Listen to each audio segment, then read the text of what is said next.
Sun now. Welcome to our IKEA friendly between Wales and Scotland. We'll start our way from Scotland. Come out, this is your. Scotland. Technical difficulties. I will continue with Scotland. So starting with your captain, Jennifer Devlin, number 20.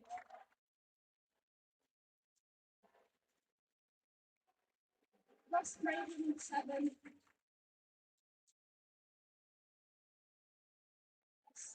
Russ Craven, number 7.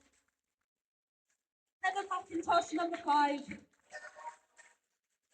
Ross Acton, number 18. Abby Mahoney, number 10. Ruby Sargent, 29. Elise Anderson, 99. And James Percival, 37. And their coach, John Pack. Your home team will be turning around to Wales with their captain, James Wilcox, number 15. Ian Williams, number 1. Newcastle, number 12. Laura Campion, number 2. Nichols, number 14. Tyso, number 6. Dean Butler-Reese, number 16. Tina Payne, number 7. And then Todd Thompson, the pictures for the English was lost in Ireland and Wilson.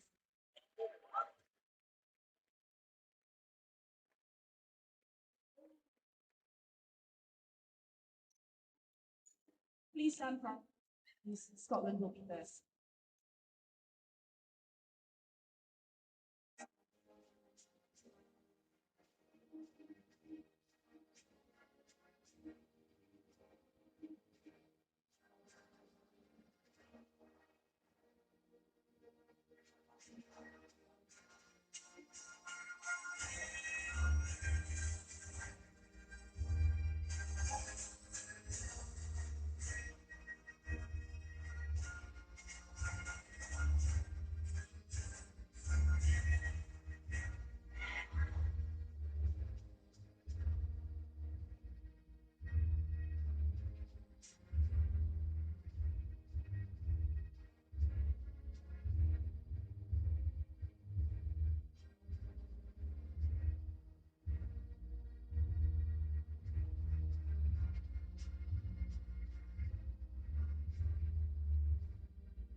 Hello and welcome if you're tuning in to the 2026 Tri-Nations game between Wales and Scotland. I'm one of your commentators, Nick Wilkind. And I am your other commentator, Alice McLaren Brown. What a game we have here, Alice. I'm really excited to see this game. These teams are, of course, both fighting for their European positions. Well, not their positions as a team, but for the players to see who can get on. And it's a real test here because both these teams off to the Europeans. Absolutely. We've seen some really strong performances from a lot of these players yesterday, and I can't wait to see what they bring to this IKF match today. Yeah, I completely agree. A couple of noticeable misses from the starting lineup for Wales. Kira Wilcox starting on the bench. Indeed. Perhaps to rest her from that performance she put in yesterday, give her a chance to put her in the best place to do the most impact for Wales against Scotland. I think so, that's right, yeah. And we're just about to kick off now. Our refs, Chris West and Johnny Wilson, will be officiating this game. Two very experienced refs here to take on the battle between these two Celtic nations. Absolutely. It looks like we've got Wales starting an attack. I think it's Scotland's home maybe it is game. Scotland's home game. There's been a bit of debate about this as we're playing in Wales, whether or not Wales are home or not at the desk. So we'll find out. Well, it looks like Scotland are going to take the ball here. Just checking the admin with the desks and shirt numbers, making sure everyone's where they're supposed to be, all players are where they're supposed, starting in the right places. So we'll talk you through some of these lineups, but starting with the ball at the front there, looks like Ross Acklam's going to take it, and he's facing up against a fairly new face in the Welsh setup, Leo Michael, which I'm really excited to see, tall and strong. Leo Michael playing with James Wilcox, Laura Comford and Yasmin Williams in defence there. Absolutely. It'll be interesting to see how Ross Acklam holds his own, because we saw him do some excellent collecting yesterday, but with this much taller player that he's against, it might be a bit more of a challenge for him. Yeah, definitely. I definitely agree. We'll just finish off with the Scotland lineup. We've got Cody Sargent as number 9. We've got Heather McIntosh at number 5. And I think Elise Anderson at number 99 just off the back there. Scotland starting very quickly. Ross Acklam taking that post as we predicted. And that shot going straight in for number 99, Elise Anderson, getting them off to a good start. A goal in 7 seconds for Scotland there. Not wasting any time. Wow, it's an early shot there. It's going to be a feisty battle. It looks like Scotland have come here to play. They're not messing around. No, Liv Tyso passing that ball off to Rydian Butler-Rees. They play together in their club team. A very good dynamic there between them. A whole division from the same club in Cardiff, actually, so a Welsh squad from a Welsh team. Yeah, Liv Tyso just getting defended call from Abby Mahoney. They're both very small, quick players as Scotland bring it back into their attack now, looking for another quick goal, I'm sure. Absolutely. Cody Sargent looking for that shot, passing it into that feed. A little bit wild, a little bit uncontrolled. Elise Anderson able to keep control of it, but unfortunately not able to get that shot this time. And an out-of-hands call given for Ross Acklam.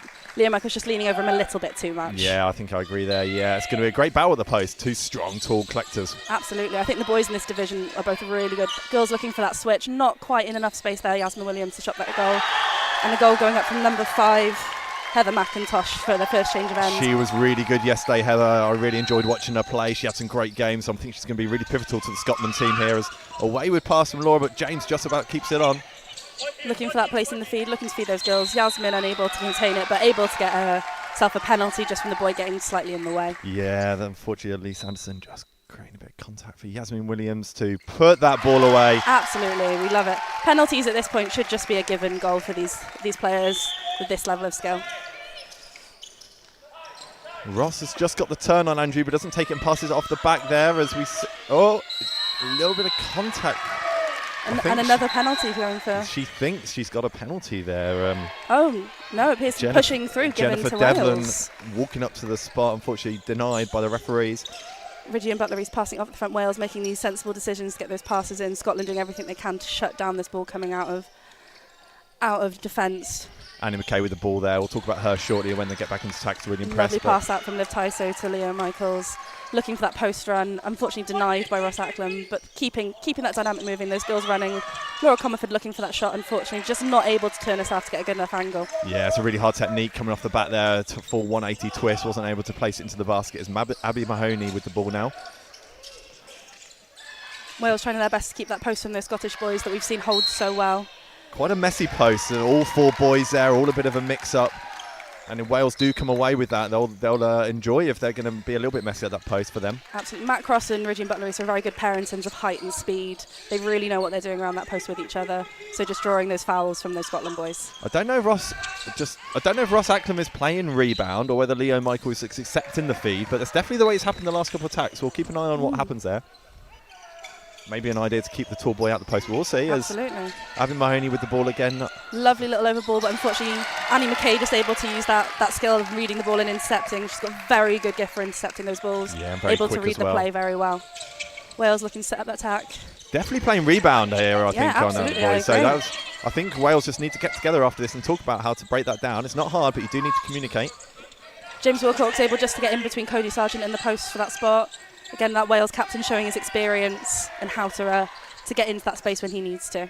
Yeah, I think Ross is calling them over. Ross Carr-Taylor, the coach of Wales, just to chat through the options there as Scotland move it back into attack now. Liv Tyso seems to be front defending her player, trying to stop that feed going in. Ross Fraser at the post, very experienced, been in the Scotland team for a long time. It looks good, Lovely and goal Scotland there plays from along. James Percival, number 37. Really nice Excellent goal. Lovely long shot from the outside, just sinks it perfectly. Scotland started off this game really strong, some really strong shooting, and got their tactics in defence at the same time. Pushing through call from Ridian. I think it might have been from Matt Butler-Reed. Cross. Okay, yeah. Possibly. Obviously, I'm joined by Alice here, who is a referee, just officiated in the last match, and she'll be definitely keeping her eyes on the decisions more than I will. Absolutely. It's free ball. Liv Tyson gets her hands on it straight away, setting up Wales, getting straight into it, not wasting time on this gift of an attack they've got here. And we've got a free pass here coming. Yes. Let's see who's going to set. Annie McKay setting up to take it. She's been taking a lot of them this season for Raptors, really building her confidence. Because she has got that lovely mid-range shot. Unfortunately, it's just a bit too powerful, but Matt Cross is able to get it. And Wales have worked out what they're doing with this defence. They've got a lovely block run in. But look at the strength of Scotland, really forcing Matt Absolutely. Cross into a weak position. It's proven pivotal there as number 37, James Percival, picks up the ball. I really liked how he kind of bullied his way into the post. Absolutely, but still keeping that fine line with contact, not overstepping that mark. Indeed. Lee Sanderson looking for a run, but Laura Comerford able to hold her space, just stopping that runner. And a nice run round to get that collapse Might in. be looking at Heather McIntosh here. No, they do look for number 18. It's fair Ross contest in the Eklund. air. Cody Sargent just comes down a bit hard on the girl, but everyone seems to be okay. Pushing through at the post a little bit there from Scotland. I know that 29 comes from an ice hockey background, so he probably gets a little bit aggy around the post just from where that energy and that sport comes Beautiful from. runner from Elise Anderson as she Absolutely. drives around and taking the score to 4-1 to Scotland now. Some lovely strong passes coming in this division, and lovely shot up there from Matt Cross. But unfortunately, holding off at the post there with Butler Reese. Yeah, Ross Fraser, the ref saying he's just pushing him to gain the space, which you're not allowed to do, of course, as Annie McKay gets a second chance at the spot. Making that decision to attempt to run her girl. Usually a very good decision. There she goes. Annie McKay got that speed, but unfortunately, that Scotland captain's also just as fast. Yeah, number 20, Jennifer Devlin, another stand-up Another player lovely from shot there yesterday. from Annie McKay. And she gets it just on that bounce. Thought it was going to bobble back out, but lucky with gravity, it's come back round for a lovely goal there. We're up to 4-2. Still how much that meant to her. She kind of fist pumps the air as Abby Mahoney takes an early shot on the twist from a long range. Absolutely. I believe this is Annie's second or third season with Wales, so she's been really trying hard to get up here. It's a good switch by the girls, but they do leave a girl wide open with lots of time. That unfortunately, Liv Tyso just struggling for that ball, getting that back for Wales. yeah, Jennifer Devlin couldn't convert there. Now with Yasmin Williams with the ball now, passing over to James Wilcox, who will be pivotal in this game. Obviously, Leo experience. Michael's calling for that block run so he can get out over the feed, and a free pass is given for that interference. Yeah, a little bit of inexperience. Scotland have been told to fight for those balls, but you really just you can't put your hands in because these can be goals from this spot. Absolutely.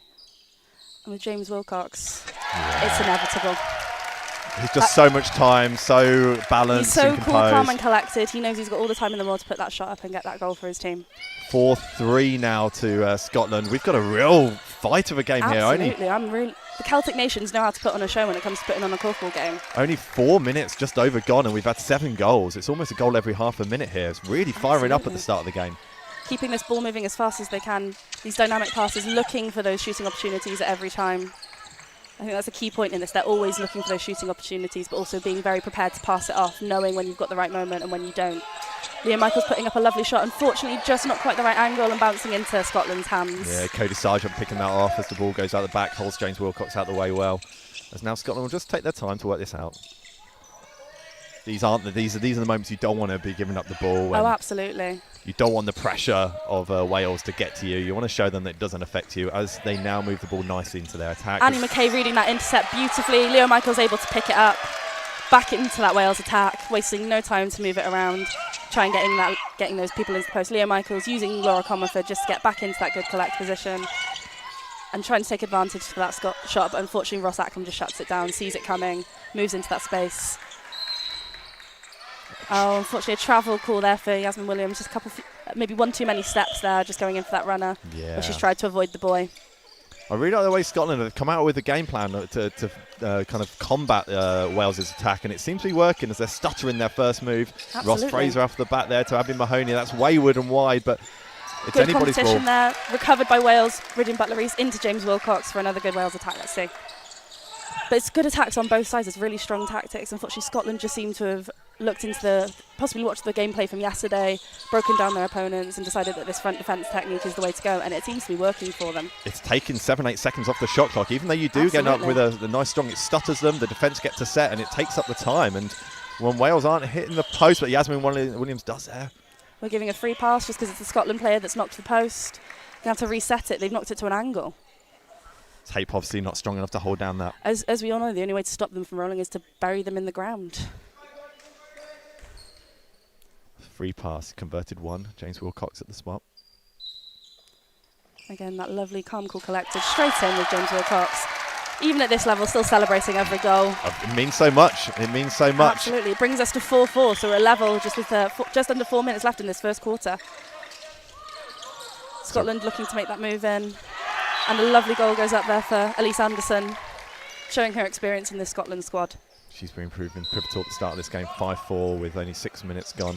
Rydian Rees-Butler shoots from long. Oh, Rydian Butler-Rees with that goal for So Wales. nice. I think this is his second season, I believe, trying to play up into the Wales national squad, and I think he's proving his worth with these goals and just holding these players out. Yeah, I completely agree. He's come a long way from where he started in Aberystwyth, a korfball club that has unfortunately folded since then, but Welsh korfball's still growing. Boys covering each other well there. That's that teamwork. Ross Fraser with a little bit of showboating, not for showboating's sake, just the way that it all pulled off, but the good ball skills there to keep it the play in. James Percival keeping it in, but unfortunately Wales just read it well and recover it, looking for that move. Leo Michaels getting it into that feed. I'd like to see Wales just they know what Scotland are doing. They should pivot around that a little bit quicker, just get that 1 or 2 seconds a little bit quicker. They know what's going to happen. Talk Leo about Michaels it. making that decision to let the ball go to his teammate who has a better handle on it to get it back in. Only 6 seconds left on the shot clock. Yasmin Williams taking her chances, getting a reset, and Leo Michaels able to recover it. Even without the goal, that's a valuable shot just to get them that time back on the clock. Great rebound defence here. It's really breaking down Wales, and they are having to just walk the block every time. Laura Comerford making an excellent making an excellent run. But unfortunately just not quite on the angle, bent her back a little bit and couldn't get the direction she wanted. Liv Tyso is really fighting for these balls on the line, and it is paying off. There's at least 3 times now she's got that interception on the line just from her chase and just will to get that ball. Again, Wales doing their block run, getting straight into it to try and not waste less time, but it's still taking a few good seconds off that clock. Yeah, James Wilcox looking for that over ball. Leo Michaels putting it up, unfortunately not quite on target enough. But again, a shot clock reset, always valuable, giving them that more time to get themselves settled into the attack. Especially a rebound defence. That one of the tactics of rebound defence is just to run the clock down by those few extra seconds on the team. Absolutely. Again, working it around again, coming back down to those less than 10 seconds. James Wilcox. Up it goes, the touch goes, but unfortunately Scotland get that recovery. Ross Acklam proving how strong a collect he is. What a game we've got here. It's 5-5, deadlocked at 5-5 with only 1 minute 42 left on the clock for the first quarter. Ross Fraser looking for that pass to Abby Mahoney, and she goes straight through. And it's a lovely runner. That's a beautiful pass from Ross Fraser, recognising the run from Abby Mahoney. Who's absolutely. James Percival being there if she needs it, but she's got that lovely side feed straight into that beautiful runner. Great cross pass ball there from Leo Michael. And Yasmin Williams down. We're just going to take a second to check she's okay. Well, we'll take this small moment just to talk through some of the tactics that we're seeing here. Obviously, Scotland have come out with a game plan to really disrupt Wales. They're playing a rebound defence. Absolutely, and it seems to be working very well for them, running down those 10 seconds on the clock. Wales seem to be quite an intercept-heavy game in their attack, looking for those moments to get the ball out. Yeah, and just take their time to recover the ball for their attack. Yeah. Fortunately, Yasmin Williams has had to come off. Hopefully it's nothing too serious. I believe she's just come back from quite a severe ankle injury. So hopefully we'll be able to see her back on the court today, but otherwise into the next season. Yeah, Jo Davies coming on in her place, a really strong player. Jo's really cemented herself as one of the kind of staples of Welsh korfball over the last couple of years. Sister of Helen Davies, of course, also on the bench here at the moment for them. Wales just setting back up. Obviously there's been no foul. We're just going to have a mark up and continue going. Thankfully Yasmin seems to have been able to walk off under her own power, so it shouldn't be too serious, but I think she's just caught her face on the floor, and as we all know, not a pleasant experience. Yeah, but Laura Comerford trying to make up for that injury, getting that runner in, but unfortunately not quite paying off. Yeah, Jo Davies pivotal to that. She's taken both defenders kind of out of play for Laura to go. As Abby Mahoney looks for the side feed again. Shot coming off the back from Jennifer Devlin, but unfortunately not landing. Ross Fraser getting that collect. These Scottish boys know how to hold this post, and they will continue to do it for their girls to get those shots up. Good collect by Matt Cross there, just to take the Wales back into attack. Both teams will be looking for one more goal before half-time now. Absolutely, we're into our 50 last seconds left. Minute. Liv Tyso looking for that pass into Annie McKay.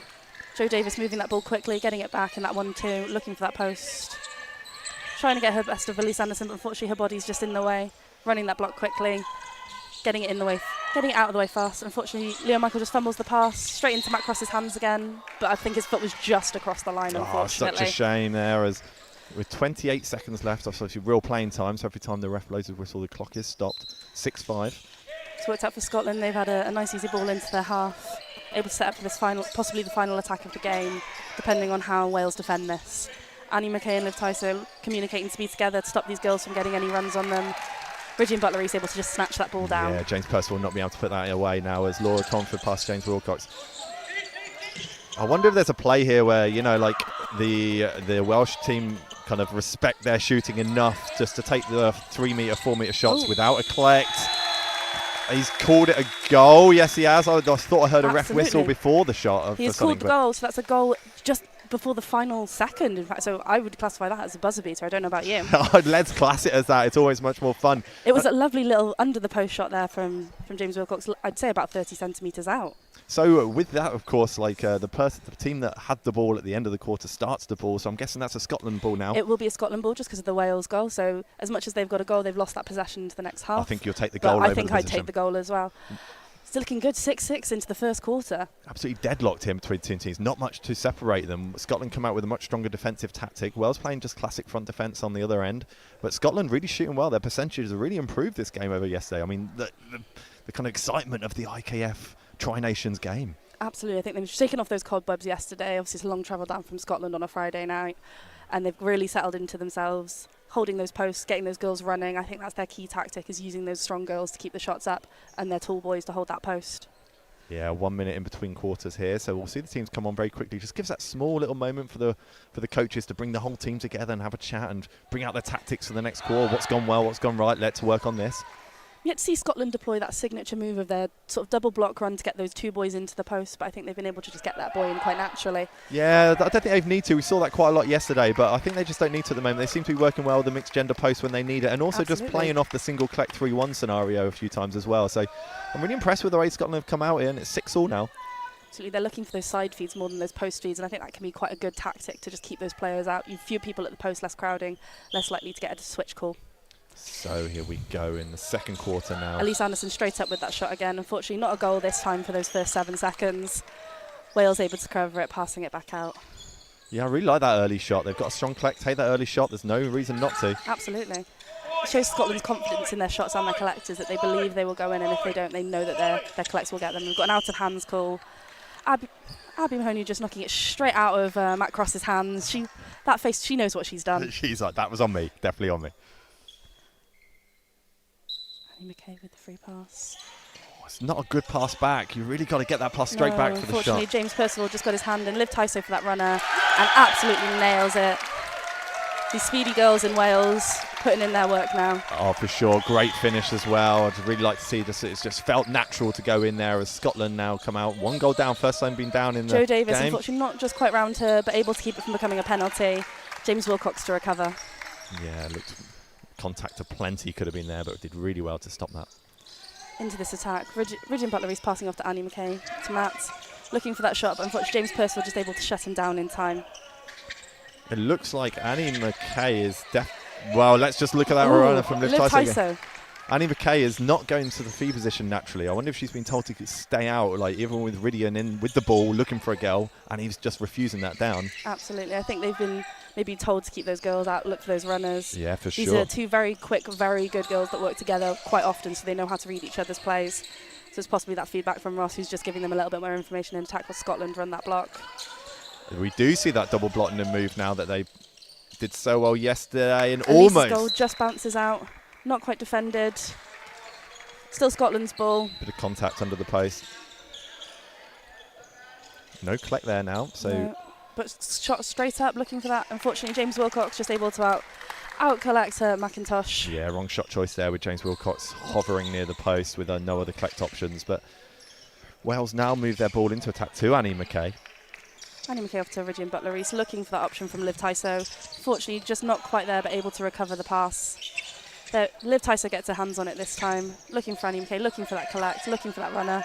Fortunately, Ridian Butler-Reese just turns away at the wrong moment to get her, and the ball bounces back out of Annie McKay's shot. Yeah, an all or nothing shot there, but from 4 or 5 metres, I'd back myself. I'm really glad to see Annie McKay take those shots. It's really great to see that confidence in their attack moving from that first quarter where they were a little bit more reserved with their shooting. I think they were trying to get that positioning right, but then now they're just going to back the shots, and I think that's a much better decision for them. You don't score if you don't shoot. Cody Sargent taking that lesson to heart and absolutely sinking a lovely shot. I would like to see about 7-8 metres out. Yeah, I'd like to see the Welsh boy switch there. Like James Wilcox could have just switched on to stop the collect. If it's just a little bit more strategic now, so to say, at that position. Just have a little chat. Just whilst it's that 7-7, we want to see a team pull ahead. Joe Davies running in, and Another girl down. Unfortunately, Elise Anderson appears to have hit her head. no intent, of course, but absolutely. But these things do happen. It's a controlled contact sport, but contact does happen. Referees making the correct decision to pause the game, letting the coach in to check on his player. I wonder if there's a tactic here for Wales. They are always putting a boy in first, and then the boy gets the ball, and then they walk the block with the girl coming in. I wonder if the girl should just go into feed straight away, and the boy can just run into collect. Like, let's just miss out that middle situation it's there. Valuable seconds that they're wasting trying to set up a block run and the conventional way when they can just get that girl in because the girl's not being blocked, and then the boy can just run in from the back to cut round her. And it's just a lot more fluid. You don't need to stutter it down and stop, and people come in. You can just rotate and move the ball through really quickly. Elise Anderson, 99, appears to be okay. Joe Davis and Elise Anderson making nice. And where it's an accident, Scotland retaining the ball. Scotland passing it off quick, looking for those moves. James Percival off the back. Not sure if he wants to shoot, looking for that open goal in Jennifer Devlin. And the shot goes up. Bit over, but Ross able there to get it. Defended shot called. Liv Tyso just able to get her body and her arm in the way. Still great finish though. You know, absolutely. Abby will be confident that she finished that ball from a difficult position, even though it was defended. It's half the battle is just getting the ball to go in. So if you know you can do it. Elise Anderson, unfortunately, on the floor again, running into her own player and Ross Acklam. As that game time stops again. 2 Scottish players on the floor now. A really feisty battle down that end at the moment. Absolutely. We've got lots of runners trying to go in. I think there's that contact at the post. People are just running into each other. There's no intention to cause this. But when you have runners and everyone's clattering towards the post with those players running backwards, you can't necessarily see who you're running towards and who's in your way. That's why that communication in defence is so important. I find it prevents a lot of injuries and keeps people aware of what's going on if you communicate more around the post, even if you have to give away a little bit to what's going on. Yeah, the passion of the players here, fighting for every position. The lovely sweat towel girl, Naomi Wrigley, who has organised almost everything this weekend, so without her this wouldn't be going ahead. Big shout out to Naomi Wrigley. She's done so much behind the scenes. But Scotland obviously will retain the ball. Will retain the ball. Everyone seems to be okay. We're playing on with the same players. Just an update on Yasmin. I think it might be in nosebleeds by the looks of it. So hopefully they can get that stopped and get her back on. Absolutely. With how hot it is in here, I'm surprised we haven't had more. Scotland looking for that ball out. Wales trying their best to keep it in. Nice cross lovely cross-court ball. Jennifer Devlin putting it straight up. Unfortunately, Russ Fraser just not able to get the collect, not able to get his hands on it. And Wales recovering it, passing it back into James Wilcox, off to Laura Comfort. I keep calling her husband's name. She won't like that. No. I prefer her as well.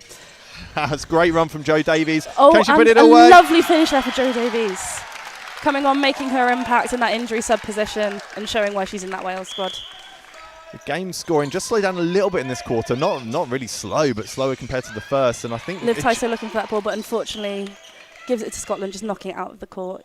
I think they've come out all guns blazing in that first quarter, trying to separate themselves, and they've just caught up with each other and just lost a little bit of steam. Still moving very quickly, getting that dynamic movement, but not the shots that they need, they deserve with the way both teams are playing. Another shot there from Jennifer Devlin on the outside, just bounces off, and Ross Fraser able to keep possession this time. Looking for that block run, but Annie McKay is trying to deny it, and the runner goes in and bounces back out. Matt Cross tipping that ball into his possession and looking for those moves. James Purcell doing everything he can to shut him down, but still keeping that controlled contact, not over-hindering him too much, letting him move the ball. Leo looking for that move. James Wilcox into that position. Do they run the block? Or they just go for girl drive? They were looking for that girl drive, but unfortunately it's not paid off, so they're running the block to make benefit of the situation, adapting on the fly. Leo Michaels putting that shot up, unfortunately just a little bit too long. All or nothing. James Wilcox stepping away from the post, asking for the ball back. It's just a little bit of recognition there, a little bit of experience maybe, but we'll see how that pans out for the rest of the quarter. It's 8-7 to Wales here with 5 minutes just over left of the second quarter. That overshot to James Percival, putting it up, unfortunately just rolls off the top, and Ross Fraser doing his job again, getting that collecting. Annie McKay denying that. Girls working together to stop that shot going up. A bounce back out there. Regine Butler-Reese finally denying Ross Fraser that collect to bring them back out. Jo Davies looking for where that ball needs to go next, into the feed with Laura Comerford. Boys looking off the back. James Wilcox, cool as you like shooting, unfortunately doesn't quite get the angle he needs on that arc. I'm really glad he's taken those. Even without a collect, 3-4 metres from James Wilcox is often deadly, and the girls almost pick up that ball as well, so it's definitely worth taking there. Absolutely, a very long shot there from James Percival, but feels confident in it, and Ross Fraser able to collect it on the rebound. I'd like to see the girls, the Welsh defenders, go out a little bit stronger on the Scottish girls when they're on the outside. They're just letting them a little bit too much space and giving them a nice free shot. Just give them that little bit of pressure. Absolutely. I know that they're both quick, the Welsh girls. As Jo Davies proving her speed. Absolutely, that's that second runner there for Jo Davies. 9-7. Wales just taking a 2-goal lead, but that's nothing in these type of games with just over 4 minutes left on the clock. It's a really exciting game Scotland we've got here, back Alice. in possession now. They could easily close this gap with a quick goal, but unfortunately a bit of a wayward pass comes back into the Wales attack division. Yeah. Jo Davies a bit confused about who gets the ball. It's gone over the halfway line and the sideline into the Wales attack division, so Liv Tyso gets to take the out ball. Here we know, Liv Tyso to Matt Cross. Annie McKay looking for that feed, but unfortunately hand comes across her. She got the position, so I wouldn't necessarily call it for a free pass, but if it continues happening, it might be worth having a word with the captain just to keep those arms in control. Jennifer Devlin really putting a lot of pressure. I'd still pass it into her because there's a free pass happening there. Jennifer Devlin not always having the space. Reece Butler uses his body so well, can't convert from that location, as now Matt Cross looking to attack. Does get a nice shot clock reset to give them another chance for that Matt Cross goal. Regine Butler-Reese contesting. Out of hands for Wales. Great collect from Ridian there because Ross Fraser did have the position, but Ridian just able to get his hands on it first. Yeah, really happy to see looking that. To Liv Tyso, looking into Annie McKay, able to get that feed this time. Annie McKay needs to realise there's not a collect, but Ross Fraser's almost let it in actually. Annie McKay going in, and a penalty given. Jennifer Devlin just not quite round her with that hand up. I think she knows what she's done. She's shaking her head a little bit, and Annie McKay to take this penalty. It's a lovely penalty there from Annie McKay, very smooth technique. Wales just pulling ahead a little bit more, 10-7. Yeah, Scotland calling a timeout. Oh, Wales calling a timeout. Okay, I felt like they had the momentum there, but Ross Carr-Taylor obviously wanting a word with his team about some things they can improve on. Scotland will probably be fairly happy that time. I feel like they need a little bit of a regroup and a talk about how to start putting that scoreboard ticking through the numbers again. Absolutely, with Wales just stepping up with those last 3 goals, Scotland might need to reassess what they're doing in defence and how they're attacking in defence. Obviously, they've just given away a penalty. No one likes giving away penalties at this level because they're almost a guaranteed goal. So thinking about how they're defending these girls, looking for those switches. I think Jennifer Devlin was in a position to call one and thought she could get her body round. Yeah, we've got a really exciting game. I mean, Wales haven't really slowed down their rate of scoring. They've kept it fairly consistent, and they've figured out their attack a little bit. But Scotland just stuttering for maybe 5-10 minutes now, just not as potent as they were in the first 7-8 minutes of the game. So be looking to them just to up the scoring more than anything too wrong with their defence, so to say. Absolutely, they've taken some really excellent shots that just haven't quite landed. The angles have been a little bit wonky. They've not quite caught the core for the way they'd like. but still putting up those shots that just haven't converted.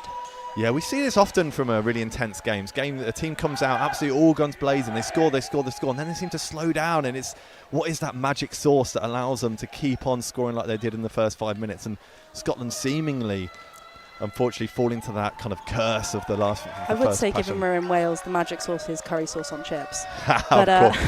Who would put those two dishes together other than the Welsh? So here we go now as Scotland. Scotland trying to come up. Cody Sargent up with a strong shot, trying to get that first shot in. And a lovely run there from Heather McIntosh. Unfortunately, doesn't quite convert. And Leah Michael's able just to outreach her with those long arms. Long arms of the law of Leah Michael, just reaching over the girl there to collect. Absolutely. Strong pass out from James Wilcox to Matt Cross. Liv Tyso looking for that moment. Annie trying to get that dynamic feed.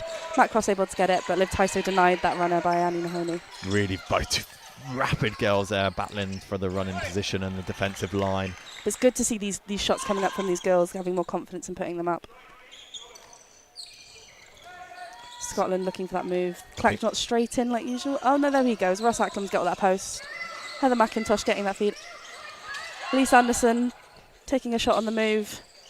Quite close, but not quite there. I really like the combo of Heather and Elise, the two Scottish girls down here. They work really well together and are both really potent scorers, as it's proven as she runs past. It's almost like the conversions and percentages are just not going in where they were for the first few minutes. Absolutely. Definitely making the right moves and the right plays as now Wells come in.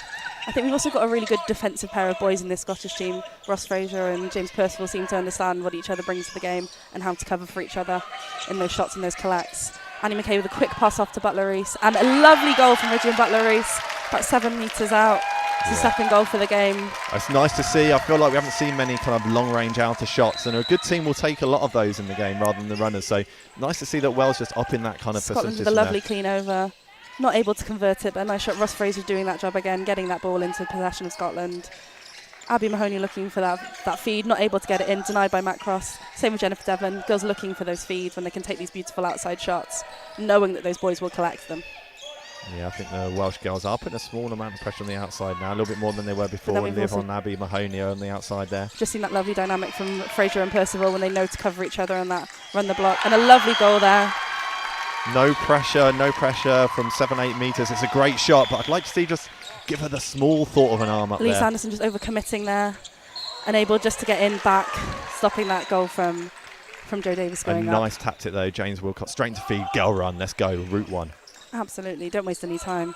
If you know your girls can run this, run this. Ross Fraser looking for the runner, unfortunately denied. Looks for that lean back, unable to get it. Not quite on balance enough, I think. About to say the same, a little bit imbalanced there, just need to be a little bit more upright, leaning back too much. But here comes Wells again. Can they extend their lead to 4 again, as they were? That ball into Laura Comerford. James Wilcox running that back, having a quick word with her as he goes round. James Wilcox doing a great of keeping all the percentages out. Laura Comerford just trying to be a little bit cheeky, hoping she can get that goal from being in the feed, but unfortunately the hand was up behind her from the Scotland player. Wayward pass from Ross Fraser, not really communicating there with Jennifer Devlin. I think with these 43 seconds left, they just want to try and get that next goal in, try and bring it a little bit closer. 43 seconds of real playing time, so it does feel like quite a long time when you're on that pitch with these seconds ticking down. Absolutely, yeah. We say a 40-minute real playing time game, it could turn into an hour. Yeah, of course. But most of these players obviously used to playing hour-long games in their various regional leagues, looking for those moves. They should have the stamina to keep this up. 25 seconds on the clock when the ball came in. I was wondering if Wales will keep this until the end of those 25 seconds, but Jo no, Davis when you've got the chance. Lovely go, but Ross Acklam doing that collect and passing it back out to Heather McIntosh, looking for James Percival on the line. Obviously, there's no concern about possession at the end of this as we're going into half-time, so just getting those shots up, I think, is the most valuable thing Scotland can do right now. Unfortunately, a travel there just by Jennifer Devlin towards the back. 3 seconds. Scotland will just pressure this out. Make sure Scotland. Oh, they're not pressuring it out. Not pressuring it out, but I think James they could should see just take this. Yeah, an absolute belter there from James Wilcox. Might as well take your chances with that little time on the clock. Well, what an exciting first half. It's 11-8 to Wales, but really both teams come out fighting here, Alice. Absolutely. I can't wait to see what Scotland talk about during this half-time, see what they bring back out to combat Wales, see what Wales bring out to keep this attacking momentum going forward. Join us again in 10 minutes for the second half of this thrilling encounter.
Welcome back to the second half of this encounter in Scotland and Wales. Wales currently leading 11-8 against a feisty and fiery Scottish team. I'm joined by Alice. Alice, what an exciting first half we had. It was a very good game, keeping that first quarter goal for goal. Wales just managing to pull ahead in that second quarter, getting some strong goals off. Refs just making sure that the pitch is clear, safe for play. The jury will just quickly check the numbers, look for any substitutions, and then we'll be off with this third quarter. Yeah, no substitutions at half-time for either team, so we're carrying on with the original lineup with one, unfortunately, injury sub from Yasmin Williams having to go off for Joe Davies coming on. But other than that, no tactical changes from either team. Just waiting for the desk to confirm, taking their time, so we've still got the same players. Wales starting in the attack this half, so we've got Leo Michael with the ball, Joe Davies, James Wilcox at the back, and Laura Comerford. Yeah, just hidden from our view Just there, Laura hidden from Comerford, trying to see who that was by Heather McIntosh. But away we go. Wasting no time in moving that ball around. Leo Michaels just getting that post. James Wilcox trying to hold that post with Cody Sargent just running him and knocking him out of that position a little bit. James Wilcox putting up that shot. Just rolls off the top straight into Leo Michaels' hands. Laura Comerford just coming a little bit too close. Would have been a cutting call if she'd got that ball and shot up, I think. But Leo Michael making the right decision, not passing that ball in. Joe Davies looking for that shot. Leo Michaels hesitating a little bit. I think he could have gotten that shot up. James Wilcox was there. Ball's just fumbled straight into Elise Anderson's Yeah, I think arms. it's just a little bit of experience from Leo Michael. First thought, shoot, especially recognising someone's at the collect. But Scotland now moving to attack. Let's see what they bring out, because the first half they came out all guns blazing with 3 or 4 really quick goals. Ross Fraser just hesitating, giving Meridian Butler-Reese the time to close that space. Jennifer Devlin looking for it, and Annie McKay just blocking that with her body staying in the way. Shot goes up. Ross Fraser doing that collecting job excellently again. Abby Mahoney putting that shot up. Unfortunately defended for her. Liv Tyso putting in that work. Yeah, 2 great defended kind of attack or defended attributes from Annie McKay and Liv Tyso there, stopping the girls from running. Absolutely, this is what we were talking about, those quick girls knowing how to move their bodies into the way. Wales getting in that block run, trying to get those boys into that correct position. So James Wilcox just a little bit of a slide, but able to put that shot up, unfortunately not quite on the angle.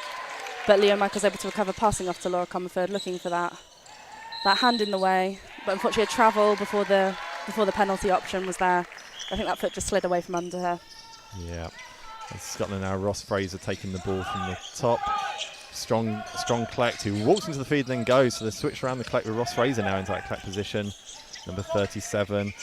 Oh, and James a lovely goal there from James Percival. Purcell. He loves those sort of slightly longer shots. He scored one earlier in the first half, just from the top corner. He scored now one from the back corner as well. Yeah, switch at the collect position, just allowed him a little bit of space at the back there. As Matt Cross not taking that early shot, because they know that the Scotland are playing rebound. Absolutely. Ridgeon Butler-Reese passing that ball off to Annie McKay to get himself a good position, keeping that line tight to stop Ross Fraser from blocking him out. William Reese Matt Butler. Cross. Such a Butler-Reese, sorry. Butler-Reese. Yeah, sorry, I always get that wrong. RBR. Yeah, sure. Really strong collector, managed to keep his position there, but unfortunately the shot a bit wayward for him. As Scotland come into the attack here now, they've got a strong collect and looking for the long shot, but really strong, tight defence from Leo Michael over the top. But James Wilcox reading that ball, just clattering his own player a little bit, but everyone seems to be okay. Passing it over, Ridgeon Butler-Reese just able to keep it in. Matt Cross looking for that move, off to Annie McKay. Liv Tyso just over into that feed. These girls looking to run. Liv Tyso making an excellent block for the post. Unfortunately, just goes over, but Matt Cross able to recover it off to Annie McKay, looking for that 1-2. Liv Tyso's got a really nice running in kind of move. She goes one way, almost stops and then goes the other, and Abby's just failing to recognise that at the moment, and Absolutely. she's gone past her a couple of times. She's got that quick turn in her that she's able to use to her advantage. There I said, demonstrated right there. Unfortunately, just not able to receive the pass. Another Scotland player is down. I'll just take a minute to check he's okay. But as we were talking, Liv Tyso, that really quick change in direction. She's got really good ankle stability there to make that move. Yeah, it goes one way, pauses, back the other way, and Abby Mahoney, or as a coach, you kind of bring her over and go, like, this is her move. This is what you need to defend. This is where you need to be prepared for that switch, letting your girls know where you are, that this is coming, and you need to be able to cover me. Scotland just taking that time to look after their player. Matt Cross taking command of the division down here as he's just chatting to the Welsh team about some options here. There's obviously no intent in that, and Butler-Reese. There we go. Obviously taking that shot, not realising his play was down. I think that's perfectly fine. As Ross Fraser seems to be up and okay, and absolutely, these things happen in korfball with these close contact, especially at international level. You are trying to fight for every move. James Percival being a good sport and wiping up his teammate's sweat patch, just to prevent any further injuries, anyone slipping over on it. Referee's just establishing who retains possession after this. Ross Fraser getting that ball. Is it a good throw?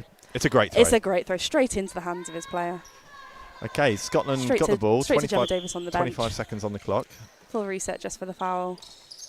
Oh, sorry, they were in defence, of They were in course. defence, of course, yeah, I was going to say. And here we go now as they move into their attack. So it's half-time switches has caught us.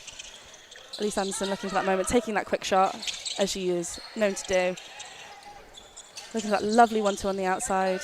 Keeping it moving. Ross Ackland passing it off to Cody Sargent. Unfortunately, not able to take that shot. Just drops his shoulder a little bit into James Wilcox, forcing that injury. Lovely, nice little block run to get Ross back into that collective position that he holds so well. Cody Sargent putting it up. Not able. Leo Michael just not quite able to get in there, but able to redeem himself with that rebound. Yeah, goes for the interception. Didn't quite make it, which left the space for the Scottish to take the shot off the back. Absolutely. James Wilcox just passing over the ref's head there. Matt Cross looking for that moment. Unfortunately, James Percival just able to shut him down. This is nice. A lot quicker into that 2-2 position. I'm really enjoying that they've sped that up slightly. Annie McKay now coming into the feed, rotating the feed round, coming in, popping out. Matt Cross with that shot. And it's a lovely goal there for Matt Cross. These long shots are really paying off for Wales. They just need to have that confidence to take them. These boys have got those excellent 6-7 metre shots that they just need to be putting up once they know someone's there. Leo Michael's just getting a little bit turned around there by Ross Ackland, able to get that goal in from that back corner. Yeah, Ross Aikins, that's two good kind of opportunities he's recognised there, as we do see a substitution. Kira Wilcox just coming on for Laura Comerford. Laura Comerford obviously putting in an excellent performance in these first two quarters. Yeah, I thought she had a great quarter there, or first half, I should say. Excellent. Nice to see what Kira Wilcox will bring into this division, a bit more experience. One of the highest goal scorers in the National League this season, Kira, so she's potent as she comes straight away into taking a running in shot that's kind of passed through to her. Just a bit too under the post, and that player knowing to give her that space to not draw that penalty. Lovely looking shot, maybe slightly flat, just as she was just turning on the feed and just not being able to find the core for that reason. But really just aggressive straight away, straight through her in that first two. Scotland wasting no time in working out. A little bit too powerful there for James Percival, but able to get it off the bounce. Jennifer Devlin looking for that movement into feed, knowing that Annie McKay will shut down that long shot. A lovely shot there from James Percival, not quite converted this time. Good clep from Ross Fraser there, as Scotland now just walking the block, getting the positions, taking up the percentages. Reece Riddiam really holding out well, but they do the double block for the 2-2. And unfortunately those girls get there, but leave that player free. They're the ones you need to drop, I think. They're the ones that Scotland will be wanting to drop to get back Absolutely. in and win this game. Jennifer Devlin just there trying to get the goal. Unfortunately, Annie McKay's just not there in time for that switch. But communication from the girls to cover each other was excellent, just not quite the timing. 12-11 now, it's getting a close affair. Jo Davies goes for the run straight away, nothing happens. Kira Wilcox getting a little bit about the contact from her player, but unfortunately ref see it is fine. We've got a free pass now for Wales. I think they've seen that the contact's just got a little bit too much. Yeah, Scotland are fighting to try and break down that collect at every opportunity, and a lot of the time that's great. You want to really negate the space that the defender's got, but a little bit too much there for the ref. Scotland coach just having a quick word with the ref about what's going on. Fortunately, the conversation doesn't go his way. The ref's decision is final. Was he complaining about the... Possibly. And James Wilcox putting up that free pass. That's 3 for 3 for James Wilcox on those free passes. That's not easy. Three passes are not a given. They're high percentages, but 3 from 3, he'll be over the moon with that. Absolutely. Scotland trying to get that ball around quick. Elise Anderson looking for that shot, but Jo Davies just there to shut it down. Wales getting a bit more confident in marking them out, knowing that they've got each other for backup. Shot goes up. Doesn't quite convert. James Wilcox able to get possession. Heather Mackin just chancing her luck to see if she can get it out before he controls it. Yeah, good timing from James Wilcox as well as moving to attack now. Matt Cross with the ball passing to Riddiam. Lovely dynamic move there. Liv Tyso not able to. Unfortunately, we've got to play her down. Just stopping the clock to check on her. That didn't look good, but she looks like she's fine. I was really worried for her there for a second, but she seems okay. She's just knocked her knee into her player. It's sharp shock, but I think she'll be okay. Wales just getting the mark up. But Liv Tyso's ball. Waiting for that whistle. Where there's a mark up, you can shoot obviously straight off that first pass. Scotland trying to prevent that move. Girls looking to work together. Annie McKay not quite able to clear it. Liv Tyso looking for that second move in, leaving Annie McKay free to take that shot. Just bounces out, but Ridgeon Butler is able to recover it from Matt Cross. Has a quick look at the the shot clock, realising he's got all the time in the world in the 25 seconds. I'm loving what Wales is doing with this like dynamic feed, moving in at that last minute, giving Scotland fewer chances to cut it off, and those girls taking them outside shots. Annie McKay just not quite there, but getting that shot clock reset to give them another go. Yeah, I completely agree. That dynamic feed's really paying dividends for them, as this is the third or fourth shot in that attack. Really nice attack from Wales there. Didn't convert, but a really nice fluid attack with multiple shots. Absolutely. Knowing that they can do these dynamic feeds is really playing into their advantage to get those shots up. Another shot from Ross Atkin. He's been proven pivotal in the second half from 2 goals, as we now move into another shot on the outside. Elise Anderson just doing that thing where she just puts them up when she's got that space, knowing that she can at least hit the core. Fortunately, James Wilcox has just clocked Kira Wilcox on the back of the head. A little bit of banter from the husband and wife duo. Annie McKay passing it over, looking for that shot for Butler Reese.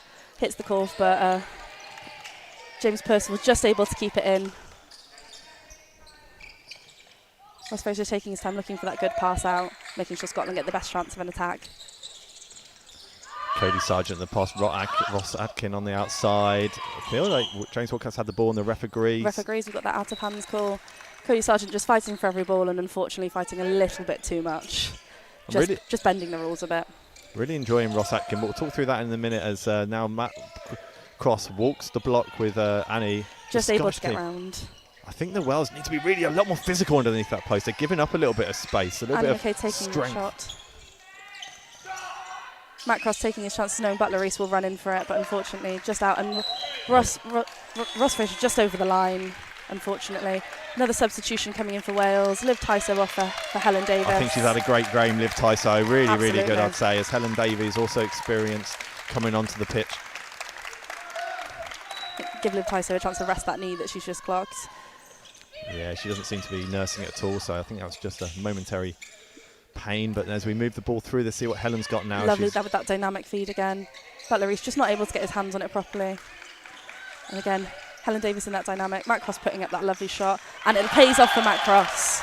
Yeah, moves the score to 14-11 here for Wales. 2 minutes left in this quarter. Really, there's still plenty of time for Scotland to put up a response to this. Equally, Wales to pull further ahead. Cody Sargent just not able to get that pass into feed properly. Elise Anderson looking for that run, but Joe Davis denying it.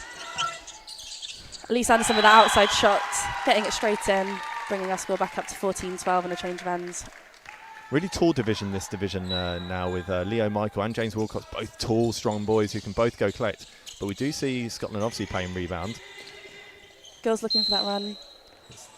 Not sure what the foul is here. Could be holding off. A free pass Free given. pass even. I think that's probably for the holding off with the girls around that post. Yeah, it was. James Wilcox to take again for this full Would you double team him now? He scored 3 from 3. Scotland could set up slightly differently just to put him off. But just opting for the usual. And the usual in this time. But we've got a retake. So maybe it will be. As Scotland coach, I'd want to double team James Wilcox, but they're just accepting this. I think Cody Sargent has that speed, but unfortunately James Wilcox is also a very confident shooter. Scotland moving that ball around. Ross Fraser on the outside, looking for that over to Jennifer Devlin. Straight into that feed, but Annie McKay, unfortunately. Holds her line so well, gets in the running line nice and early, recognising it, and a great defensive as Kira Wilcox through on the inside, but just not able to connect that ball. Yeah, I think there was an opportunity there, but there's a few hands in the way as well. As Scotland now, Ross Fraser with the ball. Jennifer Devlin looking for that shot, but knowing she's not there, getting it straight into that feed. Shot goes up, but unfortunately Annie McKay is able to shut her down, closing that distance, getting that tighter that we talked about in the first half. Yeah, Annie McKay's having a great second half there, and she had a great first half as Wales just not accepting. Scotland not accepting that Wales had the ball for that one. 25 on the shot clock, so plenty of time. Girls looking for those moves. Joe Davis not quite there. Sometimes I think the girl starts their attack a little bit too close to the feed. They should just come out a little bit and move the ball. They're just a little bit too close and it gets messy. Absolutely. That 1-2 just give them a bit of time to bring that player out rather than starting so close. Wayward pass from Abby Mahoney there. Just unfortunately goes off, so gives Wales another chance with a 2-goal lead and 40 seconds left on the shot clock, on the game clock. Sorry. And this one's the one where you're going to want to end with possession in that third quarter. So Wales making those decisions. Has the rule, if you take a shot when the buzzer goes, do you keep the possession? It Definitely depends a little bit on who had that better collect position. Technically, you have ended with possession, but is a little bit at the ref discretion for that one. Okay, right. Well, let's see what Wales do here. Will they hold it for the last moment? I want to keep that on if they want to keep that. Scotland, unfortunately, getting that possession there. 10 seconds left. Looks like it could be Scotland's possession into the final quarter. Yeah, I wouldn't rush a shot here. Taking that time. I would just take your time and keep the ball. Looking like Wales' possession with these 2 seconds. I think Wales, what they want to do now is just take their time in passing it out, hold on to it for those 2 seconds. Exactly. Don't look for any long passes, and then we've gone with Wales' possession into the final quarter. Well, did this quarter start with a 2-goal difference, and it's ended with a 2-goal difference as 14-12 to Wales in this thrilling encounter. Anybody's game for this final the final quarter. Absolutely. There's 3 pass conversions there from James Wilcox, just losing it on those last 2, but still those 3 out of 5 is still an incredible statistic. It is an amazing achievement. You have to take that. Especially this pressure on this kind of game, it means so much to these players on this pitch. Absolutely. I'd say as much as we've seen some quite physical play, it's been very low on the penalty calls. The contact's been very controlled from Scotland. Now they've had that talk at half-time. Yeah, I definitely agree. Well, it'll be exciting to see what we come out here now in the final quarter. Will Scotland or Wales change their tactics? I think Wales will probably just tweak a few things. I think Scotland are going to carry on playing rebound, keep on trying to disrupt that attack. It'll be too much to change right now, and almost feel it would lend itself to Wales' type of play. So I think it's a good call from John Bagnall. Absolutely. We'll just have to see if Scotland make any sub. They've stayed with the same starting 8, so it'll be interesting to see if any of the 4 bench players come into this game, see what impact they can make in those final 10 minutes. Yeah, with such a tight game, there's no kind of minutes you're going to give to players when you want to win. Often you'll want to see how some players perform, but if you've got a working combo, what you think is a working combo, then you're going to want to stick with it. Absolutely. We'll just see how it goes for Wales, see what John Bagnall and Ross Carr-Taylor decide to do. Leo Comerford, of course, missing due to injury at this tournament, but Leo Michael, a man-beast of the same height as him. Absolutely, yes. And I know Ross Carr-Taylor does like playing Leo Comerford and James Wilcox together when he is fit, so maybe, this is another opportunity to see 2 tall boys in the same division. Just gives a bit of range to that Wales squad. Obviously unfortunate for Leo Comerford to be out for injury, but giving these other players a chance. Leo Michael's making that good decision to hold on to the ball when he knows his goal hasn't quite got that space and getting that collect in. Joe Davies looking for that outside shot. Leo Michael's able to recover. Joe Davies getting that ball, but Elise Anderson getting her body into that space, preventing that under the shot. Leo Michael's taking that lovely arcing shot, not quite there. And a penalty there for James Wilcox. Yeah, he knew there was hands in, he knew he had position. All he had to do was try and shoot, and he knew he had got the penalty here. Absolutely, a very experienced player, experienced ref, knows how to pull those calls that he wants. Is that James's 5th or 6th of the game, I think now. 3 free passes, a penalty, and definitely 1 or 2 open plays. Definitely, yeah. He's putting up a performance. He's showing why he's that captain of Wales. Not only this goal scoring percentage, but how he controls the division and moves it around. Helen Davies just able to get that ball from Abby Mahoney. A little bit of a tussle on the line, but Wales still able to retain possession. Passing it off, looking for around that post. James Wilcox again going in for that under the post, but Cody Sargent keeping it clean this time. Just that little pop to make sure there's air with the ball, otherwise we'd have a little foul there, but Wales know that line. Joe Davies going in for that run again, unfortunately not quite converting, but a lovely move. Looks like we might have some Scotland players warming up just by the bench. Possibly a substitution coming in for Scotland just to change things up for them, see if it makes any difference to this dynamic.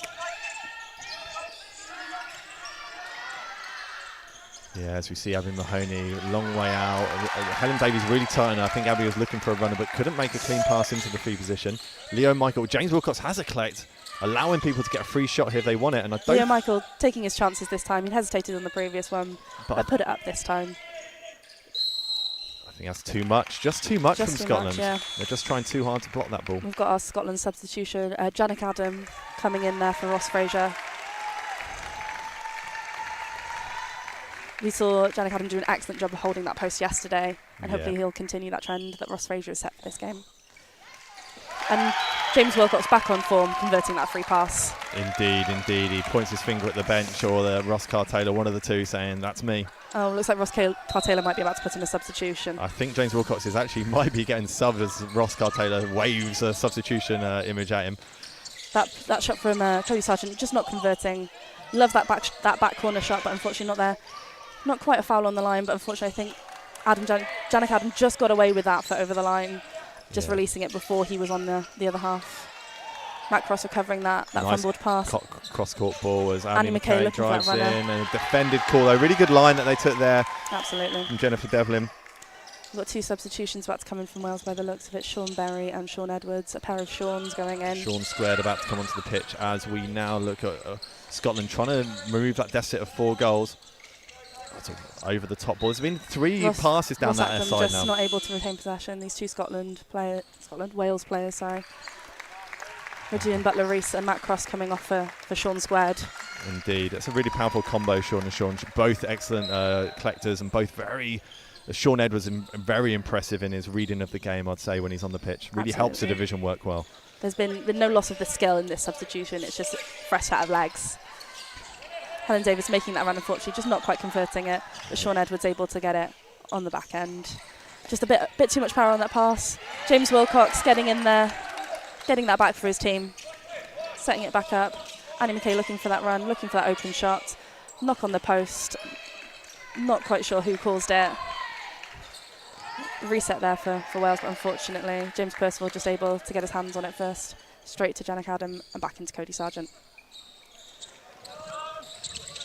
Looking for that overball to Ross Acklam. They do have a 2-2 boy at the post, just works from dynamically, so that's really good to see as Scotland now looking to, just like I said, there's a 4-goal deficit with 7 minutes remaining. Plenty of time, but they want to score in the next couple of minutes. Absolutely, they want to try and get something up. Obviously, Elise Anderson has been taking a lot of their outside shots. Great front defence from Kira Wilcox to stop that ball coming into the feed, but we've got a small injury down again. Just Ross Acklam just down again. I think it's just where they've just been fighting for that post. He's just possibly taken a misstep and gone down a bit funny. Obviously, it's their second day of korfball. He might have just had a bit of a cramp, a bit of a strain in that muscle and gone down. He looks to be all right. I think he might have just pulled it tight. Yeah, he's had a really good game. I've been really impressed with him on the pitch today, but it does look like there's going to be a substitution for Scotland. Looks like there might be a Wales one incoming. Christopher Bannon donning his sports goggles. Indeed. Ready to go in. With Colin Williamson on the Scottish bench coming on for Ross Acklam. I think he's had a couple of tumbles in this game. I think it's the right choice just to take him off, give him a chance to recover, get some water in him, get some electrolytes just to reset his body. Colin Williamson, a really good defender. It's going to be interesting to see what he can do against, well, I was going to say Leo Michael, but maybe he'll be defending Christopher Bannon. We'll see how that pans out down the other end. We've got a bit of a better height match here as well, so where Leo Michaels would have been when towering over in those collects, Chris Bannon and Colin Williamson are a bit more of a comparable height to see that competition in collect. James Wilcox just making the decision to let it go so he can retain possession. It's Sean Edwards, probably see him go straight towards the post area as we do, taking up a feed. As you were right. Sean Berry looking for that over into Sean Edwards. Those girls looking for the run. Helen Davis putting her foot down to get that run in, but unfortunately not quite on the right angle. There's a lot of hands, which is going to give a free pass, and I wouldn't be to say, that's the second or third time. Next time's a penalty often with these calls, Alice. Absolutely, but it's when you've decided that, you've got to stick to that decision. You can't go back on it. So the referee's taking that decision not lightly when they make that decision. Not a great pass back from Sean Edwards. It means that Annie McKay just shoots a bit short, but walks a block now for a strong 2-2 mixed gender post. Passing back out to Helen Davis, looking for that shot over, straight into Sean Edwards' hands, able to maintain, looking for Helen Davis for that. Scotland being a bit more cautious there with blocking that pass for the block, but the 2-2 from the boys at the post. Helen Davis putting that shot up again. Fortunately, just bounces off.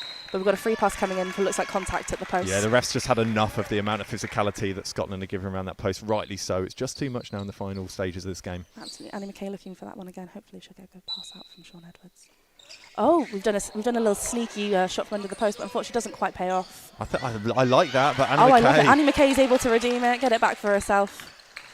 Bringing Chris West running back in. Sean Berry straight into that dynamic. I'm really enjoying this new combination of both Seans here. They're really playing a good tactical game down this end. I think it's really just raised their game for the final 5 minutes. Absolutely. I think they've had those 30 minutes to watch what this Scotland division is doing. Even with Janik Adam coming in, they've had a chance to see what he's doing in that, and they've taken that to heart and used it to their advantage. Yeah, it's a tactical attack you want against a tactical defence, and that's what these two Seans have been able to see on the bench, and now bringing up all their knowledge into that, as James Wilcox can't just crossing the line there, both of them. So unfortunately, bit of physicality by the looks of it. Yes, but from both sides, fair balance. Scotland able to retain that possession. Not a free pass, because they were both fighting for it, but unfortunately James Wilcox just came a little bit from behind him. That shot going up from Colin Williamson. James Wilcox just plucking it from the air. Yeah, Colin doing his best to stop that pass from going, but just able to get it over the top of him. the double defence of those girls on Kira Wilcox again, trying to stop that moving. Annie McKay passing it straight off to Sean Berry on the back, looking for that feed. Lovely dynamic move. Sean Berry putting that shot up. Just bounces over. Not able to retain possession, unfortunately. Yeah, Sean Edwards going straight to collect, which I don't think is Scotland's defensive plan, but Sean Edwards just taking advantage of a lapse of concentration to work the 2-2 straight away as Scotland coming to attack now. Elise Anderson looking for that pass over. No one quite free enough for her to move the ball. Colin Williamson making just enough space, and the shot going up from Elise Anderson. Not quite high enough. Cody Sargent recovering, and another one from Colin Williamson on the outside. Again, they're just not quite landing. They're just catching that near edge of the core from rolling over. Strong defence from Kira Wilcox on Heather McIntosh. Oh, it's a curse of the commentator come. She was on her like a rash for all that attack until the end one there. It was just, even though she wasn't involved, I could see her just not letting her give an inch of space. Absolutely. Sean Berry getting the post this time. These boys able to run it in. Just a little bit contacty there from the Scotland player, but I think he's able to pull it in line. Yeah, if you watch Annie McKay's move, it's really good here. She's running around, pops into feed, doesn't get it. She moves on out. I think Ross will be really happy at Annie McKay's moves and her attacking aggressiveness. Absolutely, she's giving that time. Scotland trying to mirror it somewhat with that dynamic feeding. Not quite able there, looking for that movement. We've seen it there just with number 5 McIntosh just going straight in to kick that ball off Cody Sargent. Shot goes over. Chris Banham fighting Chris William for it, but he's able to get there first. Just a little bit of a tussle there at the post, but everyone seems to have come out okay. Yeah, just a little bit messy there, Scotland, but they've got the ball on the outside now. There's a strong collect as well from number 2, Colin Williamson, who obviously came on short. Over ball and a nice attempt at an underarm, but unfortunately it's called as pushing through. Yeah. Substitutions now coming in for Scotland.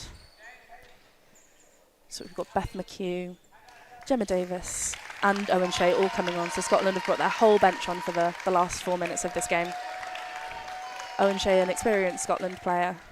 Yeah, Wales have obviously used their whole bench as well. So every player who was on the team sheet have now been on the pitch now for this thrilling encounter between the two Celtic nations. 16-12 to Wales, but still 4 minutes of real playing Edwards time. With a lovely shot, unfortunately, just a little bit too much on it. Just goes a bit over. Helen Davis taking her chances and paying off with that turn. Just almost found herself underneath the post to the right side. Didn't do too much for it, but the Scottish girl just off balance had to go around the wrong side of her. And having that court awareness to know her player wasn't there to take that chance. That is the 4th or 5th time Scotland have passed the ball at this side. We've seen it a lot this weekend, players just not being able to quite find that line. I think it's where they've got so many markings to keep straight on this court. Those sidelines. Sean Edwards putting that shot up, but unfortunately not coming through. Sean Berry able to get it, and that straight move into getting it, and trying that double walk to get those girls back out. Annie McKay making that run. Unfortunately not able to quite get it, but the boys moving it around again, trying to get that space. Sean Berry back in. Helen Davis pulling that lovely move and getting a second goal in a row, bringing Wales up ahead. Great percentages from underneath the post. If you watch back Sean Edwards play in that last play, you'll see how good and how much he commands that division. There was a moment when like Sean Berry had to collect, but fairly weak. But Sean Edwards came around and said, "Get out, I've got it." And not only that, he came into the feed at the right position. I think he's really helping command that division around as we have a timeout with 3 minutes remaining. Absolutely, I think that division works really well with those boys in, those girls out running, taking those shots. Scotland just taking this time out to recentre now. They've got those new players on, reassess how they're doing things in attack and defence. John Bagnall giving quite an impassioned talk by the looks of it. It's about how they're behaving on the court, trying to keep those fouls down in those last 3 minutes. It can be, when you know the game has gone, 6 goals with 3 minutes is very unlikely, and it can be players can get their heads down and not really perform for the final 3 minutes. But when you represent your country, every minute on the pitch is so important. I'd be saying, look, heads up, let's play the game we know we can play, and let's put in a performance for the final 3. Maybe we won't win the game, but it's the performance we want to see at the end here. We want to see these goals go up. We want to see Scotland give their all to this IKF match, and they have been, so let's keep seeing it. Just waiting on the desk to confirm everyone's where they should be. Scotland in that attack, moving that ball around. Just a little bit stuck there with Gemma Davis, unfortunately, and then Annie McKay able to get that intercept that she's well known for. The Wales fans getting quite impassioned on the court now. Kira Wilcox going for that shot and getting that runner. A textbook underarm runner. It's things you practice in training over and over again, proven pivotal as it's 19-12 to Wales now. Absolutely. Fortunately, a little bit of a wayward pass there for Scotland, but able to recover it, Jennifer Devlin. Owen Shea putting it up and sinking that shot. I wouldn't say it's a training hall move that they practice, so absolutely to say. Not. Definitely opportunistic, and the best players take those. They recognise opportunities. Yeah, absolutely. Owen Shea seeing his moment, taking it, looking to shut down Sean Edwards now. He's down in this defensive division. Sean Berry getting that ball. Annie McKay just not quite able to get into position the first time to run the block. Jennifer Devlin doing a lot better job this time, cleaner of keeping her out, Yeah, not it's giving really away good that from free Jennifer pass. Devlin. Helen Davies turning on the feed and not just past feed and not being able to get it as we set up a 2-2. Helen Davies putting that shot up again, not quite there, not quite got the angle she wanted. Sean Edwards taking that shot again. He's hungry for a goal, Sean Edwards here. 3 or 4 shots Absolutely. now. Not finding the basket in that occasion. Scotland getting this dynamic, moving it quickly, trying to get those players in. I've got their boy straight in. Unfortunately, James Wilcox is just able to put out those long arms and snatch that ball before Elise read Anderson the can get it. Scottish Book of Law there and read it like a dream. Absolutely. Sean Barry putting that shot up. Just waiting on the call. Not defended. I think it was just the movement around the post. Yeah. Sean Edwards not quite holding that line as tightly as he would have liked. Contact under the post, I think, as Scotland now. So we see Cody Sargent underneath the post. Got a good position. James Wilcox watching the play. Just Colin Williamson looking for that, firing that straight off to Elise Anderson, wasting no time to try and get it off to that girl who likes to shoot. Lovely runner there. Unfortunately, doesn't quite land, but Cody Williams able to get it. Yeah, that's James Wilcox allowing Cody Sargent to let him to feed. You've really got to make a decision, and I'd like to see James Wilcox just really either boss in that area, Absolutely. not letting his player command what he does. It's good with Beth McHugh just calling for that ball, seeing that she was free, knowing that she could take that shot, but unfortunately just not able to convert it. Sean Barry passing off to Sean Edwards. The girls looking for it. Annie straight in for that block run. Boys double marked, not able to release it in time. Bit of a travel where he's tried to maintain his footing and not fall over. Yeah, he was saying he didn't really have control and he's just trying to control, but I think that was a travel when he looks at her back. As we now see Scotland moving to attack. I've really enjoyed watching Elise Anderson this game. She's been really pivotal down that Scottish end. Absolutely. I really enjoy watching Elise Anderson play. She's so dynamic and she's always looking for those shots, but also always looking for those moments to pass it off. I think she's got really good attributes for a team player in a team sport. Yeah. Not only looking for her goals, but how to support her teammates. Shoots a little bit unorthodox, almost from one shoulder, but very accurate with that. Absolutely. I think possibly some sort of basketballing pass in there. James Wilcox just clattering the wall, but everyone seems to be okay. Given as an on-court foul, I think just where the contact pushed him out. Yeah, the last 30 seconds of this thrilling encounter. 19-13 to Wales. The result may be done, but these players will be playing with passion in the final 30 seconds. Absolutely. Wales wanting to try and get a goal from this attack, wanting to get it into the 20s.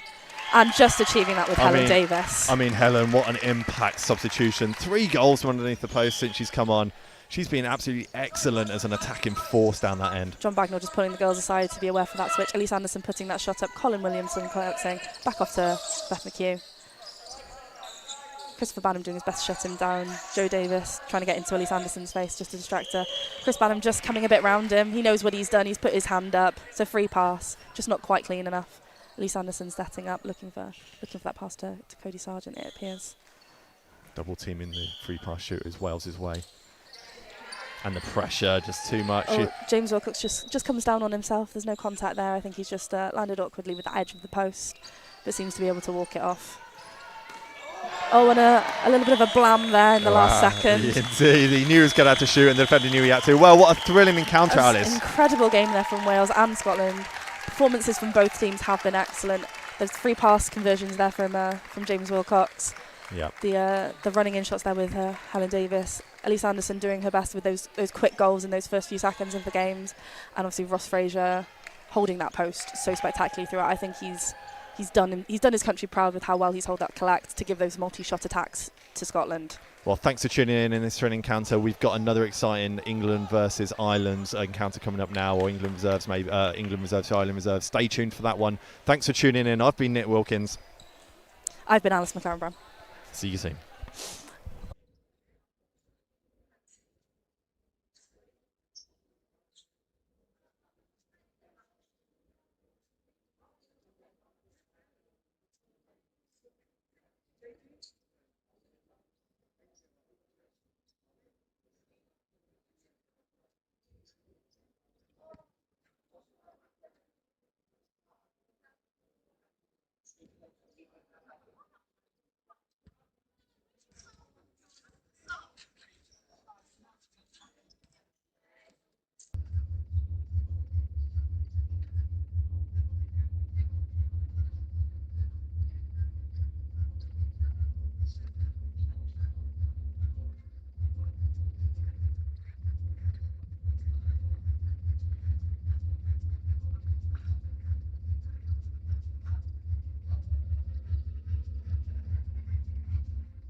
right.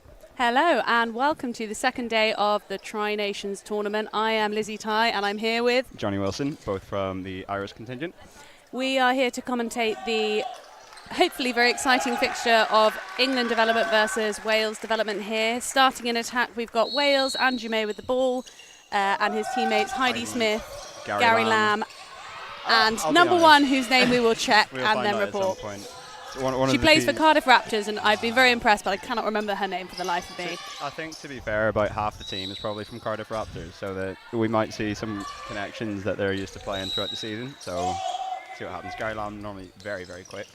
Oh, lovely. Lovely. And he manages to keep that ball in by the skin of his teeth. They've only got 4 seconds. They're going to have to shoot. Andrew May launches it over Tom Young's face. Yeah, difficult, especially because he's so tall. Yes, Very yeah. And the England division they're playing up against is Laurie Fabian, who's got the ball, Yep. Tom Young. Sophie Whitaker and Rachel Turner, who was not here yesterday for the first day of the tournament and has showed up to... Replace Neela Brennan, who I believe has gone on holiday. Oh, well, that's lovely. And now the England team in attack attack. here. Tom Greenfield of Bristol Thunder, Don Brooks of Trojans, Chloe Charlotte- Blanks, Chloe Blanks, of Birmingham Uni, and Kenzie Bulldog of Of Beck. Yeah.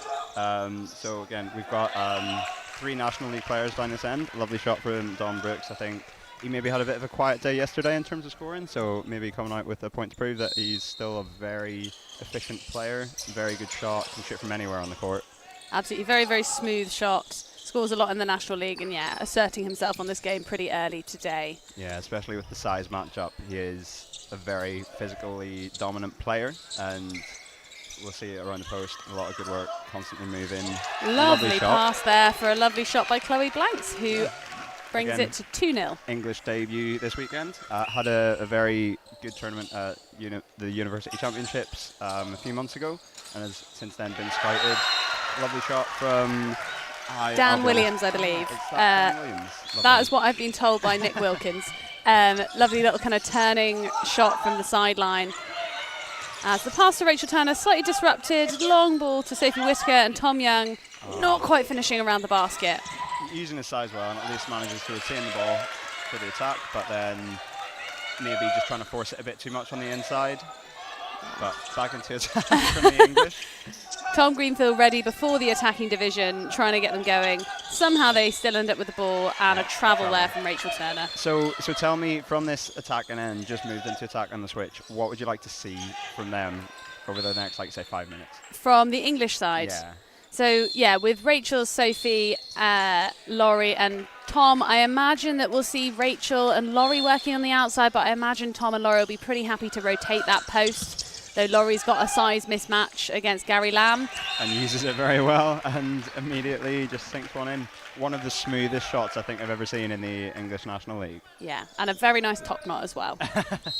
Yes, very nice. Then, yeah, so Gary using his speed on the outside. I suppose with that size mismatch, probably unlikely to see him in at the post too much. No, but I imagine if he does end up there, he'll scrap very well to get what he can. Yeah, he's quite springy as a player. Yeah, and we can shoot under an intense amount of pressure. I'm going to enjoy watching this matchup of Kiwi Washtel versus Chloe Blanks. Both very physical, both very fast. Kiwi obviously far more experienced, but Chloe's shown that she can mix it up with the best of them. And being one of those players who is new with a point to prove, has no fear, and is playing like it. Has been playing very well the whole weekend. Yeah, I love it when people have no respect for reputation. It's Yeah. always good to see. Yeah, you need some ego in the game to play really well. But you just don't need to worry about the ego of the person you're playing against. Exactly. If you can hurt it, even better. And I guess that's one of the good things here. The development side's playing the England side today. Probably not expecting to get a result against this pretty strong England side, but it's a chance for them to test themselves, prove to their coaches perhaps why they should be in the A teams, Yeah. and just get that experience against opposition that's probably higher than most of our players are weekly competing against in their leagues. Yeah, well, it's that kind of thing. So both teams are both sides, maybe not specifically developments, but England and Wales are both sending teams to the Czech Republic in October. And so, like you say, it's the opportunity for these players to stick their hand up and look to try and claim a spot in the senior sides going to the tournament.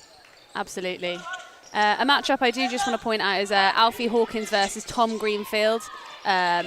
there with Alfie Hawkins managing just to get the ball there. Both Bristol Thunder players, Alfie playing mainly in the second team, very athletic, and again, Tom Greenfield known for his athleticism in the National League. So I'm looking to that exciting matchup. Yeah, I think we'll see Tom will probably jump at some point and get his knees above Alfie's head.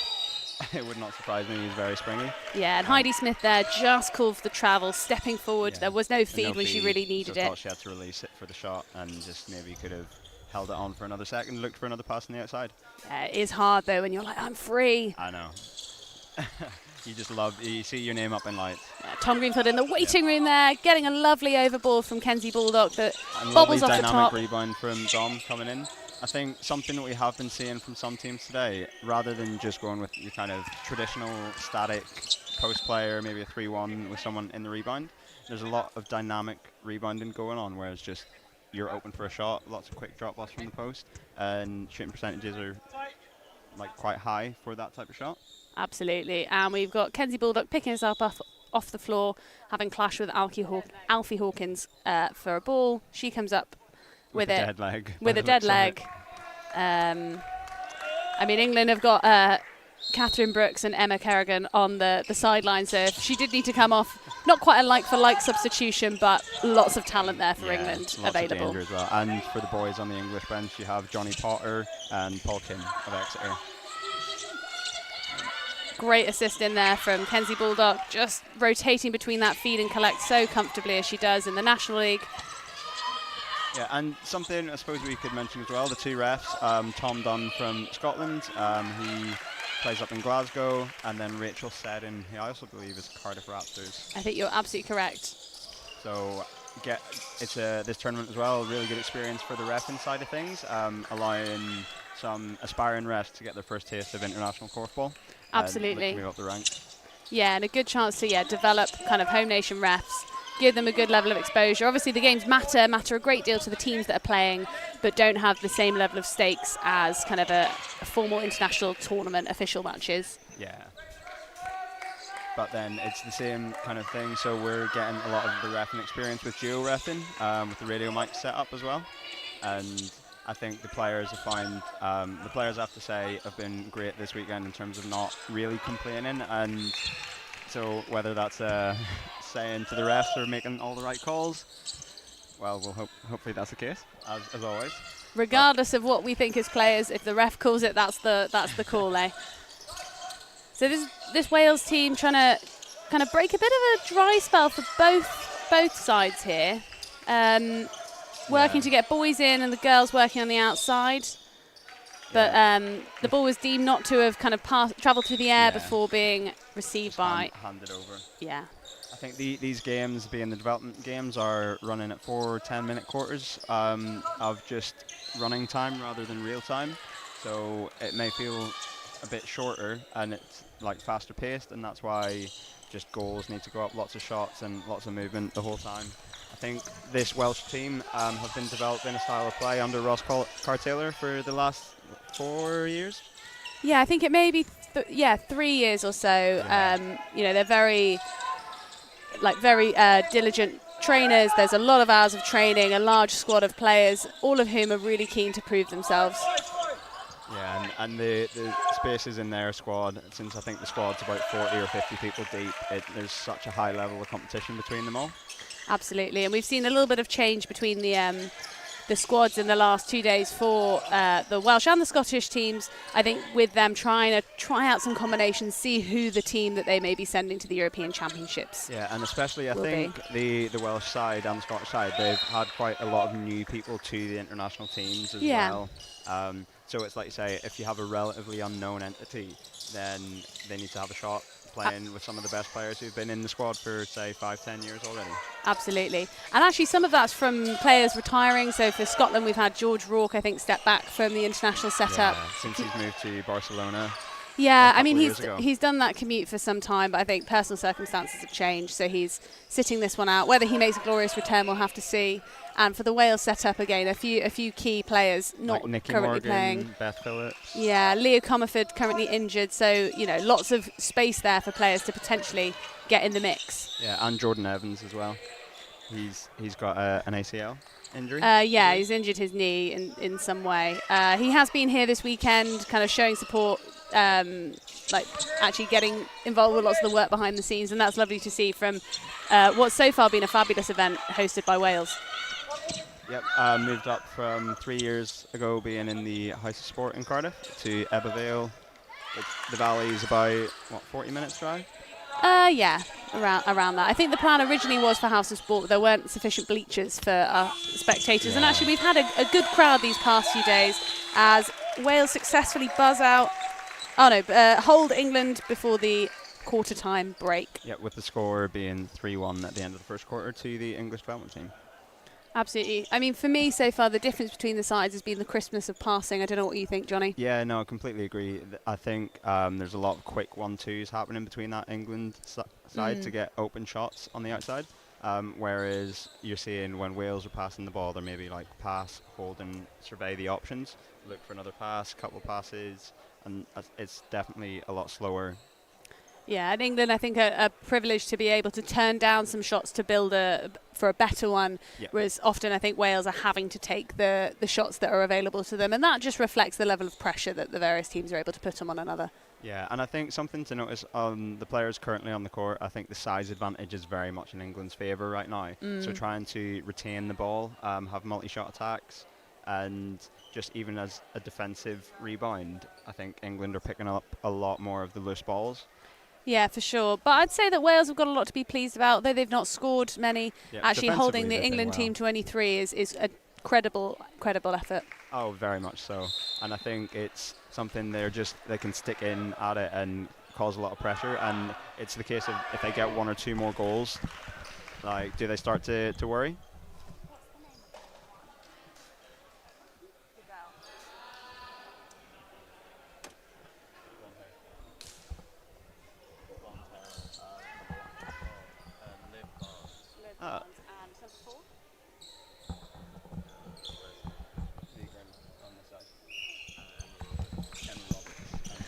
And Johnny and I are back. We've just checked the name, so Liv Barnes is number 1 for Wales here. Apologies, Liv, if you watch this back.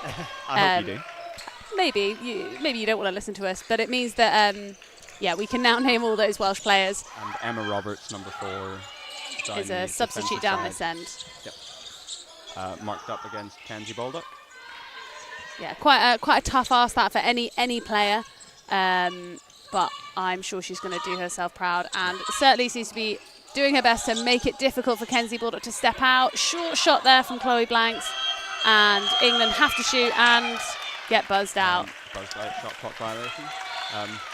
Just to mention Kenzie there, I think about 3 or 4 rebounds in that attack. A very strong rebounder for Beck.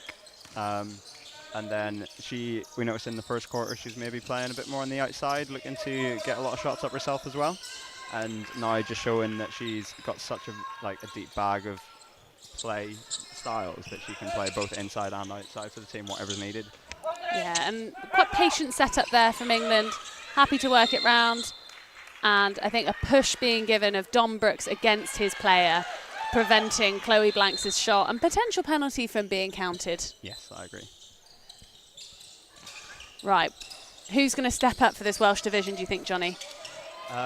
I think they're looking definitely to focus on the girls right now. Cut and call there, given on Heidi Smith, yeah. Heidi Smith. Yeah, I think at the minute Andrew's probably going to take the rebound.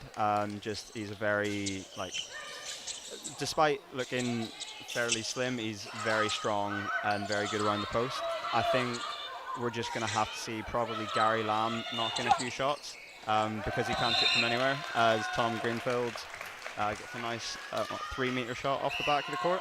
Yeah, making it 4-1 to England. Yeah, I think what I'd like to see is, that would be good, a quick runner.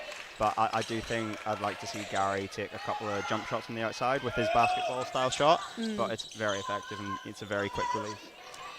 And Wales doing a good job there, covering kind of at the post to prevent the girls from getting an easy feed and rebound. Still managing to get shots, but actually the Welsh players dropping to the post just to prevent England from having that multi-shot attack we've seen a few times. Yeah, I'm really liking the defensive pressure that they're putting on. They know they have a bench and substitutes to come on, so they're giving everything they have right now to put as much pressure on as they can. Absolutely, and actually this England side have got 6 and 6. They've got 6 games over the course of the weekend. This is the team that you want to be running around, right? Yeah, I guess so. Or you want to hope that everyone playing them yesterday ran them around as much as possible too. Yes, otherwise Wales are in danger of doing the Scottish development side a favour for later in the day. Yeah, I guess so. But no, it's nice to see this Welsh team kind of not panicking for any shots. I think there's just like getting good opportunities now. I think we just need to see 1 or 2 of them go in, and then the game can change. Yeah, Gary Lamb really working hard to make Laurie Fabian have to move. Given has defended on the outside. Don't see that too often. Yeah, I think it's one of those things. It's not really refereed up to a certain level. At some point, refs are just like, if you can get the shot off, it must not be defended. Yeah, I guess often the caveat to that is if you have to change your shooting style to get round, perhaps it is defended. Perhaps that's what Rachel Seddon and Tom Dunn have seen there. They've got certainly a better view than we do. Yeah. As Wales again get another chance to try and close the gap. Yeah, I think Gary must have been listening to the commentary somehow, because he did in the last attack start taking more of an attacking role on the outside. And now with Liv Barnes, a blam on, was it an overpass or a potential No, I shot? think there was a shot attempt there from Andrew May. Tom Young really committing there to blocking that. Yeah, and I think Andrew May sort of shakes his head. Yeah, thinking he had the free shot, but Tom being as tall as he is, about what, 6'6" probably. Yeah, big, tall man. Yeah, that's not sure one how way to tall. put it, yeah. And Don Brooks to the free pass line. Very, very dangerous from here. Part of the Brooks dynasty. Yeah, it's just a shame that he decided to play for England rather than Ireland. I know. And that goal is allowed because there was deemed to be a foul on it, and they played advantage. Yeah, I think they were trying to call that the Welsh team had encroached within the free pass zone. Yeah, and I like it when when the refs kind of just play the advantage. You don't want to have to take that shot again when you've just scored. As a free pass taker myself, there's nothing more annoying than that. And so that puts England 5-1 up with 5 minutes to go in the second quarter. Yeah. Although, Lizzie, I would say if you take the free pass again, you're still going to score it again, so I wouldn't worry. That's kind. You should tell that to my coach. Well, I was usually the one giving you the pass back, so I've seen you score them plenty of times. Oh, lovely pass there from Tom Young. But again, we're just seeing a lot of lovely drop-offs from this England team. I think they're just looking for those quick, sharp passes around the post. And it's been really effective that there's getting people like having free shots from 3 or 4 meters away from the basket. Yeah, and an uncharacteristically short shot there from Rachel Turner, perhaps just showing a little bit of rust of her not having played yesterday, whereas everyone else perhaps has slightly tired legs. As Wales managed to retain the ball, trying to get that shot up. 12 seconds to go. Oh. What's that given? And leaning given back, as leaning back into the player? Yeah. So it's a foul for kind of encroaching on the space of the English player going for that rebound, as Liv Barnes just tips the ball out, making Rachel Turner have to really commit for those balls on the outside. Yeah, so it's nice to see the likes of Sophie Whitaker, Cambridge Tigers player, getting an opportunity as well to play up. I suppose she's been developing and really shown this year and how much she's improved as a player. She kind of started at university, I believe. And the University of Oxford, and I think she played a season in the National League with Tornadoes, kind of following their exodus of many players, and has now had, this is her second season, I think, with Cambridge Tigers under the tutelage of Liv Harcourt, who I'm sure is very pleased to see her wearing an England shirt this weekend. Yeah, I think that Tigers setup has done amazing things in terms of developing players all over the place. I think half of this England team has probably played for Tigers at one point, haven't they? So certainly Sophie Whitaker, Laurie Fabian, Johnny Potter, Emma Kerrigan. Yeah, absolutely, who are both sitting on the bench, and Paul Kim originally. Yeah. And that's a lovely shot there from Laurie Fabian. Gary Lamb nowhere near, really. Yeah, it's just choosing his moment to dart out and just gain space, have an open shot. And the long arms of Kenzie Baldock interrupting that pass there. And Wales go again. Plenty of time on the clock still. Alfie Hawkins there off the back. Not quite got enough time to take that shot.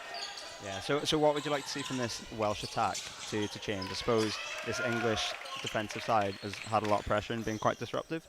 Absolutely, yeah. I think that just taking the kind of shots on rhythm is difficult. Appreciate is much easier said than done with the quality of defence they're playing against.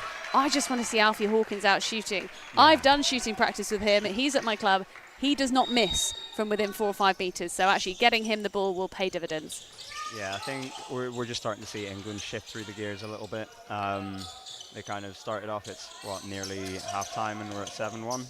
Nice inside. Lovely run cut in there from Liv Barnes. And then just setting up the post in a 2-2 that they like.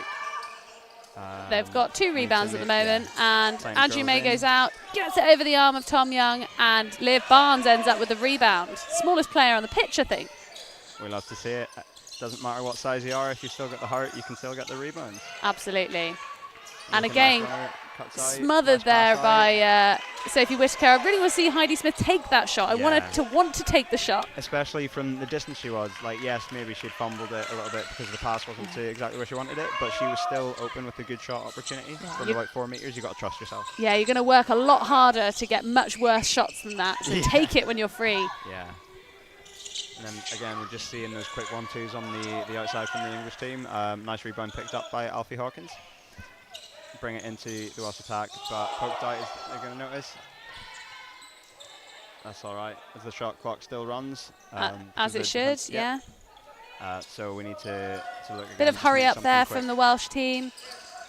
Looking to take that shot by Andrew May. I think probably Tom Young got a bit of a hand to it, and again, he sort of shakes his head, knowing that he can probably, well, I know that he can get much better shots than that, but there was a bit of time pressure and just everyone a little bit out of position because the ball had gone out the other end. Yeah, and Kenzie as well, just having a great shot just off the back of the post. I think that's where England seem to be getting most of their goals from. They're looking to play off the back of the post really well, look for those quick drop-offs, 3-4 metre shots, high percentage shots. And that's the lovely nicest smooth that shot you from see Andrew May. I said he could do better, and he's just shown exactly what he can do. I think he was listening to your commentary as well. And if anyone at home can hear with the Welsh fans. can hear the sounds that are being made, I think it's barking because his nickname is Mad Dog. That's great. Very, very sane and nice man, despite the nickname. But a scrapper on the court. Absolutely, as we all are. And that is half-time, 8-2 to the England development team. And we'll be back with you in 5 minutes. Lovely.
we are back for the second half. A few substitutions made from the Wales development team.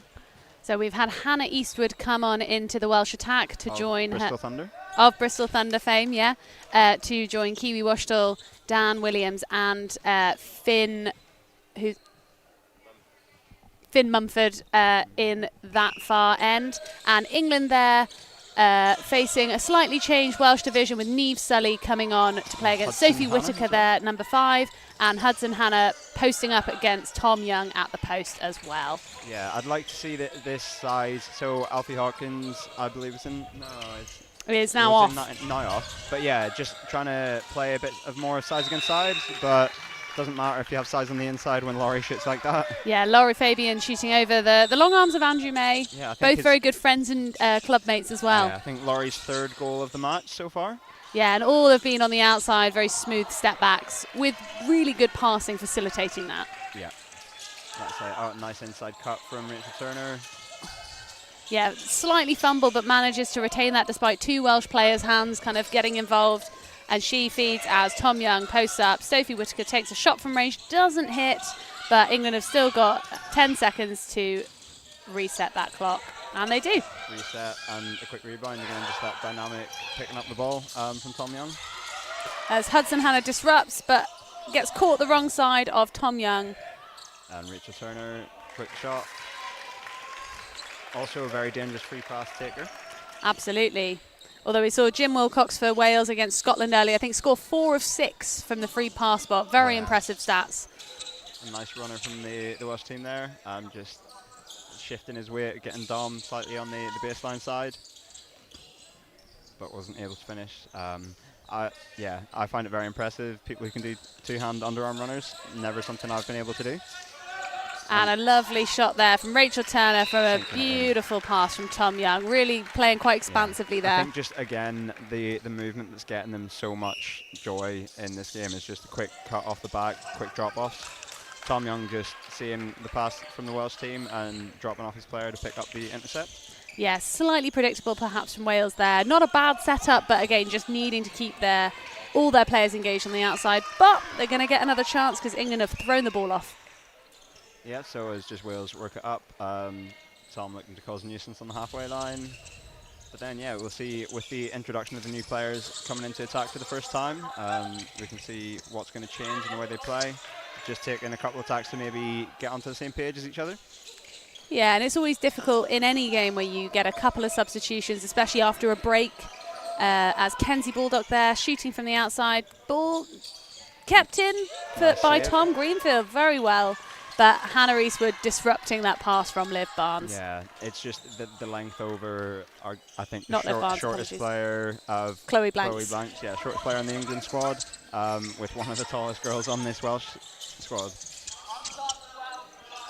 And I think that actually I'm seeing down the other end as England bring the ball up that Hannah Eastwood is now going to post up against Kenzie Baldock, and Kiwi Washtel will be playing against Chloe Blanks. Bringing that matchup that we've had from the start of the game with Kiwi on Chloe.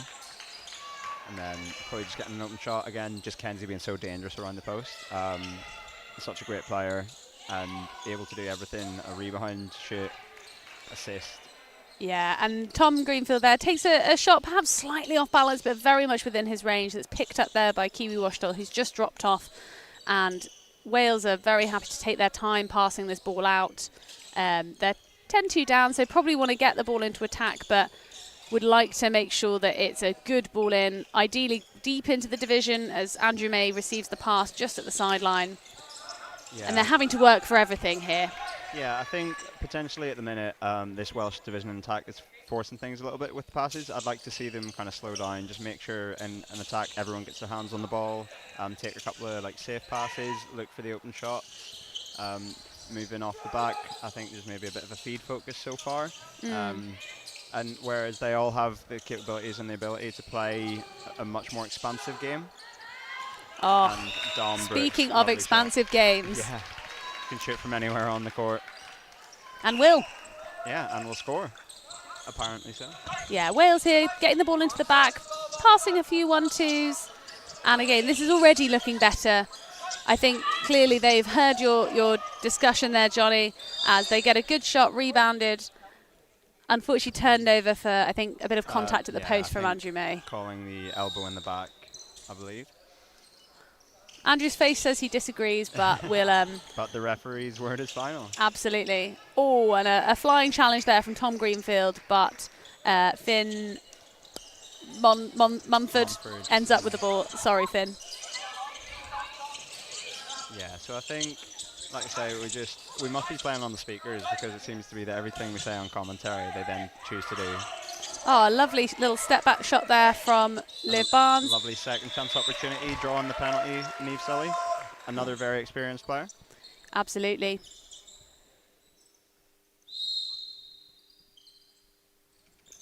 And she puts that away. There we go. I think that's what Wales needed, is just see the ball. Oh, what's the call? I think someone Oh, no. a foot over the line somewhere. So Hudson Hanna, I think, from his expression, stepped over that line. So unfortunately, that penalty doesn't count. But England threw the ball off again and will give Wales another chance. I'm sure Niamh Sully will be looking to put that right, get the ball in the basket, and assert herself during this half. Yeah, I think that's just one thing. Like, once this Welsh team just sees one or two drop, they'll just play with a lot more freedom, and we'll maybe see like 3, 4, 5 start to drop. It's just one of those things. The defensive pressure from this English team, like I say, I think there's a size advantage with every English player in this division at the minute, and so they just need to kind of, like I say, see 1 or 2 go in and then take advantage. And they'll walk the block again to control this, but kind of lost track. Timed out by the shot clock. Yeah, lost track of the time there. It is hard. You're really trying to play structured korfball, but actually the time is not in your favour. So yeah, I think, like I say, we're seeing the kind of English players stay in the waiting room, and there's just like a lot of sharp passes, like I say, looking for those drop-offs, getting good shots, and then have the players know that as soon as that shot or that pass is coming, someone needs to drive in, get the rebound.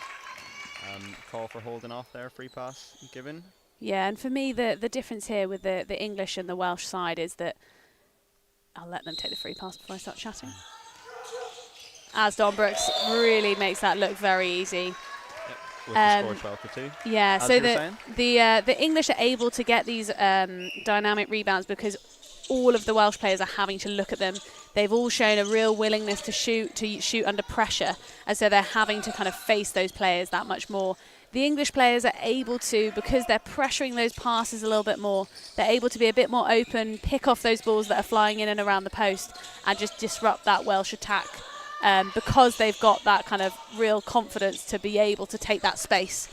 Yeah, and again, we've seen a few opportunities like this from Tom Young in this game. He, just with that height advantage, manages to get a few easy ones just with the ball popped over into the feed as the Welsh players trying to cut the feed. A nice fourth goal For Laurie Fabian. For Laurie Fabian. As Niamh Sully has a word with the referee, I think believing that Sophie Whitaker travelled there. Referee Rachel Seddon says, no, I saw it, I'm happy with that. And the ball comes back for England after a very short Welsh attack. Yeah, so again, just easy playing, easy goals. Rachel Turner, lovely shot. Just looked like it was going in as soon as it left her hands. Yeah, 14-2 there with 1:40 left of this third quarter as Wales start getting set up, trying to make the most of this kind of last chunk of gameplay. Yeah, it's nice to see that they're starting to look a bit more for the overballs. I think they're maybe getting caught around the front, and there's just a few intercepts from some just poor passing, but they're looking to do all the right things. And yeah, like I say, we just need to see the ball drop once or twice. Yeah, I wonder if we'll see some substitutes for the Welsh development team in that fourth quarter. I can see that Cerys Morgan is on the bench, as is Lucas, whose last name I'm not 100% sure on, from the University of Bath. Neither of whom have appeared in this fixture, although did play for the Wales seniors yesterday. Yeah, I think Cerys Morgan being one of those ones who was kind of new to the squad this year. So getting an attempt to integrate and see where she's at. Yeah, and it's Playing brilliant. her Yeah, ball up at Liverbirds at the Yes, minute. I believe yeah. she was top scorer in her league this season. as Brilliant. well. We can also see on the English side of things, Johnny Potter and Paul Kim have now got the tops on. Looks like they may be coming on in the last quarter. which is something if you're the Welsh players seeing the speed of Johnny Potter And Paul Kim. and Paul Kim, I'm glad I'm not the one marking him. Yeah, I imagine if when they come on, we may see a bit of a change in how England set up, depending on who they come on for. Obviously, currently, particularly in the end that's currently defending, both Tom Young and Laurie Fabian being in the same end offers a lot of height and the ability to rotate in and around the post. Yeah, and that's end of the third quarter with the score still remaining at 14-2. So coming up for the rest of the day, we have got the next game, I believe, is Ireland Development versus Scotland Development. And then we've got Ireland versus Scotland, senior sides. Yep, And then the first IKF friendly, or the second one of the day, yeah. Because but for Ireland themselves. For Ireland, yes. It's our first official friendly of the weekend. And then there will still be a game between the Irish Development and Welsh Development. And then Ireland and Wales. Those are the last 2 games of the day. I believe so. I'm sure I've missed another game. I think it must be the Scotland Development team playing this England side at some point. Yeah, I think, England Development's playing all the development teams today, is it? Yeah, Yeah. 6 games for them over the course of the weekend. So a lot of miles through those legs. Oh, yeah. Although I'm sure as a referee, you've also put some miles through your legs. Yeah, apparently I did a half marathon yesterday. Yeah, I refereed four games, including the Wales-England international friendly. And yeah, so I did 25,000 steps, allegedly burned 7,000 calories, and yeah, travelled 23 kilometres. That's pretty good going. Yeah, a bit tired this morning, but it feels worth it. And you're back at it again, Yeah. as are these players. Yeah.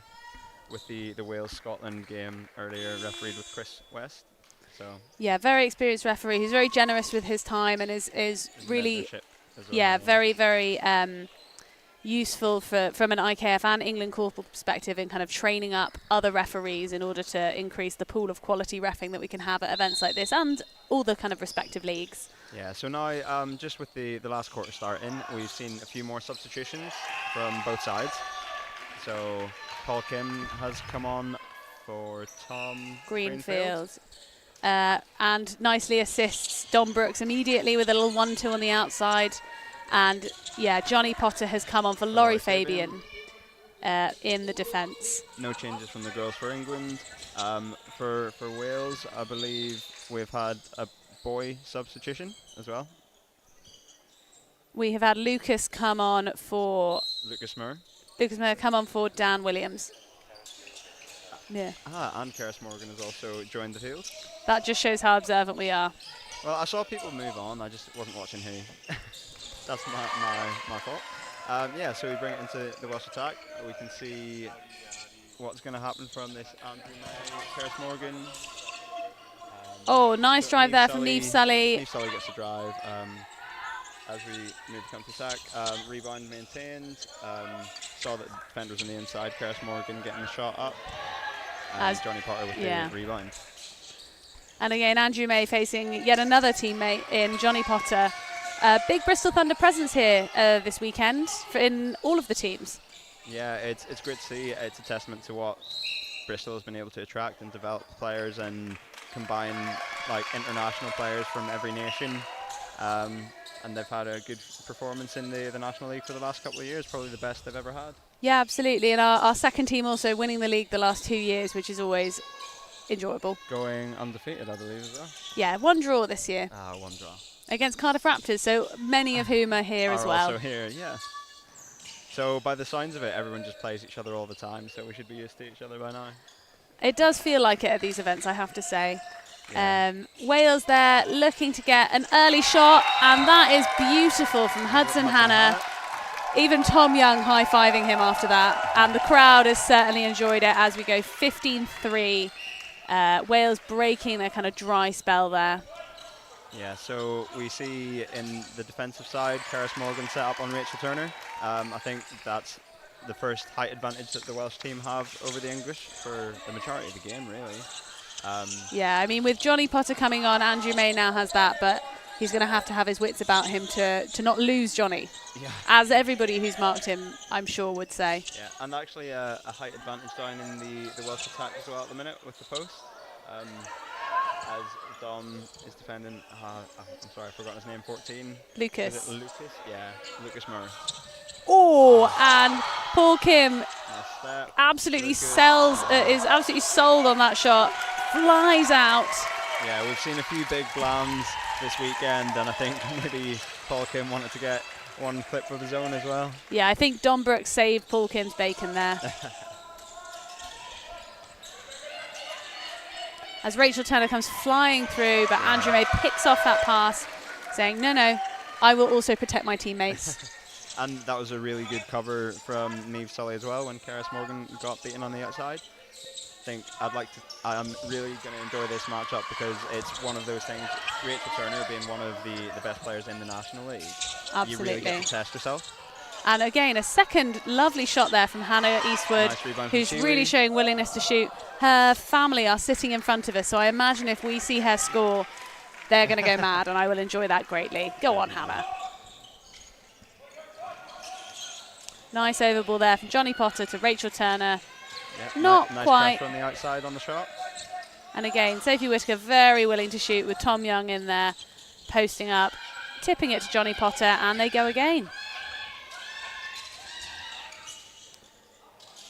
Yeah, I think nice run there from Rachel Turner. Yeah, almost too many opportunities here for England. I think that any one of these would comfortably be a goal, but I think frustrating not to score with any of these. Yeah. Wales will certainly be exhausted by the end of this attack and will really be hoping not to concede, having been in defence for quite so long. And there we go, they didn't. They managed to stave them away. Yeah. There were about, 5 or 6 shots in that attack? At least, yeah. Yeah. It's really tough to stay on your player as they keep constantly moving, shots going up. You're trying to stay aware where the ball is, where your player is.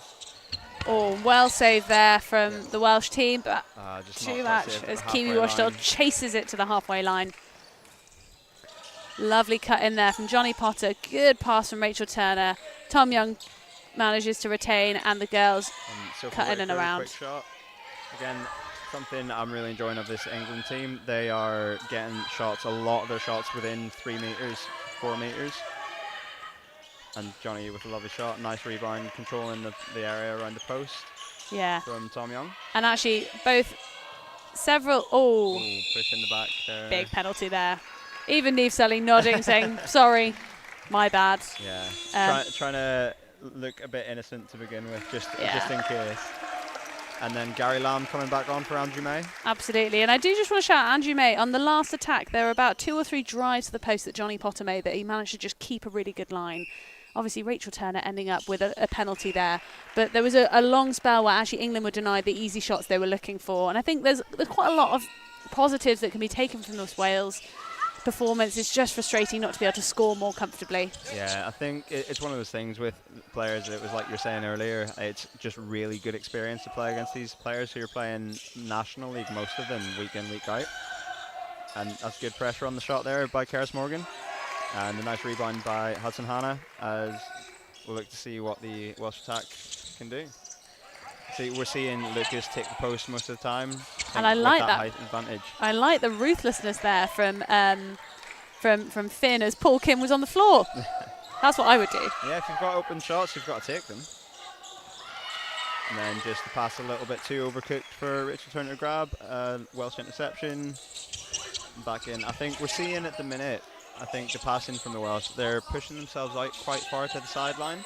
I'd like to see them looking for the overballs, almost similar to what the English team's doing, and look to try and get a few closer shots. Because they've been able to show perfectly that they can shoot from anywhere. Shots gotta go. Not long left on the clock. Yeah, 3 seconds left. Shoot, Hannah! Oh, no, unfortunately. Yeah, too much timed out pressure by the there. shot clock. There was still sort of 2 or 3 good shots in that attack. It's just if they're not hitting, it puts so much more pressure on the team. Yeah, but it's good to see that they're getting those rebounds, taking extra shots. Got to shoot to score. You miss all the shots you don't take. Some good pressure there by Niamh Sully on Sophie Whitaker, who looks to the sky in frustration at the air ball there. Again, not in keeping with the rest of the shooting, I think, from that game, but perhaps a little bit of tiredness coming in as Hannah Eastwood gets a great shot off a Kiwi Washdale drive, but England end up with the ball. Yeah, it's like I say, that was a much closer shot, and it's definitely looking a lot better when they've kind of worked for those closer shots. And yeah, I'd like to see Wales keep doing that. And then again, slightly overcooked pass, so Gary Lamb able to pick up the ball as we work it back into the Welsh attack. Nice pass to the outside, looking for that feed. Shot clock attacked. Yeah, Paul Kim saving the shot clock before he gets the ball. England going to have that at the back line. No, they're looking to switch the ball. I think maybe that one's picked up a bit too much sweat. And takes out a chair in the jury desk. Yeah, so we're just replacing the ball. So, like, things that go to hand, maybe, yeah, just a bit too sweaty and slipping through the hands for the players. That certainly happened a few times yesterday. I would say the general atmosphere in the hall between teams over the last day and a half has been really positive. I don't know what you think as a referee, Johnny, as Johnny Potter shows what he can do, but actually generally good-natured. Yeah. You know, people playing hard, but then helping their opposition off the floor after they knock them down. Yeah, yeah. There's definitely been a few collisions today, anyway. But no, I think it's been really good. I think it benefits, like you say, a lot of the players on all the different nations come from the same clubs, and so there is just that kind of healthy competition, and everyone seems to be enjoying themselves, having a good time, testing themselves against the players, like I say, that they may not play all the time, and yeah, there's been a high level of competition, which is all you can ask for in these tournaments. Absolutely. Long pass there from Paul Kim, just tipped by Lucas from Wales as John Brooks drives to the basket, finds two defenders, and Paul Kim takes that shot.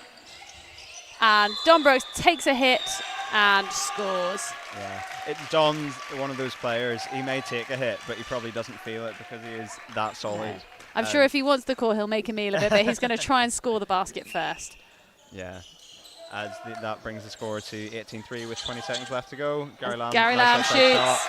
Good celebration there from the Welsh team. 18-4. Gary Lamb just saying, we're going to finish on a high. It's 10 seconds to go. That quick release basketball shot that I've asked for the whole game. A nice And switch Johnny from the Potter, boys. buzzer beater there. And the clock is going to run out before 19-4. Wales can reply. Yeah, 19-4 final score. I think everyone has a lot of positives to take away from that performance. Absolutely. I have been Lizzie Ty, and I've been with Johnny Wilson. We're going to wrap up this game. Thanks very much. Yeah, hope you enjoy watching.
Okay, here we go. Scotland versus Ireland development teams. This is one of the key games in the development tournament. Absolutely, between Jim. Scotland, Ireland and Wales. What, any predictions for you or any particular players you're excited to see? I'm excited to see them all, Tom. Test. I've particularly been enjoying number 23, Martin for Ireland. I've particularly enjoyed today. A good tournament. Yes, he got an absolutely spectacular blam yesterday, which I did also see him do a number of times at at Bucks Trophy earlier in the year. He was a standout player there as well. Oh, I won't say too much on that because it was against Wales. But he is looking very tasty this tournament. Yeah, I agree. What's happening here? The Any desk, they're ideas? Just checking the numbers. Okay. Just ramping up for this duel between. What's the national animal of Ireland, Tom? What's the national animal of Ireland? I feel like this Now is something that you is would a know. question. The I do unicorn know that there are no versus snakes in Ireland, Not the snake then. so it's definitely. I mean, it'd be funny if it was the snake. No, we'll find out at half time. That's an extremely early free pass. It's an opportunity to put a goal. Oh, Finley steps in. on the Look at him board straight shaking with away. enthusiasm. Oh, and he tips it. Unbelievable. Referees are okay with that. Love it. And there is my man, Martin, coming forward. With a Oh, good feed. Somehow. They got it through there. I tell you what, Mark O'Keefe's unfortunate reality now is because he is the Corfball style man. Nice goal. It means anything he does, people assume he's going to clip it. Oh, thank you, Nick, has checked From our on the national technical animal team has of just Ireland. informed us that it is a hare. Specifically the Irish hare. Well, that makes sense, Tom. Okay, let's maybe comment on the game for a bit now. Thank you, Nick. Well, it's one attack, one goal for Ireland. Second attack here. Here he is. Martin. Passes to number 3, Emma Portnow. And Finley comes away. He's yet another person who I believe has come up through Corfball under Paul Kim's tutelage. There's so many of them. Tom. I know. As They're Paul multiplying. Kim's trainees are flooding the home nations these days. Scotland getting a nice attack. Nice. Recycling it. Yeah. Sure. Oh. Wasn't sure which way that was going to go. Yeah, neither was I. Perhaps because he had the outside hand. Yeah. It is all about positioning under the post. And he's converted it. Draw the Deep game level. words. Okay, here we go. Oh, that was a bit of a boo there from the crowd. Unsure why. Yeah, they might not have liked the decision by the referee there, but They might have just noticed you sat up here. I tell you what, your laugh is perfect for commentary, I'm just saying. Oh, Dan Landrigan. Oh, look at him. Good activity. Titan of Oxford Corfball, so I've been told. Oxford Oh, City's there he is. top scorer of all time, Ooh. but he couldn't quite get that one for Ireland. Nick Wilkins having a wry chuckle at Dan Landrigan's status as the top scorer for Oxford. Well, I think Nick's hot on his heels. How many is it left, Nick? Believed. Let's not pretend you don't know the specific number. Scotland Yeah, there, and Martin just- comes there's away with it. Martin, Yeah, that's going to be an interesting battle, I think, between those two players. Evenly matched. Yeah. Well, Dan Landrigan pot shot from the outside. Lizzie Johnston with the rebound. Some I tall remember, so girls I as was at well. Oxford City when Lizzie started, and she just came in immediately and Oh, was some nice ball. Yeah, over the nice. top. a solid defender in netball as well, and it translates extremely well to Corfball, particularly in her case. See how I understand Oh. it. They looked for that ball over again, couldn't quite get it. But Martin's there to sweep it up. Very nice. It's always And they've key got when you almost do a full. that. Sorry, dude. They got Yeah. almost a full shot clock, so that's happy days. Yeah, it's always key when you just turn that ball over, just as the other side think they're going to get an attack, and the ball straight back in. Oh. Yeah, it's particularly demoralising. This looks like the desk is making some calls here. What have we got? I think this is just frustration from Leo at not being able to play because he's injured. He wants to still stake his claim on these games. Okay, Scotland ball. A little perplexing, but that's Interesting. okay. I'm sorry we can't shed much more light on what's happened there, but Scotland have the ball. And Martin not put picks on. it up again. Not wearing 23 for no reason. Good elevation.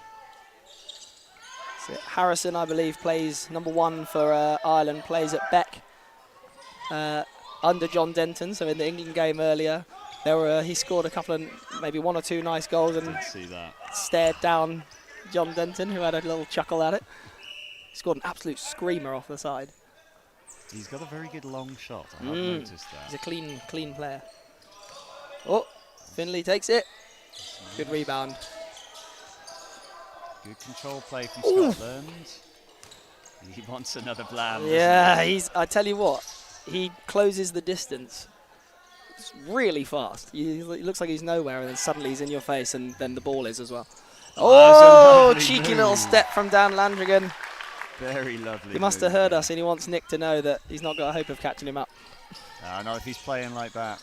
Yeah. How can Scotland respond? That's a nice shot. Oh. Ooh, yeah. I mean, Yeah, nice. did well to rebound that and get the shot up. I think that was fair. The boy holding his position. Yeah, I think so.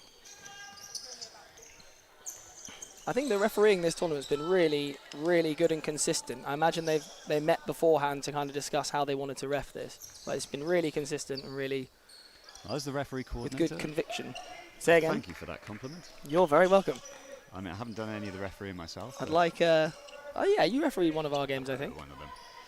But this refereeing duo, actually, Welsh pair. Nice. Rachel Seddon, Homegrown talent. Tommy Freeman. Good They both pickup. jointly won, actually, Referee of the Year at the WK Oh, did they? Awards. There he is, Harrison on the outside. Dan Landrigan is up high. Yeah, good fight. Oh, nice. Referee had the Eagle-eyed. perfect angle for that one. Yeah, I'd like it to be known I genuinely didn't know that you were coordinating the refs for this. Oh, she is Take the rapid, compliments. number 42. That's a good For hustle Scotland. there. Picking the ball up. Finley Tarrant. Rowan McLaughlin, I believe. She is rapid. Just controlling the post. Craig Stephen. He's doing a good job there against Martin. I think if they You've could got to just- be strong in that situation. He's one of Harrow's biggest talents. Dan Landrigan on the He's outside. there again. His ears were burning. We were talking about him. He And wants it's- to give us a show. It's a crucial moment in the game. If you can just get those early goals, build the lead, because the pressure's on Scotland now. Yeah, 3-1 Ireland.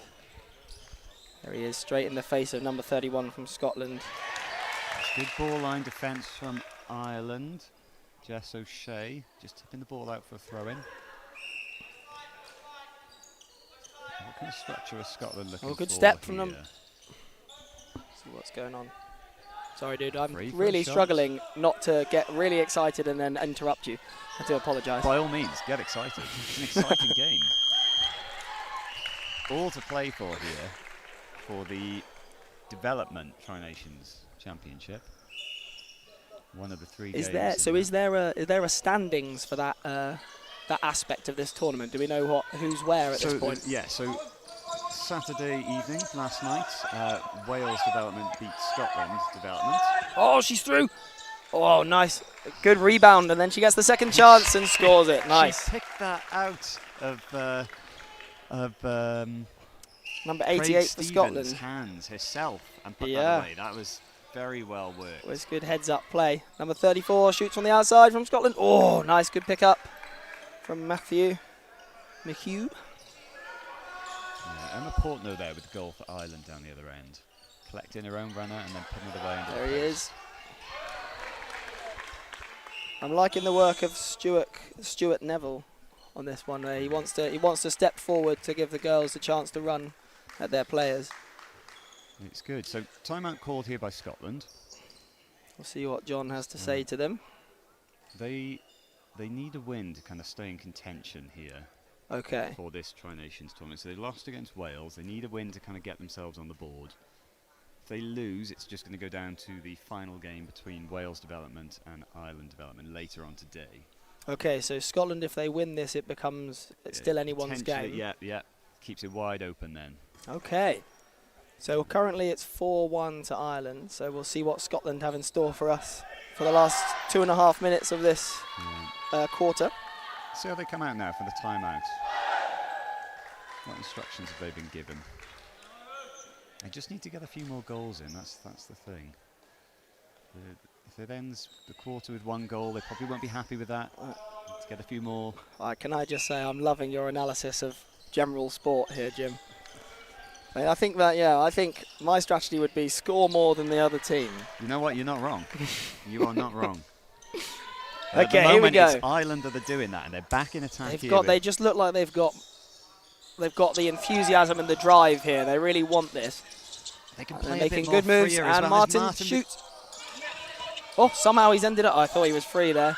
Emma Portnoy again. Emma Portnoy, yeah, she's. Oh, yeah, good for Chase.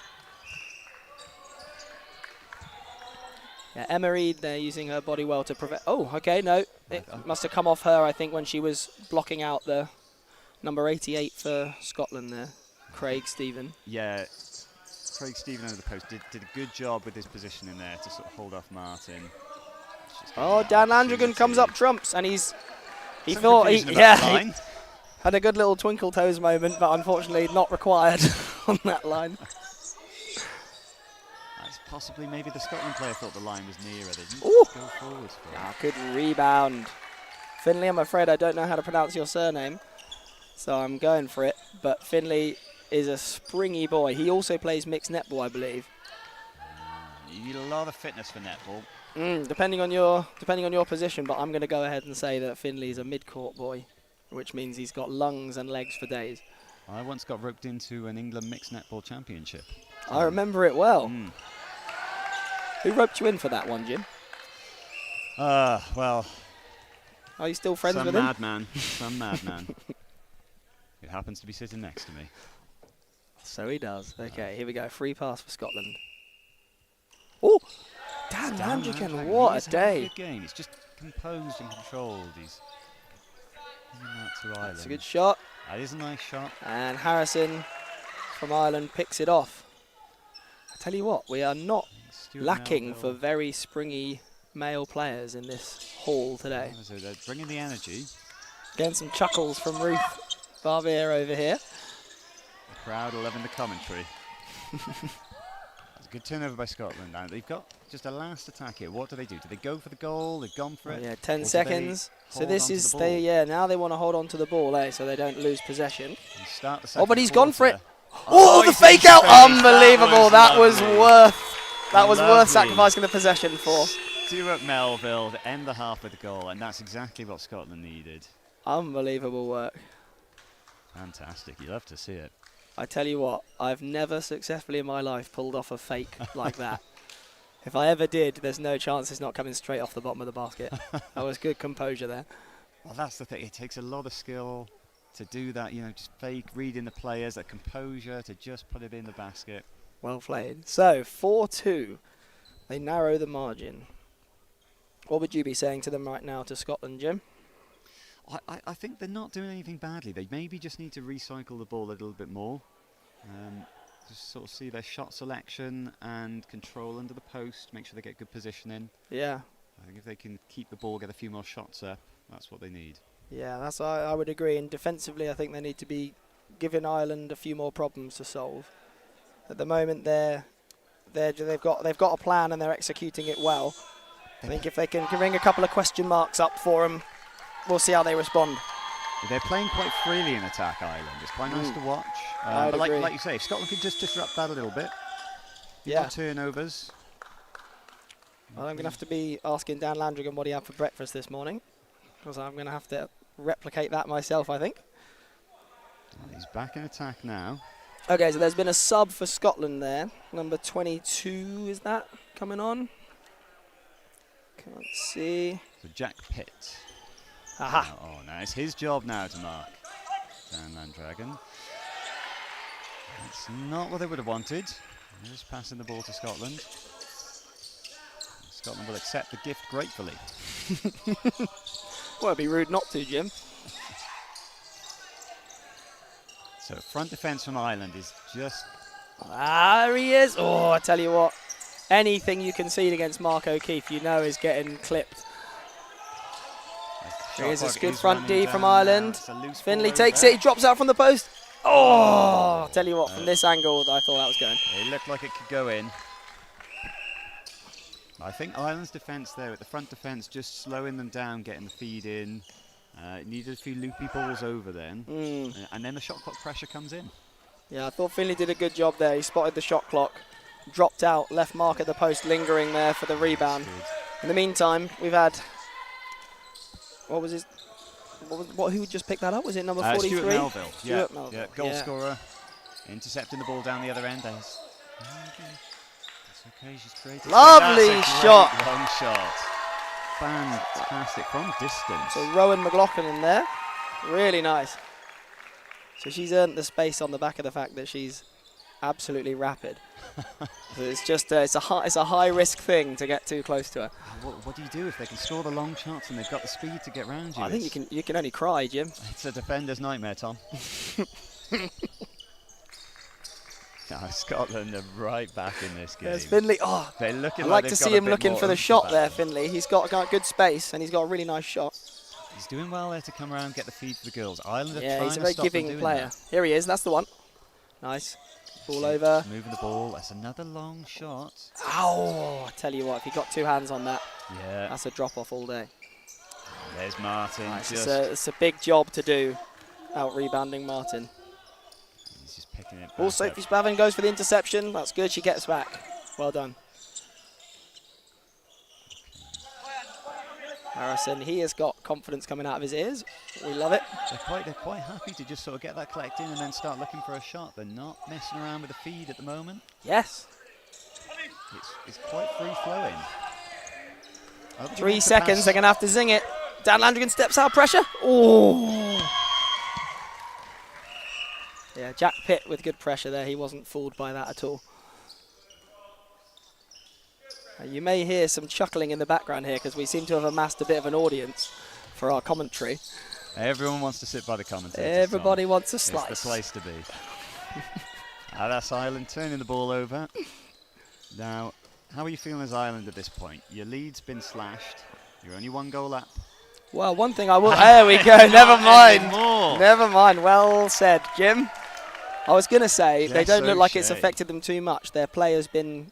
They're executing their game plan still. It's consistent. The shots didn't drop for a bit until just then. Absolutely. They still looked calm. They're not rushing. Oh, out, lovely. panicking. Takes advantage. Oh, that's Stuart 2 Melville. clutch shots he's scored now. Oh, was it Their disallowed? crowds are Oh, no, loving it wasn't They're disallowed. loving it. It sounded like a boo, but I think it was a stew.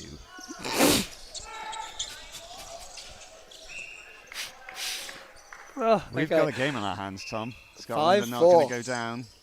Going down without a fight. Ireland are putting the pressure on. They've got to try and get it back. They can't let them put it into attack again. Stuart Okay, Melville, the great danger man ball at the straight moment. in to a feed there. Jack Pitt takes over. We'll see. You don't want to have Lizzie Johnston from Ireland under the post. She's got long arms. And Halligan into Oh, Melville she with comes the running run. through. That's Oh, and in. Scotland equalise. And Nice. You know what? Stuart Melville there with the feed. So instrumental Well in stepped. that goal. That lovely finish from Fran Halligan. Yeah, I think he's a standout player for me so far. He He's scored really stepped 2 up. absolute screamers under a lot of pressure. Ooh! There's pressure Was there. well closed down by Jack Pitt. Harrison picks it up. So this is the first time now we've been level since the start. Jess O'Shea. Nice shot. Yeah. Yep. Scored the goal earlier for Ireland. That one couldn't drop. So yeah, putting a bit of pressure on. They're having to work to get it into attack now.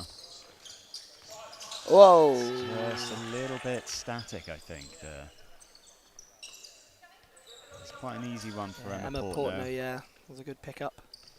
Into Jess O'Shea. She has a Dan very, Hagrid a looking very for oh, the he move. loves He's it. gonna pass He gives it the off. ball off to Harrison. Come on, you got to sink that. Oh, Oh, he's unlucky. in It's a good space, shot. Yes. It's a good shot. He did everything he had to do there. Dan Landrigan with the flair. Fantastic pass to get it to him. I love Through it. the 2 defenders round the post. I was going to Easy say to about do. Emma Portnoy before that spectacular scene occurred that she just looks so extremely casual, and that like she's putting a lot of good work in, but it just looks like it isn't makes it look bothering her easy, at all. Tom. Yeah, she makes it Makes so look easy. That couldn't have said it better. There we go. That's what I'm Yeah. talking about. Under pressure. A little bit of a block. Ireland get the ball back. It's a tricky part of the game here. I often find if you're the team that's just come back, sometimes you can fall into the trap of thinking that the job is done when you draw that. Yeah, absolutely. Hard work still to do for both teams God, now. I think the standout male player for Ireland so far has to be Dan Landrigan, and he's playing against Stuart Melville, who's the standout male player for Scotland. That is I'm enjoying this. a bit of a matchup. That'll be one to watch as the game goes on. Oh, it comes down to a foot race. Nice, and Martin comes away with it. There. He's doing a good job. Oh! I'm not sure Oh, how he it's- managed that to get was- that up. A serious sprint he took there. He's quick. And Lizzie Johnston picks it off. Now, can they maintain composure? Stuart Oh, Melville takes it back. who else? Fantastic. Comes up trumps whenever it's asked of him. So both teams with interceptions here, and there's Martin There we intercepting go. again. I tell you what, this is a defensive game at the moment. It's being won that way. That's a little bit clumsy. Sends Landrigan into next week. And it's straight to the penalty spot. Okay, Thank so you, far Verity. he's been faultless. Oh, unfortunate. Short. And picked off by Jack Pitt. That's a big moment. You always, I mean, you never want to miss a penalty, but Happens to the best of us, Pressure. Jim, as I know to my cost. you almost think the game's going to be decided here by who can pass the ball around Yeah. without losing it. Yeah, we're in a bit of a like... Oh, come on, get hands on that. Just bobbling Yes, around. number Where's- 36 comes away with it. And then just snatching at the pass there. And it almost went straight to the Irish attack.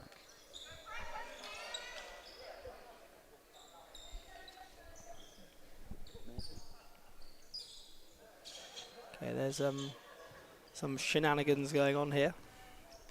Did we lose the ball under the table? And Is that what happened? Yeah, I'm John not Bagnall's rescued it.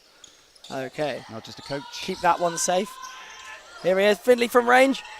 Nice, and that's a great rebound. One-handed. You love to see it. Bit of flair. It's good. I heard the IKF introduced a new rule that you get 2 points for an extremely stylish goal this year. You know, that sounds like Jim. a fantastic rule. Yeah, it's good for you, mate.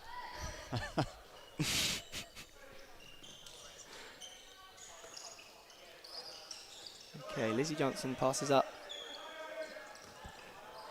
It's an Great interception pick-up. again. See, Is it at the moment it's being won by interceptions, It so is, it's yeah. giving everyone a chance. both teams, and then Oh, and unfortunate. this is it. I think the team that can just tidy up the passing. Mm. So there are 2 no-shot attacks there. Yeah, I tell you what, that That's was gonna a be the well thought of difference. pass, but even the speed It's just so of Rowan tall. McLaughlin could not get on the end of that one, unfortunately. His height is one thing, but he's controlling the space really cleverly. Who's that? It's Martin McDonough. Martin, yeah. For a young player, his movement's good. Oh, That was Finley that picks was it a off. Poor pass to him there. That's the Almost kind of managed thing to you turn it want. over. Makes defending the effort in defending it out worth it if you get a chance like that. That's it. It makes them think twice. You know, a free extra attack. That's Psychological it. blow Good to the other patience team. from Harrison. Good. So they've got Bobbling 44 around. seconds here. They've got time. 15 on the shot clock. Almost the That's a pick-off.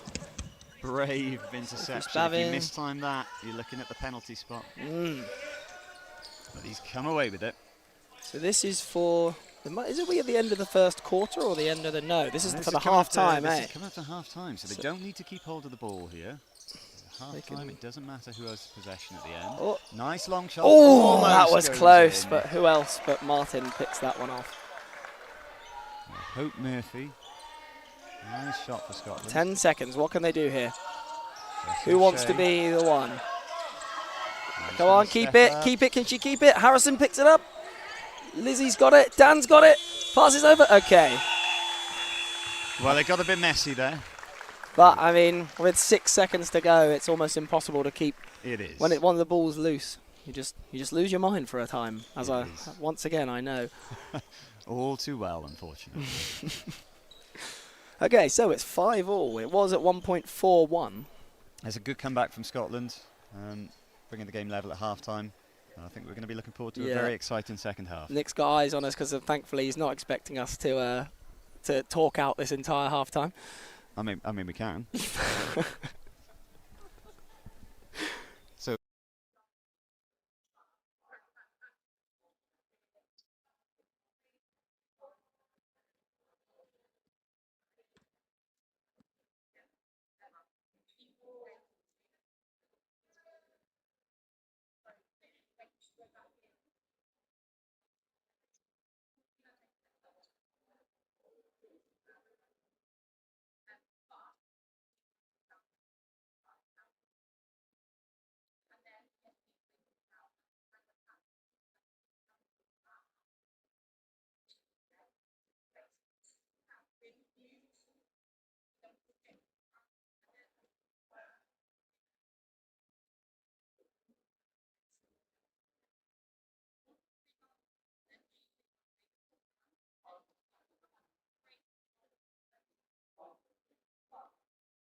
And we're back. The clash between Unicorn and Hare. Really livening up now. I feel like it's fairly evident who normally wins that battle, but in this case it's 5-all. Oh, I don't know. Hares are quite tricky. Very speedy animals. How many hares do you reckon it would actually take to take down a unicorn? How big are hares? I don't know, maybe I can probably give you a weight, let's say 2 kilos. Okay, let's talk about Not as football. big as the man with the ball, Craig Stevens, starting us off in this second half. Still loving that matchup under the post between these two. Yeah, it's a good fight. Okay, he goes straight in. Finley's in their feed there. Finley Tarbuck. Passes out. Shot from the outside. Oh, and Martin picks it off. Oh, there's crazy speed. Well again, done. Tom. Yeah, Just Rowan gifting them a McLaughlin. second I keep opportunity. saying it. She is rapid. That was great hustle from her. She did so rapid she almost ran into the post there. Yeah, she shoots from the outside. She's sunk one from there already. Oh, Finley picks Great off the pickup. ball. So we've got the 2 boys in from Scotland now. And this is clearly a tactic. They want to attack through their girls. It's working for them. That's good. Finley takes it. Again, good hustle. And And they've got boys under and girls out. That's it. I tell you what, personally, I'd like to see Finley out shooting a bit more. But never mind. Rowan McLaughlin from the outside again. I love it. Fantastic. And that, I think, is the first time Scotland have been ahead. I think you're right. That was really positive start. They recycled well and got the good chance on the outside. Dropped it in. And this Love is, it. This is what we said just at the end of the first half. I think the team that can just recycle the ball, get a nice phase of attacking going. Do the fundamentals well. There we go. Jack And Pitt. that's it. Okay, so far Scotland staking their claim on this half. There he is, Finley on the outside. That's what I've been looking for. And the Strong. boys in again. That's a good Gish defence does from well. Portno to keep her position there. Whoa. Closed him down. And they've lost. Oh, it's just bobbled away from all Hope three Murphy picks off the loose ball. Very smooth. Here we go. We've got 17 on the shot clock. Oh, good hands from Mark O'Key. Yeah. Ireland come away with it. Big long ball over to Jess O'Shea. Good front D from the Scotland boys here. So that's another attack for Ireland without a shot, I think. And We know Scotland are definitely up for this. Now we want to see Ireland show us they are too. Ah, Finley. that's a nice chance. It was a great run. Yeah, you want to see Ireland respond now. So they've gone one down. They can't let that get to them too much. They've got to find that gear that they were in earlier in the game, I think. Yeah, you think they're what more sort of third, fourth now? We want to see fifth.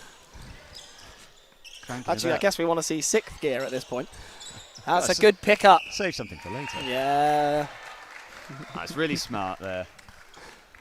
Very nice. Okay. Composure. Here we go. And it's an equaliser. 6-all.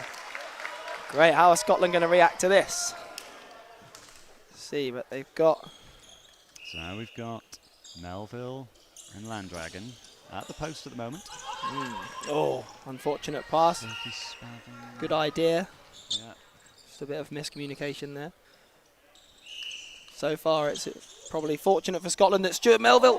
Go on, he's clutching these moments, as we know. He's just put his hand in there, giving away the penalty. Okay, here we go. Melville to take. Making his And he speed. slots it away. The crowd are loving it.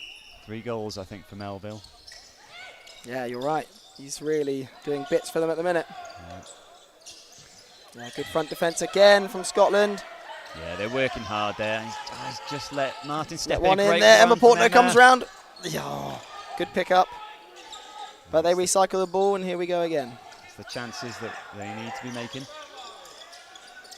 Yeah, Emma Portno from the outside. She's definitely up for this game. Yeah, she's got such a height advantage. Mm. And space to take Wants these it shots. again. There's another From the one. outside.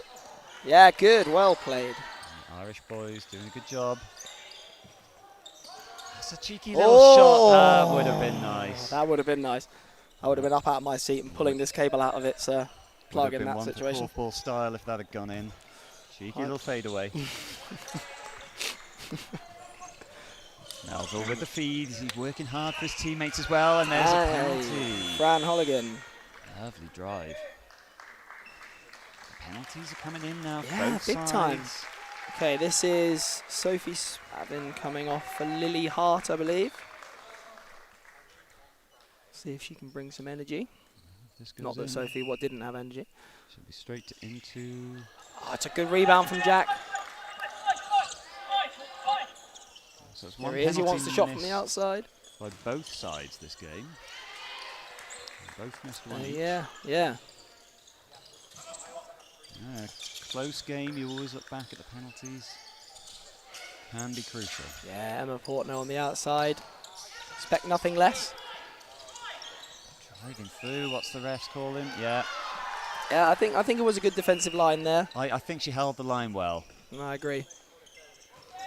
And Scotland with the ball, and they're still 1 goal up. Yeah, Dan Landrigan. Dan's Oh, he gone for reaches it. Stuart Melville. Just missed it, but Melville can't quite get Right. it fourth. That would He have is, been he heroic. is human, it turns out. After all. Only just, but he is. And Martin at the top here. Mark O'Keefe at the He's post. got to take that. Letting Martin shoot from the outside. He's Lovely pulled it rebound. down. Emma Portno back again. She's so aggressive. There we go. That was Scotland nice. player just looking to the ref there, but I think she got round cleanly. Yeah, I think so too. One of the big things with the cutting call today I've noticed is arms down when the move starts and only picking them up right at the end. No, you're absolutely right. You've got to be switched on right from the start with it. Over ball Napping. to Dan Landrigan. And we're all square again. Upstairs, I think, in I downstairs, think- but I think nothing. Ireland are in fifth gear now. They're moving the ball, but Scotland are keeping pace. They've got 7 on the shot clock. They need a shot now. It's a great That's drop a from the post. chance. Oh, unfortunate. Good pick up there from Jack Pitt. It's a good shot. It was a nice pass over from Dan Landdragon. He saw the move, got Mm. it to him. Yeah, really nice ball. 7-all. Really good game. Love it. And move his player around on the outside. That's it. And McLaughlin out to Hope Murphy. Back to Rowan. Yeah, Finley takes it on the outside. Finley Tarvit. It's good ball movement. I asked around in the half-time, Finley, about how you say your surname, so Tarvit is the way. So can't blame me if I'm wrong. Yeah, we've been reliably informed. Yeah. We called your mum and she said, no, You have his mother's number, Tom? I don't want to talk about it. Back to the game. Yeah. And There's Dan Landry, he comes sweeping in. Lovely shot on the outside. Good pick up, but only 10 on the shot clock now. yeah, didn't quite clip it, and They're going to walk it. And trouble Marie Day, and walking that's it. the right move, I Jess think. O'Shea, though. Lovely arms down from the Scotland defenders, unfortunately. So that was a good shot. She just powered into the gap there, and the Scottish defender just couldn't react in time. Ireland reclaim the lead. Yeah, Finley on the outside. Oh, that was close, but he gets his own rebound. Oh, no. I mean, this game is swinging back and forth. Rowan It's McLaughlin fantastic. using that speed again. What was the call there, Jim? I missed that. He's called a foot on the line. I mean, it was a long way from that, but It's okay. I trust the ref. I mean, Tommy's got good eyesight. You call him eagle-eyed Tommy for nothing. We've had a few. There's another one. Foot on the line at the back. Okay. Scotland cutting off Good Willis offer for- from Emma Portnoy, making that nice and easy to work out. Here we go then. What have Ireland got in store for us here? Dan Landry makes space on the outside. Emma Reid. She directs play with a nod of the head. The ref thought that was just a bit too much contact, maybe out of hands. Ireland to get the free pass. Okay, it looks like it's going to be Dan passing back to Emma here. It's a nice quick shot off. Lovely. Very calm and Never in composed. doubt. Lovely finish. I mean, it makes such a difference if you put away the free passes as well. I'm not 100% on this, but I'd like to see a clip of that because I feel like she might have started running up to the other end before that had actually gone in. She was that confident. Sometimes you just know, Tom. Scotland have got it all to do again, but they've done it before. They've come back from 4-1 down at one point. Oh, I think he's... Dan moving the post. Yeah, The referees don't think so. the taping job from Leo Comerford. We'll have to get him back out there. Insufficient for this. Not often that Leo Comerford is described as insufficient. I know. Today is that day. Yeah, Lovely. it's a Finley cracking Tarvit. interception. Mark does well to keep the fight going, but I think that's going to be Finley's ball. Referee is giving it. Okay, no, just pointing the wrong way. That's fine. Scotland with the ball. That's the drive you need in defence. Desire to win the ball back. Yeah, good. Scotland get it out successfully and get nice ball straight in to the heart of it. Dan Landrigan. Just sweeping in and cutting that feed. So fun fact about Dan Landrigan's surname, and I'm using the word fact quite liberally here, but I believe... Oh, never mind. We'll come back to that in a minute. Emma Portnoy sinks one from the outside. Improvised little underarm from the outside. Love it. And Ireland there's going to the break 3 goals 10-7. up. Great finish. There's a little flurry there that brings the game right back into Ireland's control. Okay, so Scotland have got a bit of work to do now. They've got to come out with a bang, but they did after the half. They did. They've done it before. They can do it Let's again, see them Jim. do it again. So the thing I was going to say about Dan Landrigan's surname is I believe I'm right in saying that he took that surname on, whether I believe it was his wife's, like a family member of his wife's, and the surname had died out. And he took it on to carry on the Landrigan name, I believe. It's a beautiful thing. Yeah, I might get a message from him at some point saying, what the hell are you talking about? We might be completely wrong on that. Yeah, but it's a nice fact if it's true. It's lovely. It's lovely. Let's hope so. Yeah. That would be nice, wouldn't it? So, This minute break is just rolling on over. They should be back on court by now. it's okay. They want to give so badly. And Scotland are the first to break. Come back on. They look determined here. There's some grit in their expressions. Let's see what they've Set got. to the shoulders as they come back out. They know they're going to have to fight for this. So remind me again, Jim. So if Scotland win this, it's anyone's game for the tournament. It's anyone's game. For the dev teams. If Ireland win this, then it comes down to Wales-Ireland, the Later last on game of the today. day. Yeah. Okay. Give us a show, Scotland. As a neutral, I'd like to see Scotland take this one so we get an exciting game. Oh, it's a great move. Nice move. Love it. And she gets her own rebound, puts the second shot up, and in it goes. in. Lily Fantastic. Hart. Fantastic work. Now that Great goal. is what you want. Substitution came on. Yeah, for you're Scotland, right. scoring a goal. That's what you want at the start of a quarter when you're down on score. That's the way to come out, isn't it?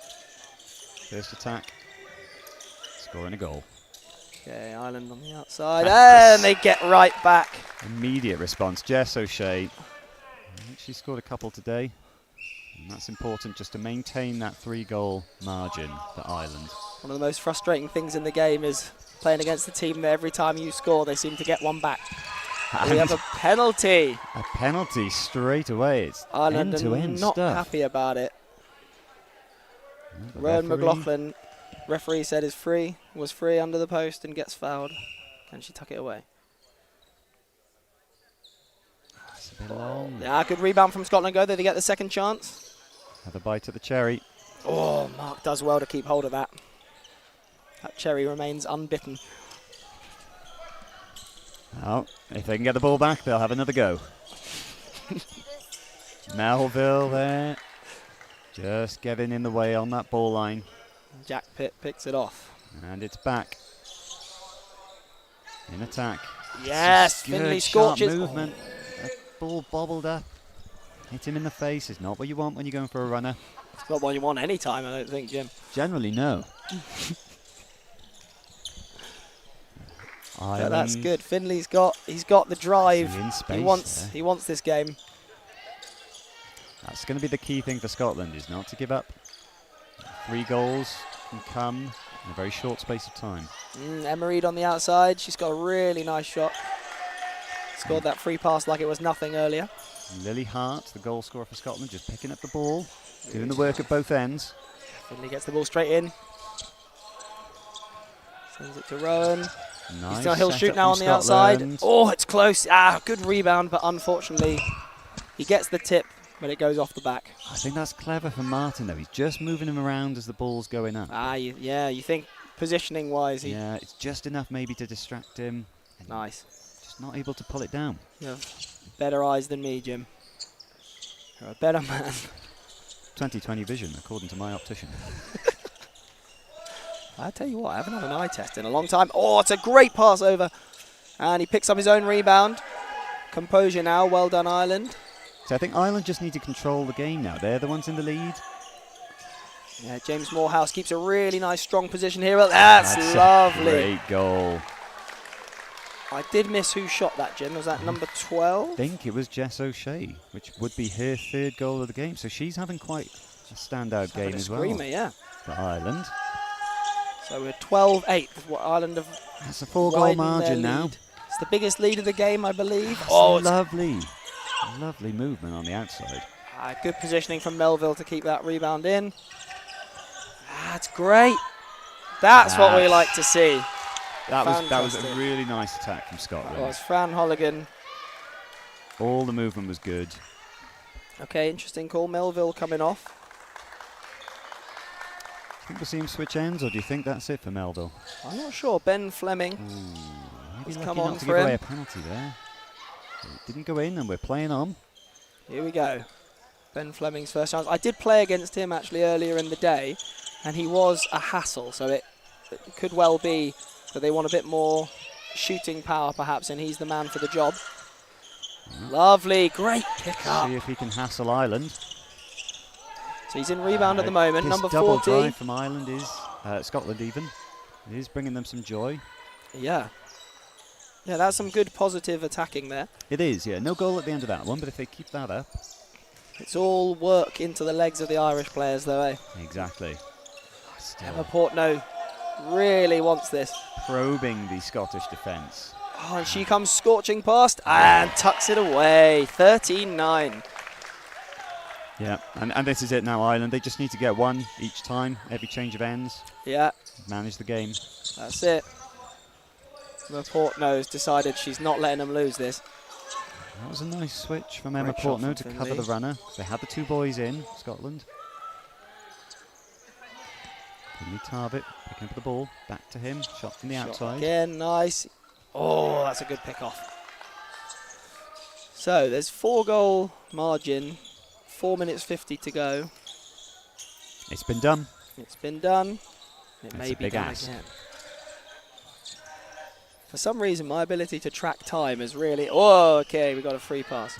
It's really left me. Are we in the fourth quarter now, Jim? We are. We are, okay. are So indeed. it is now 4 minutes 30 to the end of the game and a 4-goal margin. And an Ireland free pass to take them up by 5. She scored the last one. Scotland players really keen to get on top of that.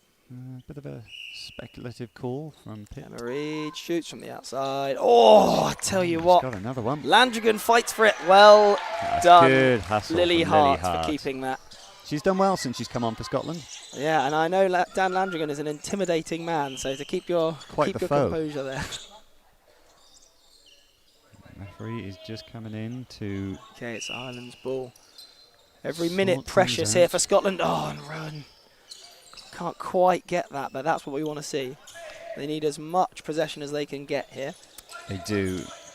And keeping the ball, does multiple well. shots. Yeah, that's what What we they need need. here. Great work from Scotland. Jack And that's Pitt what they comes need up. in defence. Oh, good Good hands. hands. No sweat on those hands. Keeping the ball. Craig Shot from Stephen the under the outside. post. Can he keep it? Yeah, he's Yes, done it. he Oh, and he puts it up can. and puts That's it in. Exactly what Scotland needed.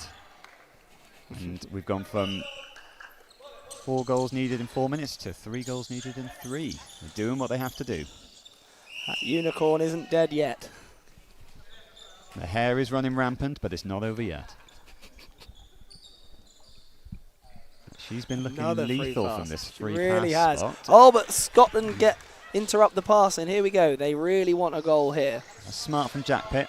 Oh, but Mark O'Keefe says otherwise. Clip that. Still got 3 minutes.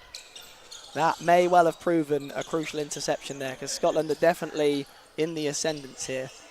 And Emma Reid, well, here we go. That's a good move. The ref spotted it.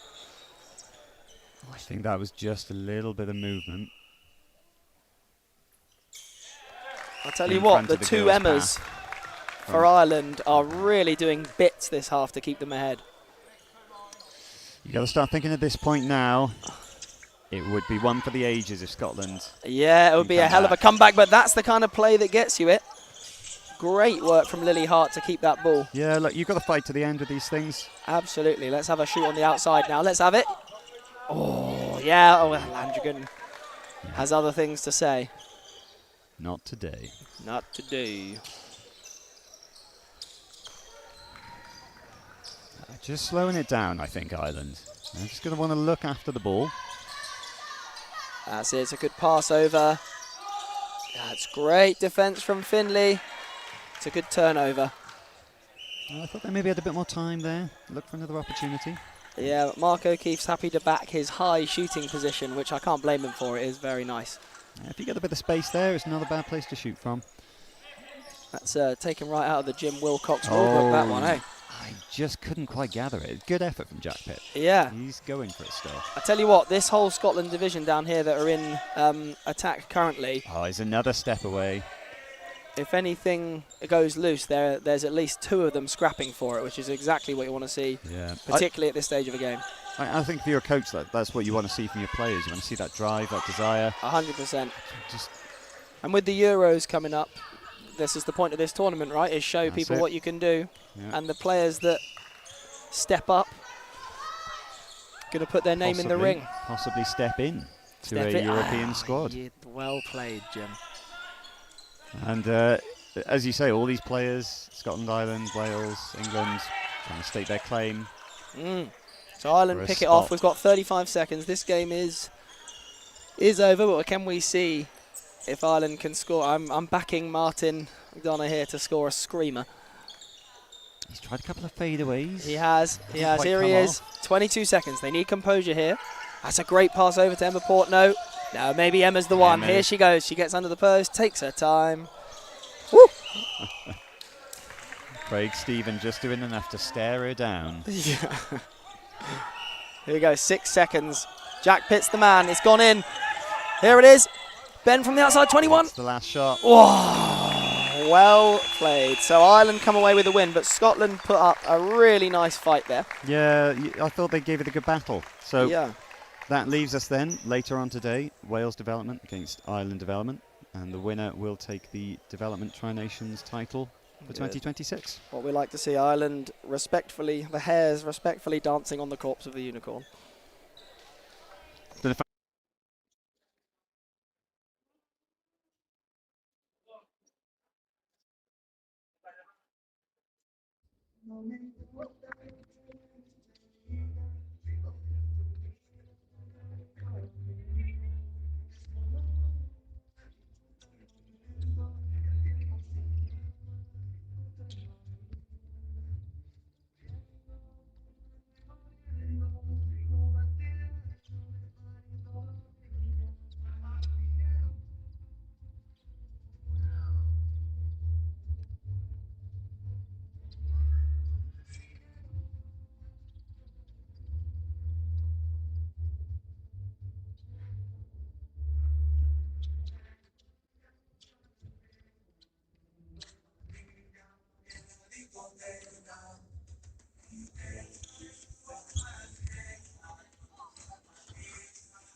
Oh, here he is.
I'm Christopher Banham of Welsh Korfball Association, joined by James Wilcox, Welsh international captain, for this IKF international korfball match between Ireland and Scotland as part of the 2026 Korfball Tri-Nations. Hopefully a competitive game coming up. Scotland earlier lost 20-13 to Wales in the first international match of the day, but played a very complete game, I thought. And now we've got Ireland hoping to take their first victory of the day. They're yet to play today. Yesterday, some good korfball played by both teams. Jim, what are you expecting? I mean, it's always a feisty game, these Tri-Nations matches. It is. I think Scotland, having had their loss earlier in the day, they played very well. Really looking to come out. Bit of a point to prove. I think both teams have had a bit of a changeover in players. George Rourke, long-time captain of Scotland, not competing internationally this year. Neither people like Tamsin Ellis, and Ireland missing a few players as well. So we've got some new people coming in for both teams that have performed pretty well across both days so far. And like you say, Tri-Nations matches always have an extra bit of spice. It's just the rivalry, isn't it? It's that Celtic rivalry. These teams do play each other a lot. And while this is just a friendly tournament, there's a lot of bragging rights that go with it. There's a lot of bragging rights that go into it. Scotland starting in attack. Colin Williamson off the back, and Elise Anderson, who scored some fine goals earlier today, takes the first shot of the game. I'm expecting conflicting styles here. Scotland to play rigid, typical kind of British korfball 2-2, whereas Ireland, as you'll see now, more dynamic. No static collect, trying to move the ball around, intercepted there by Scotland. Yeah, well, it's not paid off for them in that attack. Just working the ball in. We'll expect to see more of a static collect there. Yep, 29 for Scotland going into the post. 2 boys, 2 girls on the outside. Very structured. And a penalty That's given. A penalty. Well earned. Always hate those ones as a Cody defender. Sargent.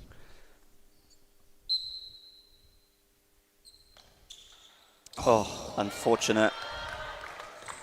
Scotland took the lead earlier against Wales, 2-0, and then were 4-1 up at one point before Wales came back. So they can pop goals away in quick succession. They started well against England as well. They gave England a very feisty first quarter.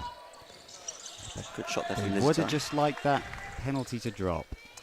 Yeah, just to settle the nerves, I think Scotland will be hoping to come away with at least 1 win from the 3 international matches they're playing this weekend.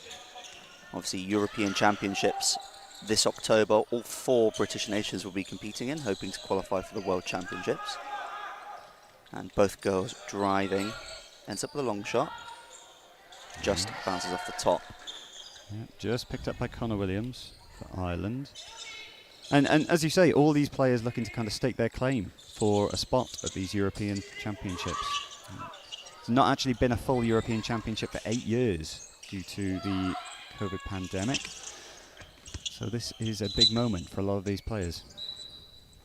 For those who don't know, 3 of the teams here at this tournament in the same European Championship group. That's England, Ireland and Wales with the Czech Republic. So matches this weekend. Nice shot from Alf Timney. Couldn't quite get it to drop. Always frustrating when it hits both sides like that. Yeah. Just bobbles out. So we see Scotland trying to get that 2-2 in that you talked about. And they've got it now. Just getting a better collect. Stuart McConvey is going to try and make it difficult for him around the post. Stu, very experienced, very savvy player. In attack as well, you'll see him doing some fakes, trying to pull off some under the post shots. He likes to keep us on our toes, doesn't he? Yeah, exactly. This ends Sam Ward, Alf Timney, Leanne Drury, Lizzie Ty, all very experienced as well. Lizzie Ty once scored 11 in a game for Ireland at the World Championships just a few years ago. Well, maybe she'll score 11 today. Free pass given there. Pass, yeah. He's remonstrating with the referee, Chris West having none of it. And Lizzie Ty setting up. That's a bit high, the pass back. Oh, just coming out. Unfortunate. It's a strong division for Ireland. A very strong division Very for experienced. Lucky from Leanne. You don't want to send Lizzie Ty to the free pass line too often. Maybe got away with one there. Jack Adam almost winning that ball back for Scotland. Oh, and Alf Timney. Alf Timney, just 2 feet on the ground and puts it away. Playing against people that can shoot like that is very frustrating. They're 9 metres out, you think surely not from there. And then he just bangs one in, 1-0 to Ireland. Almost an instant response from Scotland. Picked up by Cody Sargent. Back out to Williamson. Cody Sargent gets it again. He goes for it. Cheeky opportunity. Just unfortunately wide of the mark. So defensively, Scotland here playing against this more dynamic style. Interesting to see how they set up. They played rebound against Wales earlier, not letting them have a collect. Unsure if that's what they're trying to do here. It does look like it. Depends what Ireland are trying to do. And Jack Adam winning that ball, giving Scotland another attack. They'll want a goal, just like you say, Chris, to settle the nerves. Yeah, I think so. Get them going. Cody Sargent's got a nice position at the post. So haven't got a feed here, but I think, Williamson's trying to come in, but the boys are switched on there. Good switch from Connor Williams to just cut that feed out, and Stuart McConvey wins it at the post. Would like to see them get some more shots up earlier in the attack, Scotland. I think that was 15 seconds with no real challenge to the post. Yeah, they've got a lot of structure. It's just taking them a little bit of time to get into it, isn't it? I think so, yeah. Whereas here you see Lizzie Tai takes an immediate opportunity, wins that penalty. Some experience there. So the scoreboard's still showing 0-0 on the wall, but I think it's 1-0. It's 1-0. And now it's And 2. 2-0, Ireland. First of 11. Wow, for Lizzie potentially. Tai. We'll see. She's on the board. You want a response now if you're Scotland, I think, to not let this get away from you really early. Just as a player to settle your nerves, calm you down. Jen Devlin, the captain in feed. Double boy block, so they want the girls out in both ends, it She's seems, and a coming penalty round. one, it And goes it's in. The refs And they are will giving count it. They will They give will. it. They will. I think that's the right way to do it. She's earned I that. agree. The continuation after the foul, I think, is as long as it was one smooth motion. Yeah. And Ireland just forced. snatching at that opportunity. I think, you've just conceded a goal. You've given the ball straight back to them. It's momentum. the downside of dynamic korfball is when it doesn't work, you lose the ball very quickly. And yeah, in a situation like that, you just want to re-establish your control. Lost the ball straight away. And this is what we're talking about with Scotland. It takes them a while to get set up, and Does, but the rebounding good. Short opportunity. managed to get a shot up there. They're still getting their opportunities. There's a good clash of styles that we're seeing here. It is. So you're not even looking for a collect from Ireland, and they're just willing to shoot. Dynamically, just sweeping in. He has won it. Stu asking the question of if he was free. Refs clearly say absolutely not. Not today. Stu McCombie, so they did. Oh, feed that works. If a girl runs towards you and you're a boy feed and you turn and shoot, you have to score. If it doesn't go in, you're in trouble. You're a big trouble. Connor Williams, a lucky boy, and he gets his goal. So I'd like to see Elise playing a bit more on the outside, driving. Although a That's a fantastic shot from fantastic Cody shot. Sargent. You've got people that can shoot like that. And he did that to me earlier. Gave you a good game earlier. He Very, did. Very strong player. He's more than made up for the penalty earlier. He's scored his goal, and Scotland are back to within 1. That's a good ball over. Just couldn't quite pull it down. Sam Ward.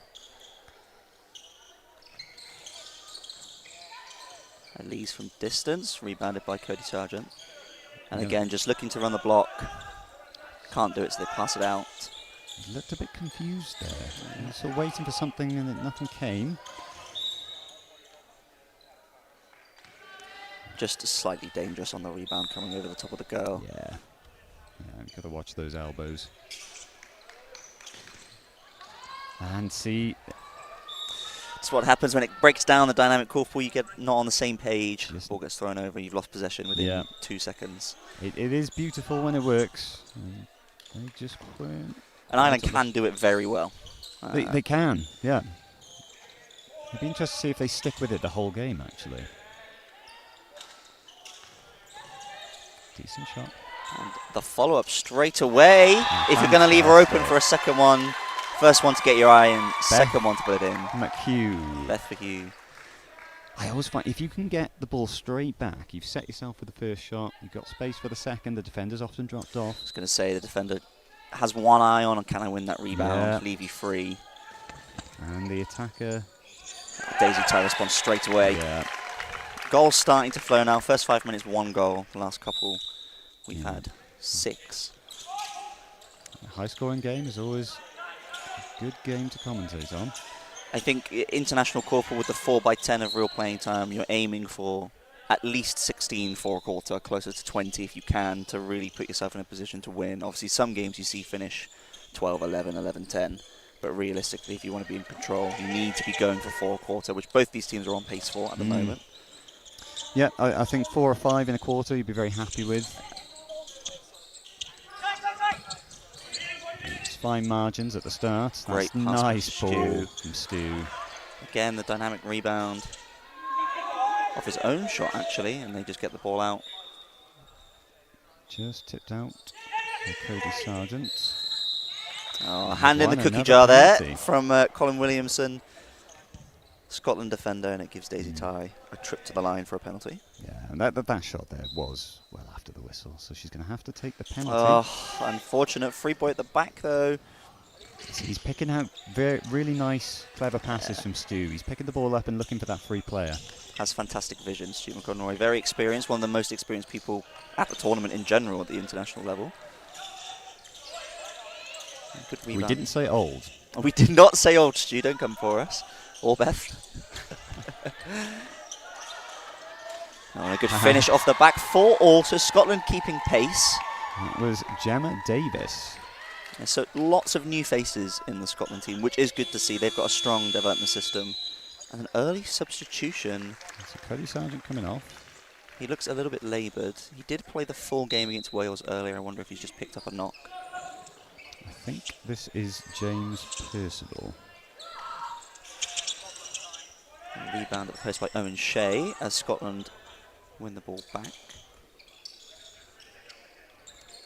Yeah, I can see Cody Sargent on the bench just holding his foot, taking his shoe off. Might have picked up a knock, which is unfortunate. One of their better performers earlier in the day against Wales as well. Big presence at the post. And maybe that game has taken its toll. It is tricky these days. Oh, Elise, great turnover, and James Percival, and Scotland get it back. They're quite far out. They want to work that a bit closer. Still have possession, but the passes aren't So Stu incredibly there clean. just making it difficult at the post. Is he taking that position off him? Rebound again. That's good. Nice and clean. They've still got some time on the shot clock. 15 seconds now. The shot goes up. Well won. Just mistimed his jump there. Well won by Ireland to get that Yeah. defensive rebound. Connor Williams there giving up at the right time to win it. If you're either of these teams, you'd like to get a goal to just go in 1-up at the end of the quarter, give yourself a bit of momentum. Oh, great interception as well. It's all over the place, actually, around the post. It's too low, that pass. Through a group of players like that, Mm. it's risky. Now, Ireland, they're looking for these big, expansive balls. He's whipped into feed. And Free there's a free pass. pass. So again, Lizzie Ty for a second opportunity at free pass.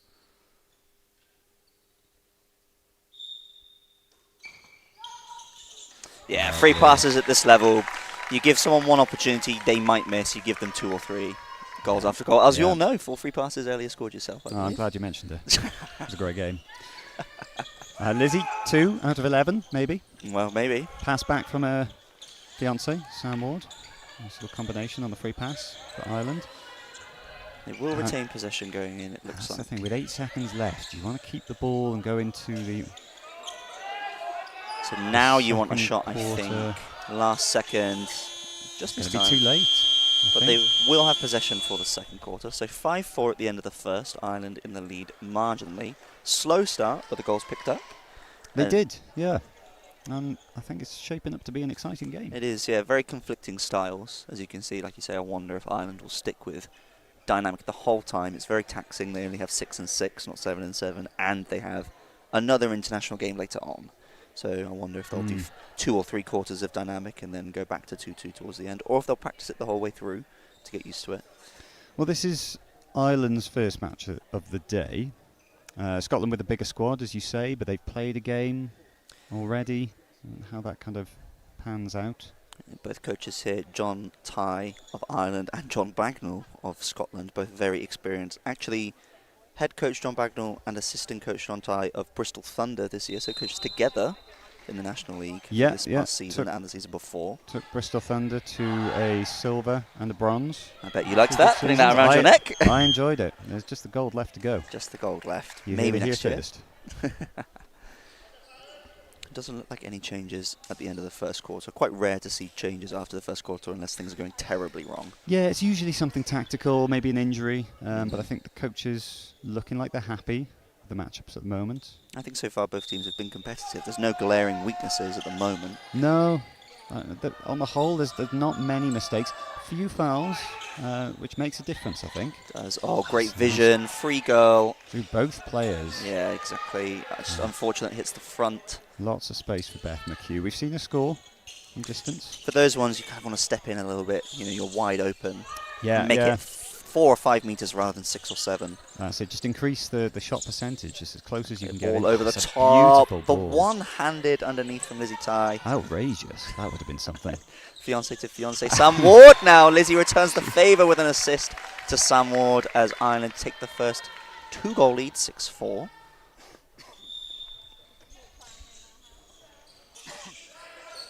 Owen Shea steps through and off the back.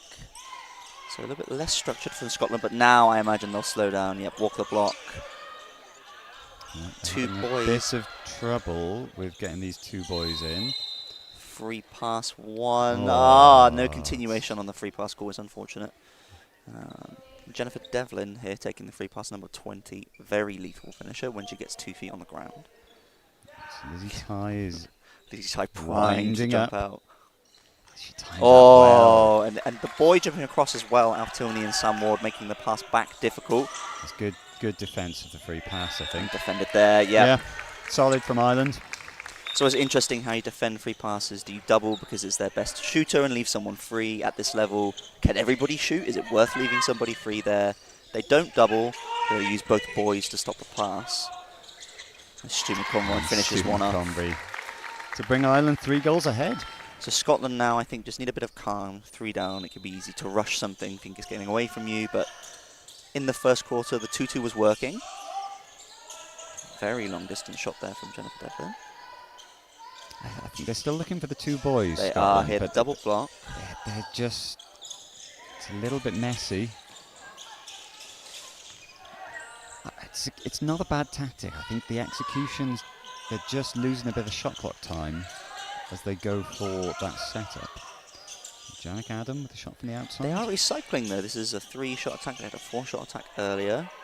Here they go. They've got, it's not the best collect, but they want the girls out more than the collect, and there you go. A cheeky one to pull it within 2. Keeping touch with Ireland. No, they needed that. Like you say, just keep him within touching distance. We're back with the Irish division that did score 2 in a row a moment ago. Definitely a threat. It's a long shot. I'd like to see them work it a bit closer. If you're playing dynamic and you've not got a static collect, you have the benefit of moving the ball quickly and shooting from closer in. Yeah, that's the theory. Harder in practice. It is harder in practice. Shouldn't be too critical. Again, no, just in case our coach is listening. we can do it, Ross, I promise. A free pass given. Just Stu McConroy there, again, hand in the cookie jar. This is it. So Ireland defended the free pass down the other end quite well. Again, coming from the side, Daisy Tai with the leads. Anderson, again, free passes. At this level, people just put them away at such a high rate. Yeah. Right. Sam Ward about 5 meters from the halfway line there. I mean, if you can get a goal from every 3, you know. Yeah, you're looking that's really good. Going to add up over the course of a game. Oh, a lovely feed in from Lizzie to Sam. How does he do it? He's calling for maybe a foul. Maybe there was something there. I think he did really well to take the ball and turn and get that shot. Underarm as well. Yes. Just unfortunately bounces over. That's right. They're shaking hands down the other end. It's all okay. All in good spirits. Long distance shot there on the outside. Stu wants it. He always wants it. Just that pressure, see? Doesn't necessarily win the first rebound, but the amount of pressure he puts under the post, they will end up getting the ball back. Just looks like out of hands. too sure about that one, but Alex Zen's very experienced referee. So. McConvery not happy with it. He's got an arm across there, but he's wins the ball cleanly. gets to the ball. After every loose ball, sometimes you'll give away free passes, but you'll win more than you lose if you play like that. Very aggressive defence. I like the passion. You know, you've got to go for it. Here they've That's what got a these games are all static about. collect, so this is 2-2 from Ireland. Just mixing it up ever so slightly. Leanne Drury, it bounces over the top. And it almost came off. And again, Oh, a bit of a collision. I think that's okay. They both jumped for that. Always looks a little worse than it is. Yeah. High fives there. They both know it's competing hard. It's good to switch up the tactics, though, partway through the game. Just I keep think the opposition so. on their toes. Defenders can get set into a She's rhythm. round again. Another Elise Anderson run. She's very sneaky getting past her player. Daisy Tai, though, no slouch. Very talented herself as a defender. Oh, formidable opponent. And another free pass. Out of hands, it looks like. Elise scored the first one of the day for herself. Could you get 2 in a row? Yes, she can! This, again, we've seen 5 free passes from both teams, 3 goals. So it's looking like both teams' free pass takers, all women as well, on form at the moment. The percentages on free passes might be higher on penalties for this game. I think so. Stu steps just through, so crafty. Clever footwork. You can But see he knows that was one he wants back. He'll always beat himself up. Yeah, exactly. High expectations for himself. Good shot from distance. 7-all. Scotland did well to come back after going 3 goals down within the first 2 minutes of the quarter. So They've settled themselves. 2 free passes from Elise Anderson, bringing them right back into the game. Little runner there. Here, the 2 boys with the 2 girls on the outside. They're not getting the best collect positions, but still winning it. Even 2v1 there under the post, and now they'll just settle it down. It's Owen Shea and Janik Adam. They're working hard around that post. Yes. Credit to them. And Sam Moore trying to take it off, but another Jennifer Devlin runner. It's working well for them. Good chances. Just got to put them away. It can sometimes be hard with the runners. You come at a weird angle. You're right a by the ball in post. there. A fantastic pass down the other end. That was lovely. Almost. Just rolled along the top. It looks like they are going 2-2 now, Ireland, for a little bit. Just mixing it up ever so slightly. Stu on the outside. There's good pressure from James Percival. I think the arm there just... Cutting by Charlotte Wilson. Unfortunate, just didn't quite get round her defender in time. Very clear hand signalling from Chris West Very there. clear. No doubt about what he was calling. And It was almost straight to Alf. And it was he out was of there. hands by Owen Shea. This is the slight issue with doing 2 boys in all the time, is that eventually You've got that cover. You switch. Sam and working as Alf a will pair. realise this is what they're going to do, step out, win those interceptions. Ball coming straight back though. There's another over ball picked off. A few sloppy passes from both teams. Nice little ball. They're moving, Good 1-2 on moving the it outside. nicely. Owen Shea wins that free pass off Sam Ward. Yep. Holds his hands up and says, yep, I no just think he problem. did well to draw him in there, Owen Shea. Again, another free pass. His movement is sharp.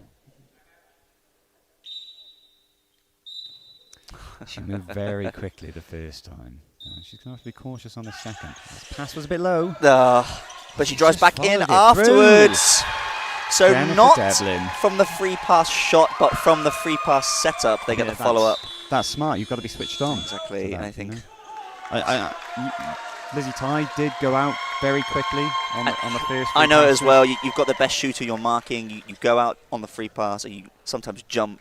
Yeah. Think, yeah, I put enough pressure on. Watching it, and suddenly they're by the post and they're putting one away. Yeah.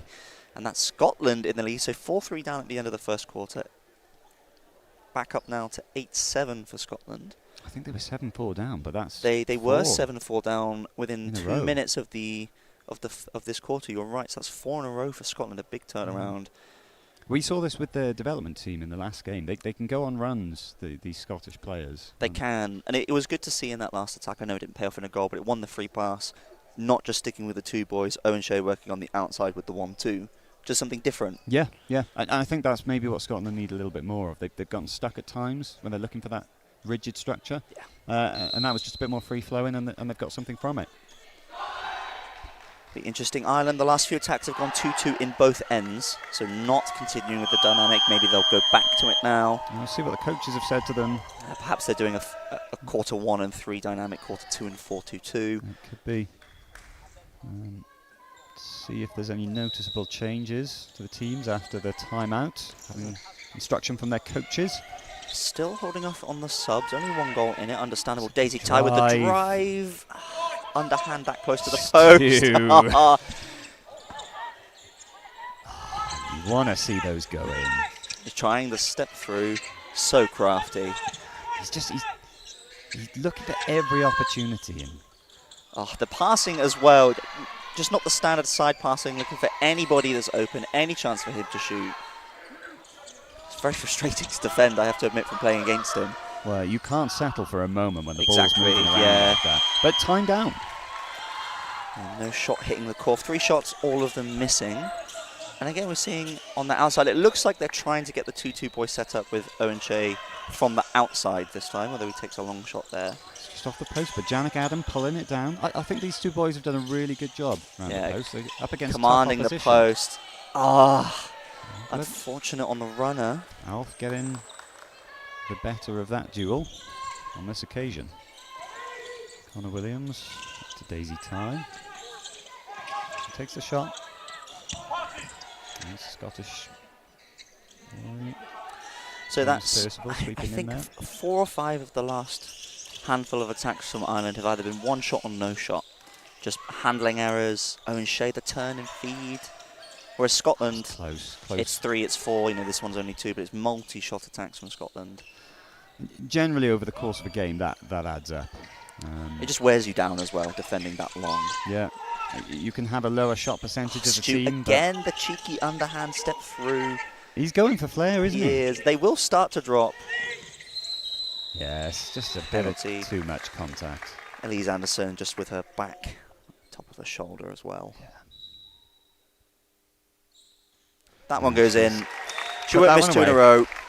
And that brings it to 8-all, which Ireland needed, I think. Not the best passage of play, but good teams still score when they're struggling to move Absolutely. the ball. You know, all of these players can score if you give them an opportunity. Step Give them a up on the penalty. post. Elise Anderson striking back, almost. James Percival did well, almost did well to keep that in. We've got a game here. We do. I think Scotland would be happy with the scoreline if it ended right now for half-time. You know, I think the trend in recent years is that Ireland have maybe had the better of this matchup. So if Scotland can go into the half-time with it level, they'll fancy their chances. They've just lost it there, though. And passed it to his coach. I think John Bagnall just saying, try and catch that one next time. Yeah, not to me.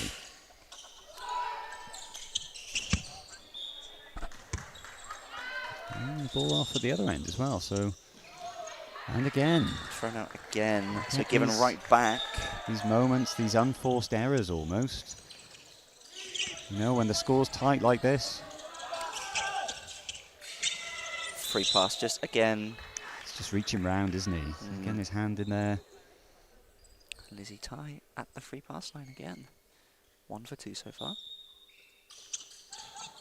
Looks, yeah. Just short. Just looks like she didn't catch the ball Short. cleanly and it's come off her fingertips, which... You could see just as she let go of it, just didn't quite have enough on it.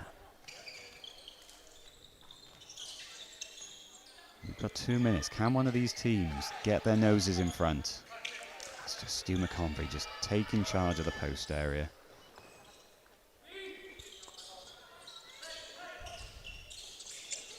So a static collect, 2 boys, Alf the turn and feed. Again, another crafty player. Nice shots. I would like to see Alf more involved with shooting. He scored that very long-range goal early on, but hasn't had But much he's been quiet since then. He's got such a nice shot. He's someone who can rattle off 4 or 5 goals in the span of a couple of minutes if you let him. Yeah. And not afraid to shoot from anywhere, as we saw earlier. Oh, there was an arm out. Yeah. Free pass. It's just a little bit And Elise Anderson, clumsy. 2 for 2 from the free pass line for Elise so far today. She's out quick, Daisy. Just a bit too far back. He's in space there. You've got to take those. Again, though, for Scotland, and this is a positive, the second chance opportunities off the free pass. Ireland Yeah. just caught watching, thinking, oh, she's missed that free pass. Absolutely. Just falls to a Scottish player. Yeah, they're getting 2 bites of the cherry every time on the free pass. Lots of ball movement. Both girls in the post now. You don't typically see that in British korfball. mainly because of the height, and boys just come crashing in to win the rebound anyways. But My wife gets annoyed with me every time I run into her at the post. I think you're running into it at the halfway line. Lots of places. But yes, unusual in British golf. It is, yeah. England do employ it a little bit. They've obviously got Kenzie Baldock, who can take the post very, Some very tall strongly. players, haven't they? Neela Bredon sometimes goes to the post as well. Danny Line, Elise Anderson, Colin Williamson. Again, a ball handling McHugh. error. You've got 7 seconds on the clock, and if Ireland score this, Oh, outrageous. I think there was a bit more time there. There was a little bit more time, I think. I think she had time. It's going to be a long shot, but work a couple 1-2s, get a more balanced shot instead of the... But you get the ball and you just think, oh, if this Yeah. goes in. Oh, here we go. It is an Ireland ball with 0.1 on the clock. I don't know if they've accidentally let the time go down too much, so He's Owen Shea. I can't believe it. He's pleading with the referee. But it's inside. 0.1, so I don't even think they're going to get a shot away. It's going to start when they... Yeah, nothing. Lizzie tries it. So 8-all at half-time. I think coming into the weekend, Scotland probably would have been happy with this if you I told them think at so. half-time. I think so. I think that they would have been happier with how they've performed all weekend. If you told them after the first quarter you're down by 2 against England, Level with you're, Wales. level with Wales, level here at half-time with Ireland, considering where the reboot they've had to do. They have. They've had to do a lot of work, I think, the last few years. Yeah, you think, what was it, 4 years ago now they were in the bronze medal match in the European Championships B Yeah. in Poland. And then you've had players like Rebecca Fitz retire, now George Rourke not playing anymore, Tamsin not playing. They're missing Tamsin, Nadine Gallagher. Yes, here this not weekend. here today, but she will be there. Some Titanic figures. We in think for the Scottish European golf. Championships. I was just pulling up during the end of that quarter Scotland's European Championship group, which is an unfortunate one for them. Belgium, Portugal, and Hungary. It's tough. That is tough. So that is 3 teams that competed in the European Championships A, but because of the way the ranking system works, Hungary were a pot 3 team. So you've got 3 from the A, which is unfortunate for Scotland. It's going to be a tricky group for them to progress from. But Do. Hungary, potentially. Potentially, yeah, they haven't developed as well as you would have thought. The way it works as well is that we think it will be top 12 qualifying from the European Championships. There's a chance it could be 13 if the host, the Netherlands, get an automatic spot, but we think it's going to be top 12 because there was 12 European teams last World Championships. And there will be kind of crossover groups depending on where you finish, and then semis and quarters for your part. And they will be crossing over with Group C, which is Germany, Turkey, Slovakia, and Serbia. So they might struggle in their initial group with Belgium, Portugal, and Hungary, but actually matched up against a Serbia. They beat Serbia in the European qualifiers. They've had last some joy year. against them. Matched up against a Slovakia, who've had some people retiring. Peter Busic, their captain. Again, a name Titanic there. figure for Slovakia over the years. Or Fantastic Turkey, player. who are very physical and can score lots of goals, but as the tournament goes on, run out of steam sometimes. They do. They tend to be the type of team that they're either going to put 30 past you or Exactly. they're going to struggle. And Scotland have beaten 3 of these teams in the last few years. They've beaten Serbia, Slovakia, and Turkey before, under a different coaching regime, but they have done it. So I don't think it's the end of the road being in Group B for Scotland. It's just a tough opening days when you're opening with Belgium and Portugal. I mean, Exactly. But they've been on a journey, as you say, and it looks to be paying off. They're playing Ireland today, and they're level at half-time. level at half time. Ireland, Ireland. I think the dynamic has been hit or miss. When it's worked, it's looked great. But they've also too many passing errors. Overpasses getting intercepted on the wrong page. The boy thinks it's going to be passed to the left, the girl throws it to the right, and it just rolls off the court. Yeah, it's just lacking that last little element of finesse when dynamic really starts to click into gear, doesn't it? Yeah, and I would like to see, I know this is not really the focus of dynamic, it's about everybody taking shots, and everybody should take shots, but you've got big goal scorers, Lizzie Ty, Alf Timney, getting them the ball a bit more. Particularly Alf, who we didn't see a lot of in that second quarter. They are dangerous players. I guess the team talk from John Ty will be there, like, listen, our experience will pay through in the second half. Yeah. Whereas Scotland have had to do a bit of a reboot. Ireland are missing a couple, but, Lizzie Ty, Daisy Ty, Sam Ward, Stu McConroy, Alf Timney, all very experienced. Leanne Drury, very experienced. So they'll keep pushing through. Can they get the shots to drop? it can be quite frustrating when you're playing dynamic. You make all these passes, but it doesn't go in, and then you feel like you've wasted a lot of energy for ultimately nothing. And in the other end, it's 2-2, and you're watching them. Oh, they put away a goal, and they've not exerted as much as you have. It seems like it isn't that way. The exertion, if it comes off, it gets you those chances closer to the basket. In theory, it's difficult according to maintain. To my coach. According to our coach, it's difficult to maintain as the game goes on. Though with dynamic, you've got to be fit, and that's the smaller squad maybe is going to play a part here. You kind of want to blow teams away early with dynamic, so you can then go to 2-2 with a lead, and you've pulled away because they don't expect you to be moving the ball that fast. Being 8-all and having to kind of dig in, especially because it was 4 in a row. For Scotland, being 7-3 down to them. It was a great 7-4 comeback. down, to 8-7 up, which, you would have liked if you're Ireland to have just got that 4-goal gap, that 2-swap gap. So even if you as defenders have a couple of bad, you give away a couple of penalties, you're still ahead. You've got the cushion. Yeah. Well, it's just managing the game. When you get that lead, you never want to let the team come back into it. And, sometimes 5 or 6 goal leads can disappear over the course of 10 minutes. And that's what Scotland have done. They've just chipped away at it, taken advantage of those free passes. They've been very clinical on those. If you were Scotland's coach now, John Bagnall, what would you be saying, given the first half you've seen, both the lull at the start of the second quarter and then the comeback? Well, I think the structure they've got is good. They just get a little bit bogged down sometimes where they're trying to get into what you can see that they're trying to get the 2 boys in often, and Ireland are making it difficult. And I think where they've started to get some joy is where they've just broken away from that a little bit. And like you say, so Owen Shea moving to the outside, and it just gives a different angle to their attacks. Ireland have to think a little bit more about it. And then when they switch back to the 2 boys in, the opportunity's there for them to do it a bit more smoothly. I think I agree that the best thing as a defender is when your opponent is just doing the same thing every time, because you can just get into a rhythm, and eventually you realise, okay, that the ball's gone there, now they're going to step out and feed, or now they're going to go here. So just... It's too predictable. Too predictable. You get into a rhythm as a defender. So the breaking away from Owen Shea I really liked. I know Colin Williams has done it down the other end for Scotland on the outside. Well. They are having... I think they will stick with the 2 boys, though, because they are having joy with Elise Anderson, Jennifer Devlin, getting those runners. They haven't put away as many as I would have liked. You think the clear-cut chances you've got, John Tye for Ireland will be saying, girls, all they're doing is running, just step off them. If they score from 6 meters, they score, don't let them get those runners. So you're not going to get many more of those runners in terms of opportunities. Well, we'll see. And it's whether Ireland can execute that defence. It is fairly clear what Scotland are trying to do, and they're trying to prioritise the attacking threats they've got from their female players. But can Ireland neutralise it? And can they respond to that? I think as well, second half, what was that, 7 free passes we saw in the first half. And quite a few penalties as well. 3 or 4 direct goals from free passes, but another goal from the second chance opportunity. I wonder if this second half might just come down to who disciplined defensively can keep the pressure on without giving away free passes and penalties as you get more tired. For Scotland in particular, second game of the day.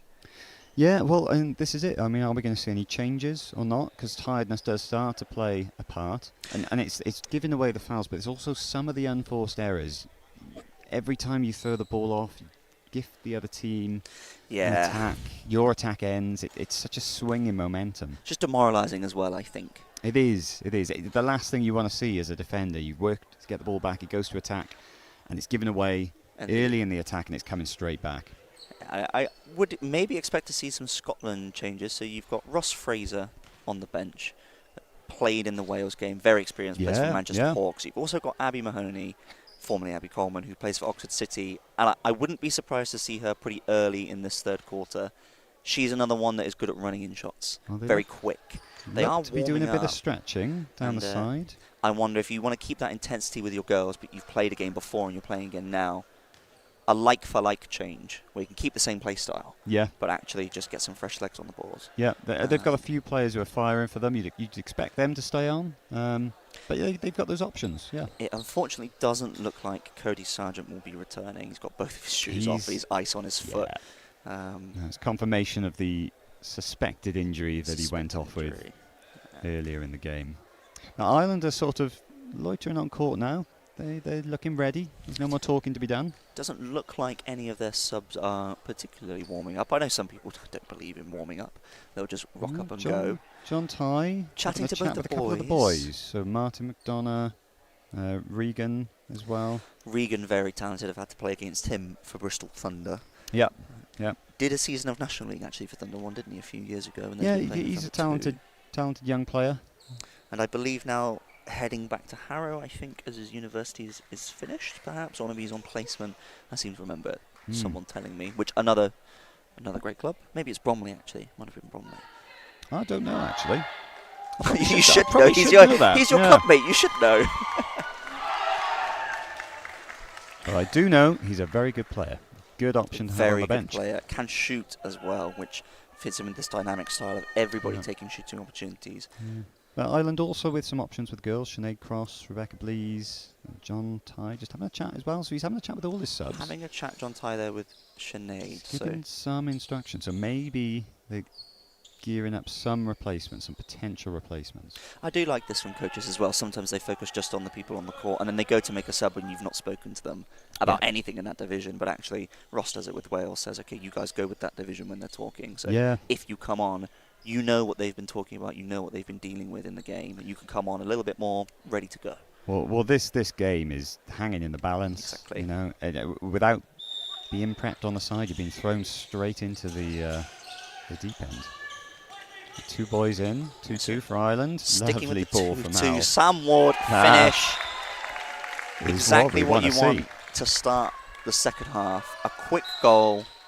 Just go, yeah, we're back in it now. And Scotland just got caught trying to cut the feed a little bit late. And maybe they weren't expecting it. Now, Colin just got caught by Elise there as they were crossing.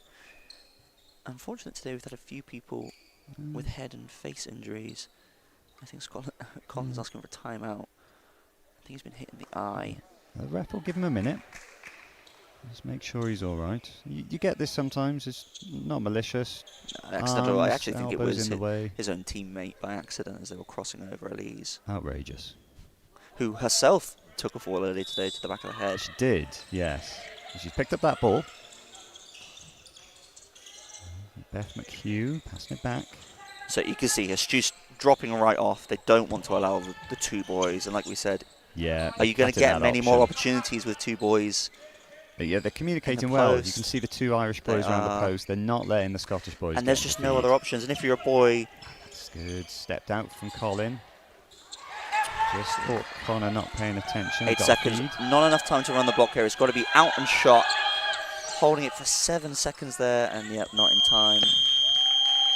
And this, I think, is what we were saying with Scotland, is that now Ireland know that they want 2 boys, and you saw that whole attack.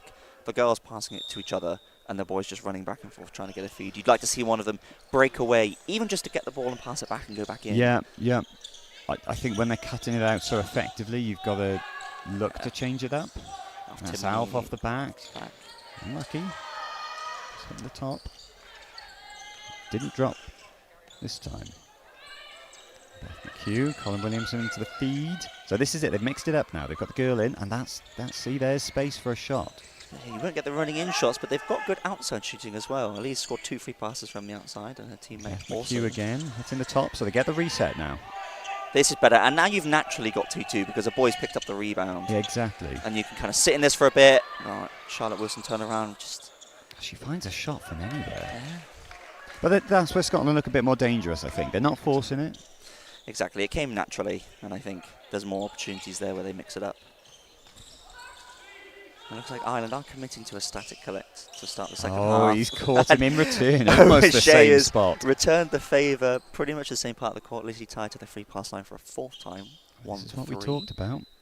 These could be so Oh, important. Sam off the side. Yeah, again, it doesn't matter who scores from the free pass opportunity. You get the setup close to the post, whether it's the free pass taker, the drop off there, the second chance. It's a set play opportunity, isn't it? And Sam Ward with 2 goals. Big goals at the Big start of the goals. second half. Yeah, exactly. Jennifer Devlin from distance. And Owen Shea with the rebound. Again, those 2 boys doing really well at the post, winning possession. And they've had a bit more success getting 2 boys in. And again, 2 boys in. And this is another goal. So 3 or 4 shot attack. Gemma Davis, I think that's the second goal. And that Fantastic looked more finish. controlled from Scotland in that division. It's good rebounding as well to just keep possession. Both divisions, it looks like Ireland in attack and Scotland in attack going for 2 boys. Certainly 2-2. It's coming down to execution now. I It think. is, and again, a handling error. That's good pressure from Elise. Turn the ball over for Scotland. See, and this is where they've mixed it up. Owen Shea's on the outside. They're not going straight in. Shea can shoot as well. You drop off him at your peril. So here, throw this over. Yeah, good. Didn't want that. The He's nice round. runner. That's Something different. That's a lovely move. He Exactly. just drew him in beautifully. The feed coming in at the right time. And Scotland answered back somewhat. 2 goals in the first minute and a half. Answered back by Scotland. And double change here. So Colin and Beth coming off for Ross Acklam, who plays for Glasgow. Played against him in the Champions League. Very good shooter if he gets space. And then, as we said, Abby Mahoney coming on. So Yeah. another goal scoring threat from the girls. These are some of the changes we saw warming up at half time. It seems like Scotland more willing to make the changes. A third sub versus Ireland. Although there's a couple of people warming up for Ireland behind the bench. Nice ball. Good recovery. I've just in tried to step defence. through. And they've got the ball. But yeah, I think those 2 changes there for Scotland coming into the division that hasn't scored this half. So maybe just looking to change things up down that end. So Here, the 2-2. Elise with the drive. The one-hander. they have, yeah. But if you watch, Stu McConvey had taken the collect at the post. I think Ross just switched off, seeing that everything clicking into place, and Stu straight away taking that position away. To Sam into the feed here. 2-2 boys. Lizzie Ty on the outside working on Jennifer Devlin, but it goes to Leanne Drury from the long shot. Another one-shot attack from Ireland, which was a theme of the second quarter after their flurry of goals. Yep. Picked up by Gemma Davis for Scotland, and it's with them in attack. Elise That's a Anderson. Lovely long shot. And Scotland, 2 goals In the down at the lead. start and have now rattled off 3 in a row again. They can do it. It's nice to see the scoring keeping up, though. Again, like we were saying, roughly 4 or 5 a quarter. Yeah, no, they're right on track.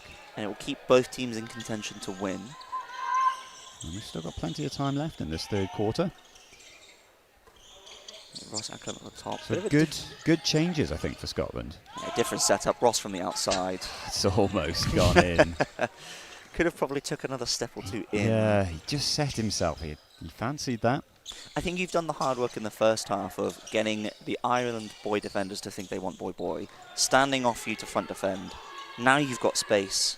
Take shorter shots if you're the boys. And that's it. It's just changing up the tactics slightly. Exactly. Oh, crafty penalty won by Leanne Drury, who plays for Supernova. Jennifer Devlin just in the wrong position. Will she score? She will. So 3 goals apiece in this third quarter, 11 all.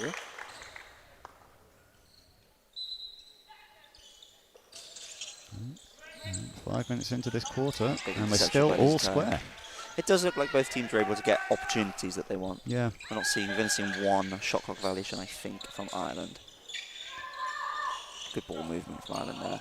It's a good pace they played at. I think both teams have settled into a rhythm. Agreed.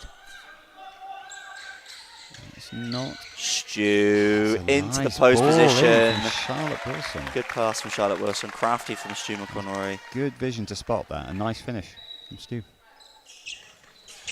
Again, Ireland take the lead for what will be the 5th time today. He's picked that ball up, and I don't know how he's managed it. So they're wanting a double block. They will get it. Maybe, yes, they will. 2 girls on the outside in each other's way ever so slightly. Owen Shea. Free popping it off. pass. Our 9th free pass of the day, I think, if my counter is right. By your counter, you mean? My head and my fingers. Indeed.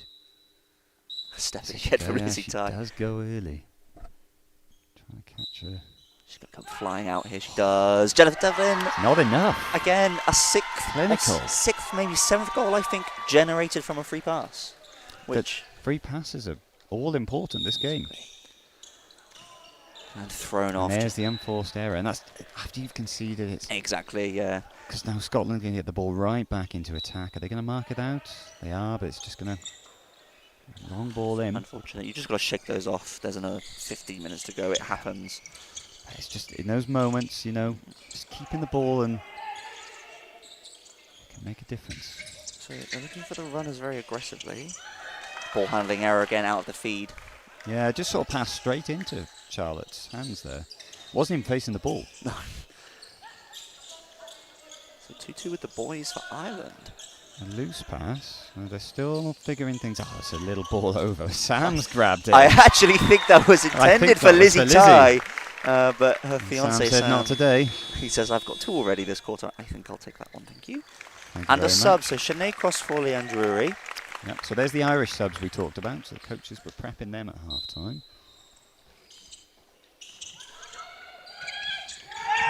Ireland. Oh, but interception here from Whisker in Stu. front. Stu with the ball. Bit telegraphed from Scotland with the overpass as well. When They you read call it for it well. so loudly, I think you're letting everybody know, I'm here, I'm here. Oh, lovely. They like that move. Sam Ward, Ward. 4th goal of the quarter. I think his 6th goal of the game, maybe? He is on one today. Take your eyes off him at your peril. And he's sort of single-handedly. He scored all 4 goals, I think, for Ireland this quarter. I say single-handedly. It's been some very clever passing. Yeah, Alf there with it from the feeder, the top and 2. Charlotte Wilson with the one before. And then Scotland striking back. Jennifer Devlin. It looks like that end, both Scotland and Ireland's divisions in that end are the ones scoring, and the others are a bit stuck. A little bit, yeah. Stu's got a goal this half, but not as many. Another sub here, so Heather McIntosh coming on. Okay. I believe she used to be captain of Scotland. She might be vice captain now. Daisy Another Thompson. experienced player. Another experienced Stu's winning player. that there. In the air. And Charlotte Wilson slipping into the feed. Stu doesn't need it. There's not long on the clock. 4 seconds Not enough on to the run the shot block clock, here, so yeah. They Stu's need to gonna move it have out. to try something. The step through, not quite. Unfortunate. That's where I think he's maybe done a little bit too much. Just Maybe take the too long much. shot. Yeah, yeah. Timeout for Scotland, called by John Backnall. Just wanted to stem the Sam Ward tide, I think. Yeah, yeah. Exactly. I'll have to check after the game. I think it is Sam's 6th of the game. 4th in the quarter, which is just bonkers. Good quarter for him. Very good quarter for him. They're all close to the post as well. So you can show that you can be tall, go to the post, and still score goals. You're not just Oh, you there know to a lot collect. about that. I being would know tall that at the about being post and tall, scoring yes. goals, Chris. I just got a couple of looks from 2 of my teammates, who I'm sure are agreeing with me. I think that's laughter of agreement. A laughter of agreement for sure, Yeah, obviously. that's how people agree. So, different tactics here in the timeout. You've got Scotland with John Bagnall talking to one division and the other division talking separately. And you've got Yeah. Ireland talking collectively. And Different Chelsea approach. Brown having a talk with the team. Assistant coach today, not partaking at the moment due to injury. Another very experienced player, very, very lethal goal scorer. So I hope she's back from injury soon. It's always good to have the best players on the court, of course. But she'll have some words of wisdom for this Irish Absolutely. team. It's still hanging in the balance, this game. This is anyone's to win. Wonder if in the 4th quarter, Scotland have already made 4 subs, bringing on fresh legs. Ireland just the 1. If you're going to see Ireland slow down a bit. Ooh, just about from Scotland. Dangerous pass, but keep possession. And Heather McIntosh from the outside. Picked up by Janik Adams. And they Are they looking to run a double block? They I think do they're want gonna the double try block. to, Yeah, but they- yep, okay, get it that's in a the bit, end. a little bit cleaner. She's in space. Interesting setup. So they're running the double block. Jennifer Devlin is kind of just standing in front of the feed, letting Heather McIntosh run, get doubled, and then just kind of 180 turning around and taking a short shot, which is effective. Yeah, they're using Ireland's defence against them. I Might mean, be- they're trying to switch onto the runner, and it's just leaving her completely free. It's that communication there between Lizzie Again, and Sinead there it is again. again. So I'd like to take Oh. take that shot, but she finds Heather Look at McIntosh. that. That was nice. The extra pass, and then Heather McIntosh in acres of space. I think you've got an extra second there to set. Sometimes people rush when they're so free. It takes a lot of composure, doesn't it? It does. So Ireland run the block. It's looking to control this attack. Sheena Conroy from the outside. They haven't hit the... This is the Shot clock division that's been reset. struggling the most, I think, for the Ireland one of the goals. They look a bit stuck now. They haven't got a feed, a collect there. He's They won it do. anyway, And Colin Williams. This is the 3rd shot from Stu in the attack, rebounded by Daisy Ty. I'd like to see Daisy Ty more involved here. brilliant outside shooter. Although if Stu keeps getting free, keep putting them up.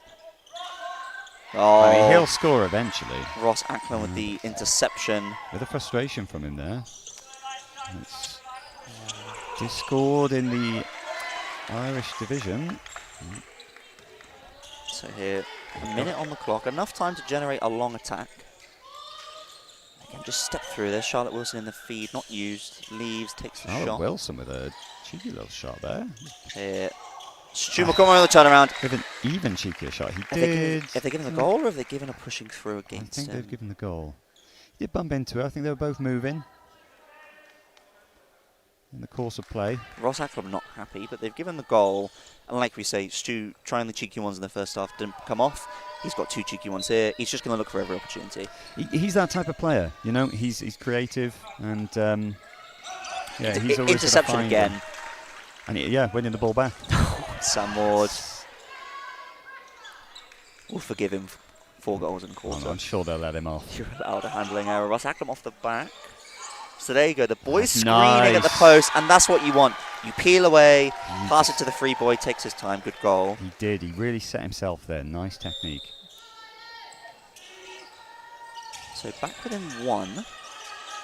We went into the break level at 8-all, I believe. It's been high scoring this quarter. This has been People are firing. 13 combined goals this quarter. We're not done yet. Sam Ward on the outside, working with Alf Timney. Oh, he's just Free caught pass, him. yeah, again. Yeah. And here we go. So Lizzie Janek Ty, Adams this time. The 5th one. free pass. 1 goal for her and another goal from Sam Ward on the drop-off. Be big one if Just it short. goes in, but just short. Just feels like it's not leaving the hands cleanly. But It's an- free passes, so much composure needed. it is. It's a numbers game, though. If you keep giving her them, she'll score 4 in a row, and suddenly she's scored 50%. Well, if Scotland do keep giving away free passes, then I think they'll rue that decision to allow Ireland those opportunities. Agreed. But again, only 1 goal down, so Scotland went 2 down, pulled it back, 2 down, pulled it back. They're constantly staying within touch, which has got to be frustrating for Ireland to Yeah. probably feel like you're creating the better chances and you're only 1 goal ahead. They can't break away from them on the scoreboard, can they? I know. As well, to think you finish the 3rd quarter and you've scored 15 goals. Normally, you're thinking we're in control of this game. This game is And- still and anyone's. We're talking about that 4 or 5 goals a quarter, like you said, 5 a quarter average for Ireland, just under 5 for Scotland. And I think that one was 13 goals combined from 8-all at the end of the half. It's a high-scoring quarter. It is a high-scoring And quarter. Scotland had the ball there, so they'll be starting the 4th quarter. Important because if you can get that quick goal, like Sam did at the start of the Yeah. half, suddenly you bring it level. I think here it will be interesting to see how Ireland play. They've gone back to a bit more dynamic as you get to the last few minutes. Do you go 2-2 to yeah. run the clock down? If you're ahead That's it. by 1 or 2, or do you stick with what's been working? Do It's they look- control it in this last quarter? It's good that this game is going to the wire. Though. It is, yeah. Yes, and Scotland can be very pleased with the development of where they've got to. The fact that they're in a position to win this game. They are, absolutely.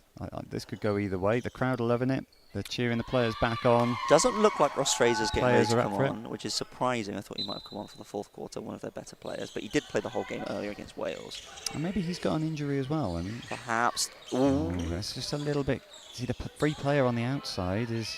Well, there it is. Abby Mahoney from the outside. It wasn't That's the clean, one. but she ends up with it. And like we say, you finish the 3rd quarter with the ball. You start in the 4th. You score a quick Score a goal. 15 And now it's all. level. Again. For those who don't know, international korfball goes to golden goal if you're tied. Are we going to see golden goal, Chris? Which we have had at Tri Nations before. Ross Ireland v Ackland Wales in Scotland in 2022, I believe it was. Maybe it was 2023. That went to golden goal. Did. Wales came out with the victory. Helen there. Davis with the golden goal in that occasion. Handling error, passing error, sorry, from Heather McIntosh looking for Jennifer Devlin and just Sam Ward stepping out. Stu takes the corner shot. Well rebounded. Yeah, he had space, Colin Williams. Daisy said, on this the is post. dynamic from Ireland in the 4th quarter. I wondered if they'd rein it in for ball control. They're not. They're sticking with their philosophy, which I like.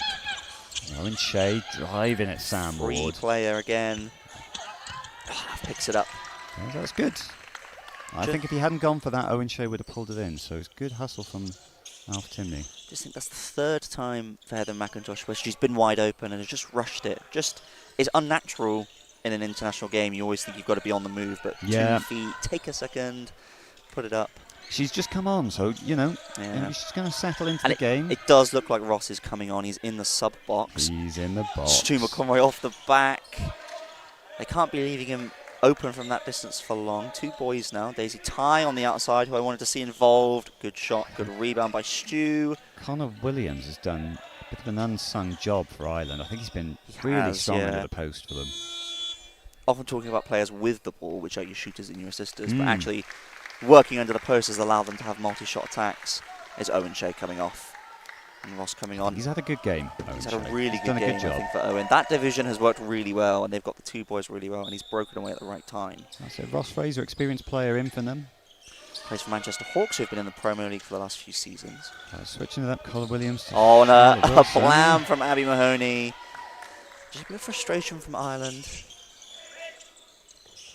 I think they had more time then. Lovely over ball, just not read, but kept in by Heather That's McIntosh. good. That's the fight you want to see, to keep the ball, keep possession. Just trying to force the 2 boys. Just mix it up. You don't have to sit there, Ross. He's got it anyways, though. It's getting feisty. Yeah, there we go. Jennifer Devlin into the feed, mixing it up. Heather with the shot. Oh, you've got to claim that. I think Alpha's done a great job sweeping in I there. think sometimes players look for the foul again, just on the other end. Looking for the foul, they've ended up getting in there, but just put your body in the way. You've got to play the whistle, you know. Exactly. Passed it out. Claim the ball and see what the ref does later. So static collect now. Stu again. He's getting 3, but they're just not sitting. He knows he's a bit frustrated. He's put a lot of them up, and that starts to play on your mind. But he's the type of player that he can still. It does. As someone who is a bit of a volume shooter myself, when you miss a chunk in a row, but you're getting 3, the response often from your coaches is the right shot to take. Yeah. You're just getting your own head a little bit. But he'll keep shooting them. Lovely movement. Charlotte just can't get him the ball. Connor Williams going round. Daisy Ty, who we've not seen much of today. Shot on the outside. I think she's popped up in crucial moments. She's got a couple of goals for Ireland. Yeah, She's calm coming into there. feed as well. And this is it. Good control from Ireland. So dynamic is. Is he looking for something? Oh, intercepted. That's good from James Percival. Just need to calm it down, I think, just a little bit. If you're going to, just get it set, then attack. You've got to not focus too much on the feed. You've got to look to the side. An as example well. there from Scotland, focusing on getting into the feed. Yeah. Read well by Sam Ward. And it starts to get red. And again from Ireland. Yeah, into the feed, ball lost. Just a bit scrappy. I'd maybe like to see a timeout here from Ireland, perhaps. It's just a few attacks that haven't been quite on the nose, especially with a Scotland goal from Jennifer Devlin. There is going to She's be roaring the crowd a on. sub. Because they're back in front. With the first lead for Scotland since perhaps the first quarter. So it's I think they took a lead. maybe briefly earlier on, yeah. So it's Becca on for Charlotte Wilson. Connor Williams getting up from the floor to take the shot. Oh, Stu with the fadeaway. Yes. Gets a shot from anywhere, doesn't he? He's still He'd love moving to get a though. goal. But he's still working. This He is what is, we're and saying. You've got to keep going. You've got to keep going. You've got to keep taking those shots. Daisy off Daisy the back. Tyler's good, but it just didn't hit. They need to put one up. Good rebounding though. And that's good. Reset. It's going to be a focus on Daisy and Stu now in this division, I think. Becca and Connor working around the post. The step through, is that a penalty? I think that's soft, but he wins it. He almost got it in one-handed. Big penalty, big penalty, goal. Big penalty. So correct me if I'm wrong, but I think the last 6 goals for Ireland have been Sam Ward and Stu McConroy. You might be right. I might be right. So big players stepping up in big moments. Elise Anderson. But, you know, if the other team can identify that and shut down those threats. Scotland want the philosophy. Now they don't have either the collect or the Put the boy shot up feed. anyway. Just a miscommunication. I think he thought they had that. And the coach has remonstrated with it. James Percival apologising. I've been there earlier Well, today. we've all done it. We've all done it. Being rebounded yesterday and we Yeah. just jacking them up sometimes. But you see your name in lights, don't you? You just put it in the air. Oh, crap, But sorry about that one. it's these moments in games, you know, and sometimes experience to know, to have a look. Less than 5 minutes now as well. Sam Ward. He almost. So Nice. normally I'd be saying Alf Timney and Lizzie Ty get them the ball, But but Sam there's is on something form. to be said for someone who's got the hot hand. Exactly. Actually, and you think, okay, keep them going. I wonder Yeah, if I think that's what they'll do. It's a dangerous division It is for very. Ireland to have in attack. Scotland will be worried about it. I think Scotland need to get one here. Because the other Ireland division will get 2 if you let them. He's not able to pull it down. I think they're letting the ball bounce sometimes and collect, and then it's just getting away from them. And she's pushing her. The intensity's still there with 4 minutes to go. Wondered if Sam was over the halfway line there, but not given. 2 boys in the post. Lizzie Ty on the outside alongside Two Sinead boys in. Cross. Alf is trying to get Becca Blees, is it? Oh, well won by Sam Ward from around the post. Sinead Cross. I liked that transition, going from 2 boys to 2 girls. It felt natural, but the passing just not quite there. Yeah, and again, that's it. It's going to come down to these small margins now. 2 girls. Elise, Less nice. than 4 minutes. Passing is going to be key. He's just mistimed his jump, and Connor Williams has come off with the ball. And I've got to say, and this is not a comment on subs coming on, but Owen Shea coming off, and that division has looked a little bit more frantic. And I wonder if they just lost a little bit of control. Both Possibly, divisions, actually. Yeah. With the changes in both ends, actually, because that one had Colin Williamson on, apologies. The changes can be tricky to settle in, and when it's such a tight game, there's pressure.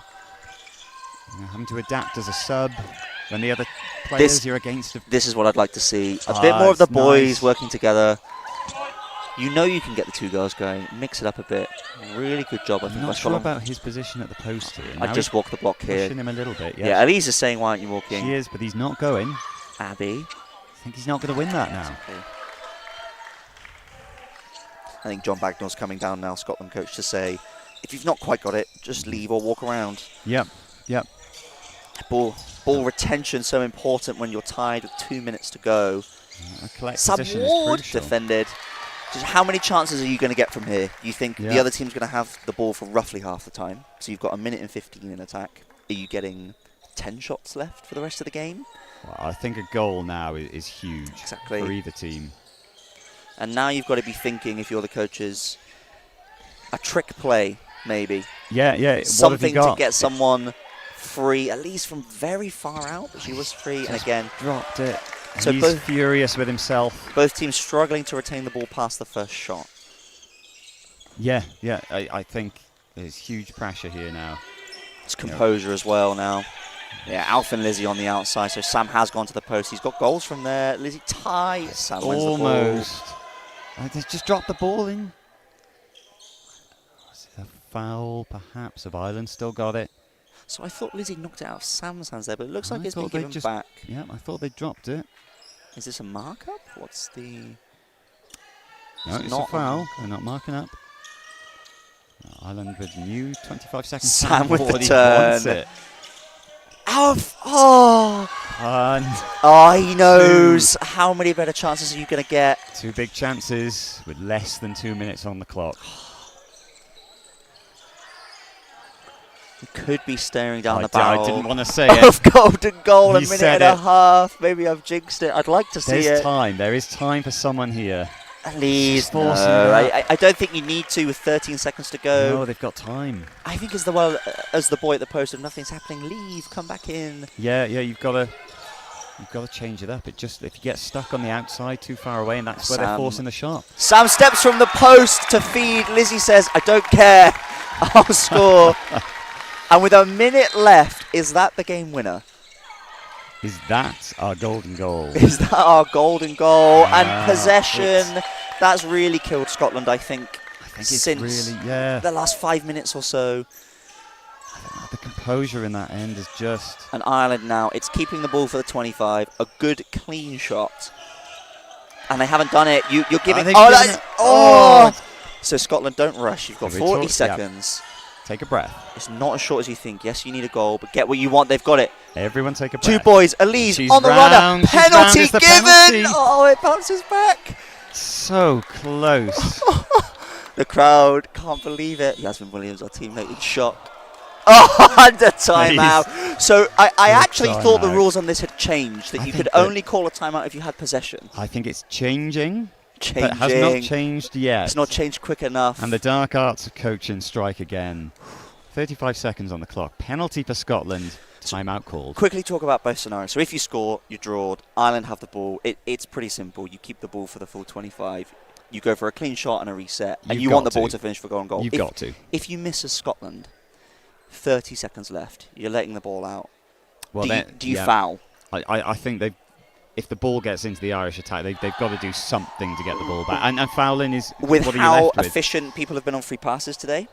It's a risk, but I think you've got to take it. Do you let them? And you know they're going to Running play down the the ball clock. around. They're going to take their time. Even if you win it back, they're going to mark you out very tightly. Yeah. This is It's a big pressure moment for for- Elise Anderson going to the line. She's played fantastically so far today. Free passes, I think runners. We all want this to go in. Yes, there it is from Elise Anderson. So The crowd goes wild. 33.9 seconds for Ireland. It's not their lethal division in attack, but Stu, has he got anything crafty in him? He's been building something. He's been cooking something. You've just got to think, get our best attackers out. Daisy Tiger. Here we go. Daisy Ty, penalty. Oh. Oh, I thought that was a penalty. Did she just fall? I didn't. She might have done. So see. you've got 7 seconds on the shot clock. Counting down, Stu from Yes. distance. It's Conor Doesn't Williams. reset. Travelling 10 seconds, so you might get one long chance if you're Wow. Scotland. Or do you keep the ball? Or do you keep it for golden goal? So you 'Cause want to we're- go. We're going to golden goal. So 2 seconds, they're They've giving it already given away. it away. Who's got possession at the end? Ross Fraser. Oh my Buzzer! God! Ross Fraser. That's a How golden did goal. he even get the ball? You're thinking they've given it away and Ireland are going to have possession for golden goal, but the super sub, Ross Fraser, we were talking about Well, we said he needed to. when is he build going to into come the on? game, and there he is. Unbelievable. Outstanding. I can't believe it. What a finish as well.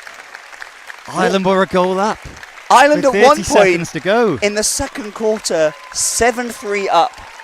And you're thinking Ireland can pull away and Scotland rattle Scotland off just 4 in a row. Never let them go, did they? They stayed with there the whole time. Ireland pulled a lead of 1 or 2 goals, I think 5 or 6 times. And Scotland just they're kept ecstatic. chipping Look back. at the And that's Scottish players. This is a going to mean a lot to them. fantastic result from Scotland. I will say it's disappointing for Ireland. You can see Stu upset. He's always hard on himself. They have played a great game themselves. Look, he's putting up lots of shots. He was keeping that Ireland attack going. You know, sometimes they don't go in. It happens. Again, I know the feeling all too well. You're getting free.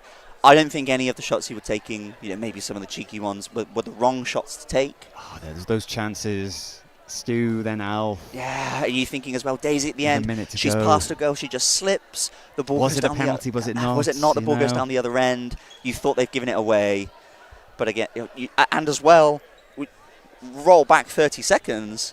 The timeout on Elise Anders' penalty when they're down 1 goal. If you miss that, Yeah, so huge moment. are you thinking, we spoke earlier, just those mistakes, free passes, penalties, lots of goals from there, a mistake at the end giving the ball away, a mistake to not intercept when that the pass. ball was bobbling around, I thought whoever Exactly. gets it is having this in golden goal. And Ross just plucked it. Just goes for it. And the confidence as well, because you could have just thought, okay, this isn't on, I'm falling away here. Smother it and Smother it, it's our ball. And no, you know what, put it no, up. I'm going to take the risk, and it's paid off. A fantastic game. Up next, it's England versus, I believe, Scotland development. And then after that, Wales reserves versus Ireland reserves. And then the final international game of the tournament, Ireland versus ourselves with Wales. Yeah, and it's still all to play for because a win for Ireland would sort of tie the whole thing off. Absolutely. And we've been Chris Banham and James Wilcox. I think we're being told to get off the mic now. Thanks for listening, folks.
Right, hello and welcome to our next game. We have England Dev against Scotland Dev for the first time, I guess. Yeah, I presume so. Well, at least in a long time. England have been playing really well this weekend, won a lot of games. Scotland Dev have been progressing really well. I'll be looking forward to this match. It'll be a good test for them. Yep, I think having the chance to play such high quality opposition, obviously every player here, pretty much every player on court, plays in the top division of the UK, the National League, as we see Catherine Brooks score her first shot of the game, just the tone setter they want. Yeah, really strong attacking division for England here. Don Brooks, Johnny Potter, Catherine Brooks and Kenzie Baldock. Scotland attacking. Oh, lovely goal off the finish. bat. With a lovely little bow at the end. Fantastic goal. Fun fact, an Exeter alumni. And up against him is his former coach, Paul Kim. There's been a few Exeter matchups this weekend, actually. We are endemic. In that end alone, there are 3 Exeter alumni. Lovely drive, great finish. Yeah, Scotland will be pleased to be on the board early. Obviously, they've got a tough job to try and contain England in the defensive half, but they'll hope to score a few goals themselves. They've got some good shooters. Ben Fleming in attack here is, good at, well, great shooter actually. He scores a lot of goals. Oh, lovely finish. Number 8, Sophie. No.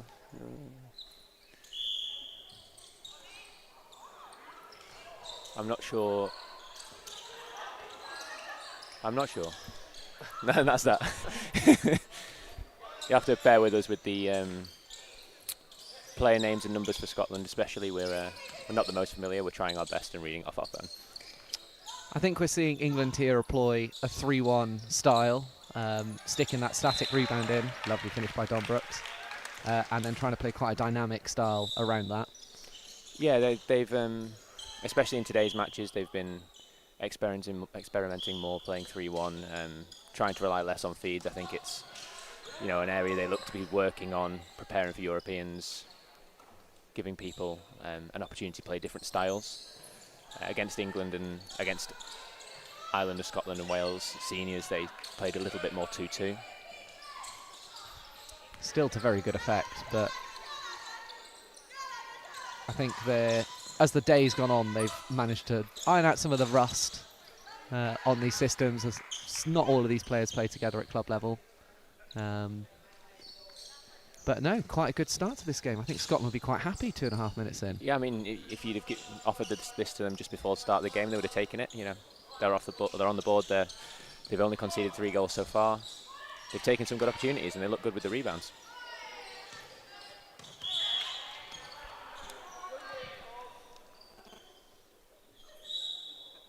Our 2 refs today are both from Wales, Ella West and Carl Thompson. They're both of their first game of the weekend, I believe. I think you're correct. Hopefully they've been looking forward to it. Been a really good spread of refs this weekend. Lots of volunteers come from all over, especially Wales, but from all 3 of the Tri-Nations nations. Lovely finish. Don Brooks. Yeah, both goals off the bat for Don Brooks there, just showing his experience, taking the right shots.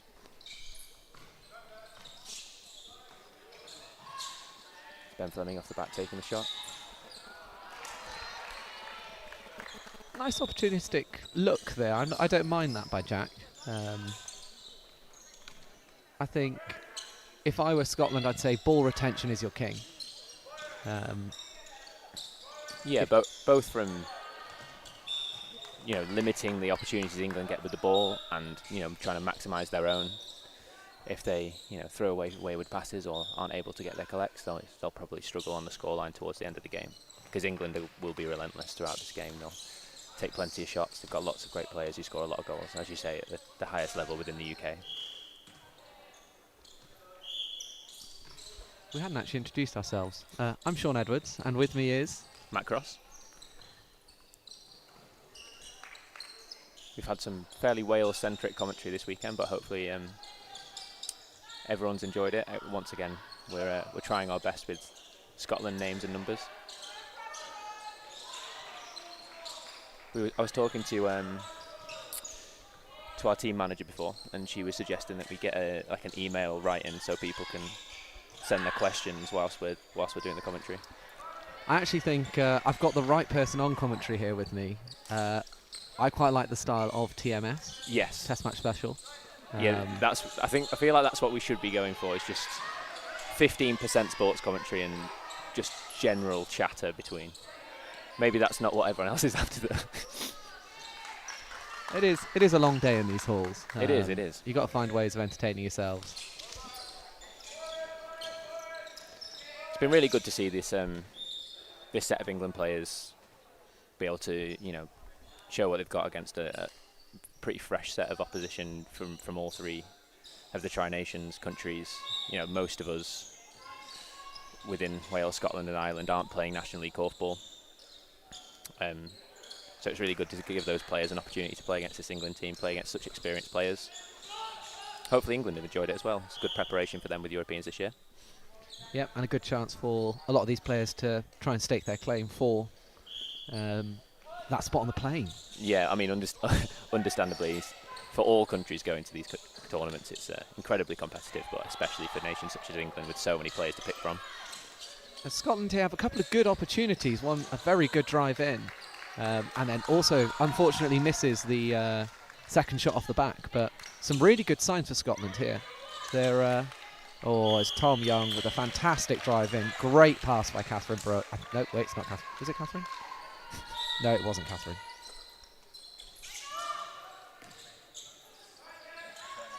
Rachel. Oh, yeah, of course. Rachel Turner. If Sean's getting them wrong, I've got no chance. Scotland attacking here, trying to set up a 2-2 through the boys by the looks. Those England boys clearly making it difficult. Travel called by the ref. Scotland, we're really hoping to get shots up in those situations. As I said before, they want to retain the ball, but they need to be taking the shots when they get the opportunities. England in 3-1 here. Tom Young's out with the feed, and yeah, fouled. Free pass coming up.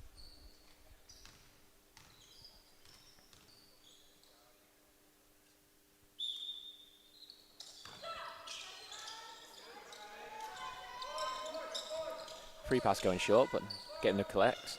Girls driving, and a penalty given. Quite simple Korfball there. Sometimes the simplest Korfball works. Yeah, Scotland just getting caught with the hand in the cookie jar a little bit.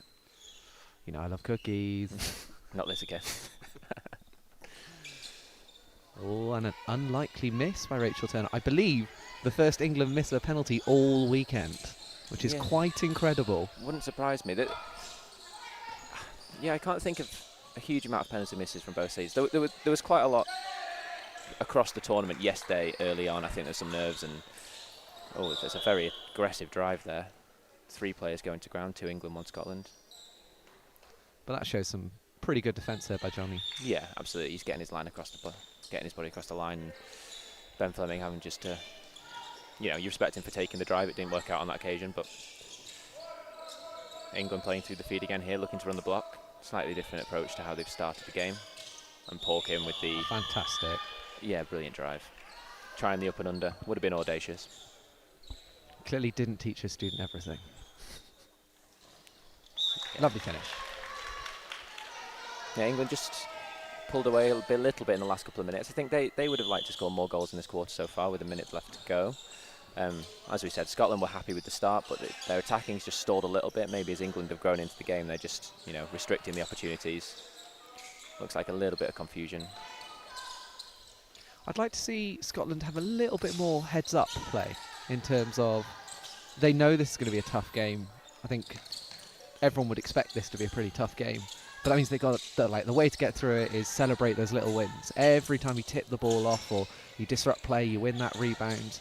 You've got to really try and win those wins or celebrate those wins. Yeah, absolutely. It's a tough mindset to have. No disrespect to Scotland, Dev here, but the vast majority of people are expecting England to win this game comfortably. But you know, this is a great opportunity for them to learn and play against players, like I said before, that they won't get a chance to play against, you know, anytime soon. So hopefully they can grow into it a little bit and show us what they can do.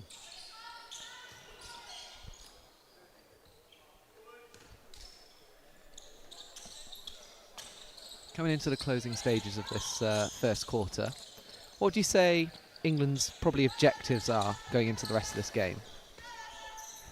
I presume the coaching staff will want to try out some different combinations of players that they maybe haven't seen through the weekend yet. Of course, they'll be looking to score plenty of goals in these games, but it's an opportunity for them to try new things, try some different styles, different combinations, and the coaching staff can hopefully, you know, give them a clearer picture of what they're working with going forward into the rest of the summer towards October. I don't think they'll necessarily want to overcomplicate these situations, though, either. They'll want their players to go out and play freely and see what they can do. There's so much experience in that squad. Looking over there, so many people who've played in grand finals, Champions Leagues, you know, Bucks finals, you name it. There's players in that squad who've been there. So, as we have a couple of special guests, some of Ruth Barbier's kids, Harry and Caden. Would you like to say hello? Do you want to say hello? Yeah.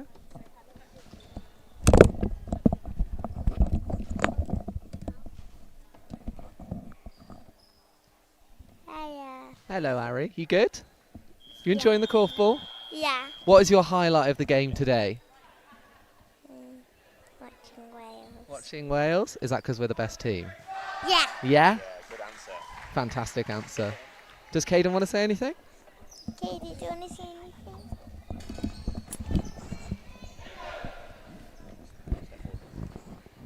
I like korfball. Hello, Caden.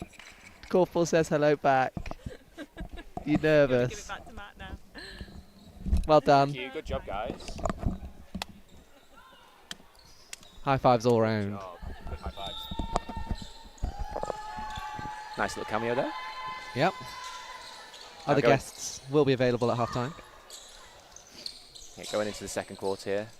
England in attack. Well, they're coming out with a bit of extra pace here. They've really, looks like they're turning up the screw a little bit. Add a bit more pace to their game. It's a really nice step out from Johnny Potter there. Get out to the feed. You know, moves with such speed and he's very concise with his movement. It's difficult to stop.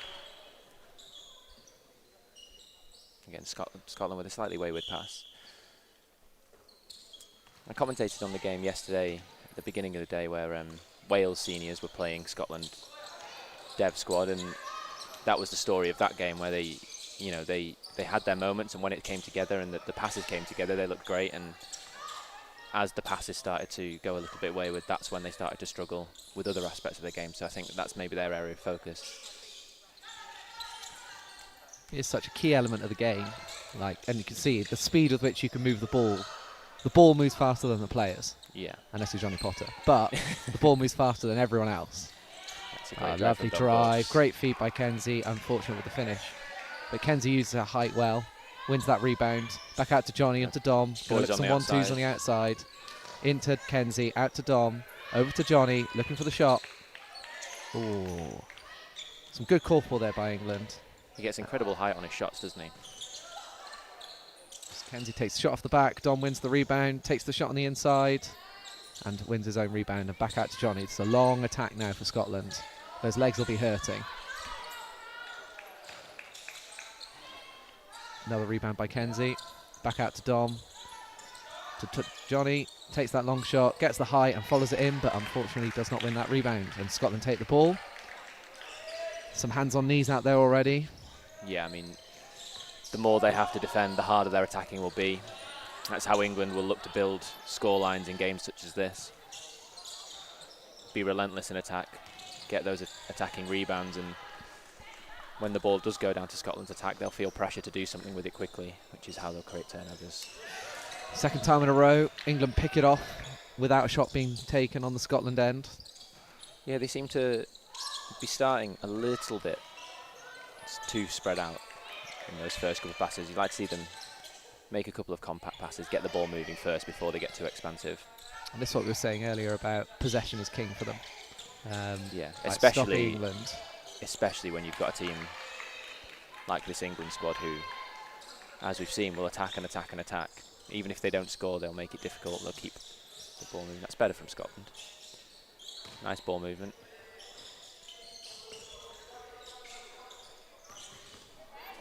But again, ball picked off on the outside.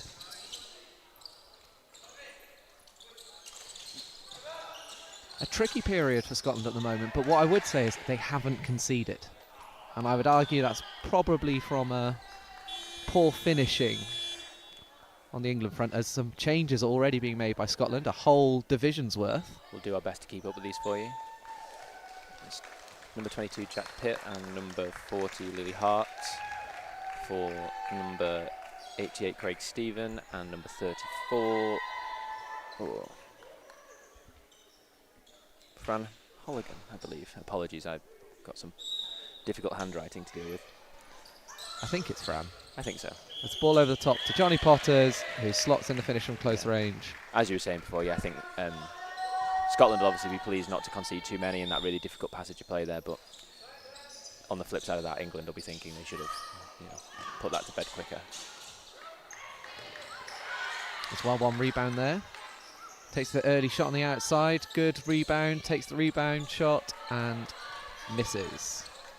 The ball moves out in a into similar England situation yesterday in their first game, Scotland, Dev brought on Craig Stephen for, I presume, to get a little bit of control around the post, and it worked really well for them. He got a couple of goals. They attacks lasted longer. He was able to provide a little bit of control for them, especially with Ben Fleming playing on the outside. He'll want to take plenty of shots. Yep. As Paul Kim on the other end finishes a lovely shot on the outside. Again, simple call for by England. Scotland now have the ball in attack. Craig Stephen managed to go through the doors out of the hall there, which is quite impressive. That's effort. Just a little bit rushed to try and set up their structures, and England obviously pouncing on that. Any sense of rushing, they'll be able to pounce on it and take the ball away. Beautiful over ball from Paul Kim. Lovely ball. And penalty been given. I think it's quite fortuitous there. I think it was possibly clean, but the referees make a decision, and that's what we need refs for, to make those decisions. They're moving the ball with such speed, it's quite hard to tell. Yep. Good Well finish. finished. We have a quick changeover. Yeah, so with 5 minutes left in this first half, I think Scotland will be hoping to get a couple of longer attacks. I don't think they're necessarily expecting to score bulk goals, but they'll want to be, higher than 2 by the end of this half. We've got a good opportunity at half-time to reset, maybe adjust the game plan a little bit to try and stop England's dominance. Lovely runner. Again, lovely step out from the post by Johnny Potter. As the Scotland player apologises. Ben, did you say Ben? Yes. And they scored. Lovely That's finish. number 31. Matthew McHugh. Paul takes a shot on the outside. Tom in the rebound. We'll see a lot of this. We'll see Tom dominating that post area. He's a fantastic post player. And surprisingly quick. As I found out, well, I've known for many a year, but found out to my detriment yesterday where he skinned me. But nice over ball there for Scotland. Ben Fleming shooting on the outside. Rebounded nicely. Lovely drive in that cookie jar again. Yeah, it's so hard to let those go, isn't it? You really want to try and stop it. Penalty put away. Lovely. That's number 34, Fran Holligan. I'd say again for Scotland for this, 2 goals relatively quickly. It's pretty good. Like, they've managed to do something slightly differently that have forced England into some of these errors. And now we'll see if England can respond.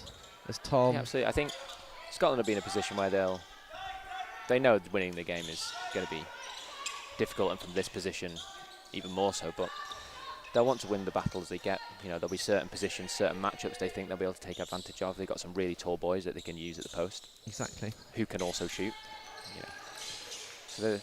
And I really like this setup down the Scotland attacking end at the moment. They've got clear roles within the division of who's doing what.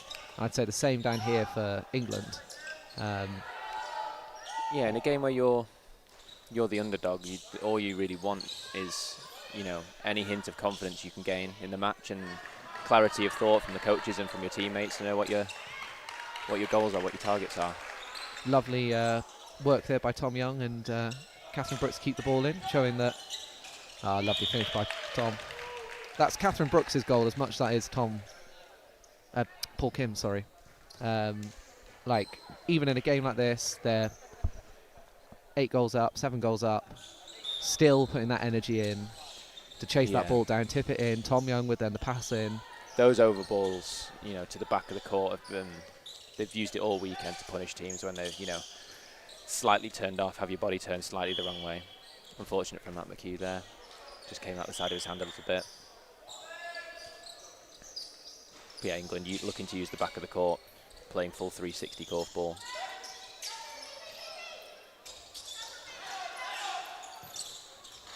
Johnny Pott with a lovely shot. Don Brooks on the rebound. Lovely little finish. Yeah, bread and butter. That's 3 goals for him now off the back of the court.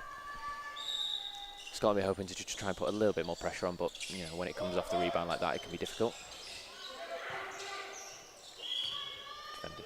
Cool.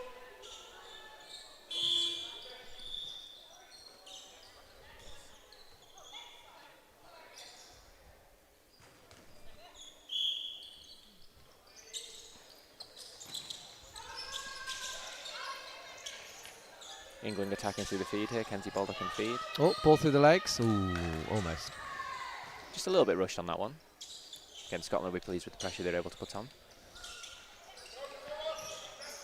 Lovely overball. Yeah, but no rebound. All 4 England players between Scotland and the post, so easy clean up, and the ball comes into attack now for England. Yeah, those England defenders will do everything they can to try and drop where possible ball and into make it feed. difficult.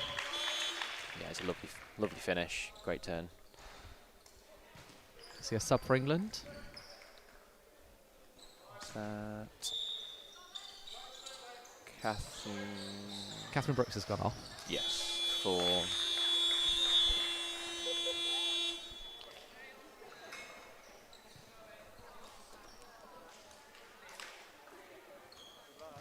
Chloe Banks. Chloe Banks.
Well,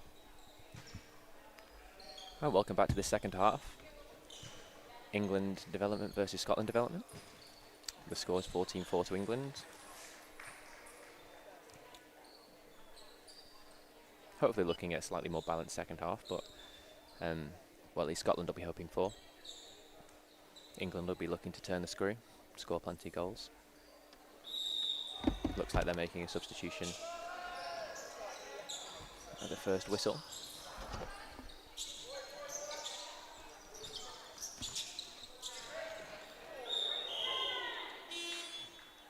It's number 88 for Scotland, Craig Stephen, there making a full-length dive.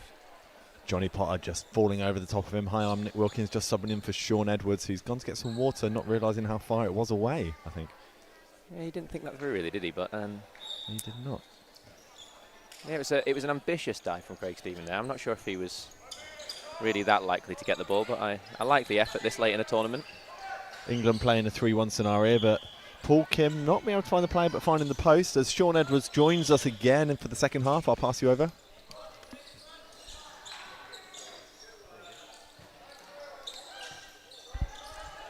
Ben Fleming off the back, taking a shot. Craig Stephen with the rebound. Looking to run the block, but the ball doesn't quite get around. Oh, lovely shot from the outside by Ben. Yeah, Scotland will be really looking to try and get him on the outside shooting. He looks relieved with that one. Last year's Tri-Nations in Edinburgh, I remember him scoring an awful lot of goals. And he has done for a good few years now, I believe. England playing some really fast 1-2s on the outside. Not quite getting the rebound there, the shot falling short. Oh, lovely drive. Unfortunate with the shot. It's getting very compact for Scotland around there, but I think that plays into their advantage. They don't necessarily want to... They're playing a 2-2 through the girls now. Walk the double block. We've seen a lot of that this weekend, actually. We've seen quite a lot of rebound defence. We've seen teams, you know, playing against other sides who have plenty of height or plenty of experience, so they're using that to try and get extra control, extra position. It's been quite interesting because quite often in Tri-Nations teams, we do generally play each other quite often thanks to tournaments like this, so you do get used to the styles and ways of playing of the different teams. One of the best things about having England come to this is they do play again another style, but the ways with which every year teams adapt to each other is fantastic. As Paul Kim takes the shot. Yeah, this tournament comes so early in the international cycle. You know, main tournaments usually in October, November time. This team's only really coming together usually earlier in the year, so it's a great opportunity for teams to come together and practice what they've done so far that cycle. As Paul Kim scores penalty, and we see the score go up 15-5.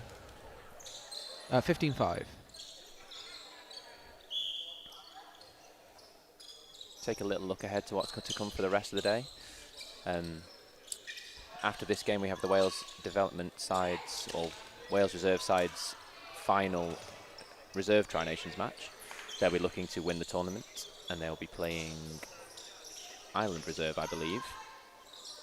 And then the last game of the day, Wales seniors will be playing Ireland seniors, again to decide the winner of the senior Tri-Nations tournament.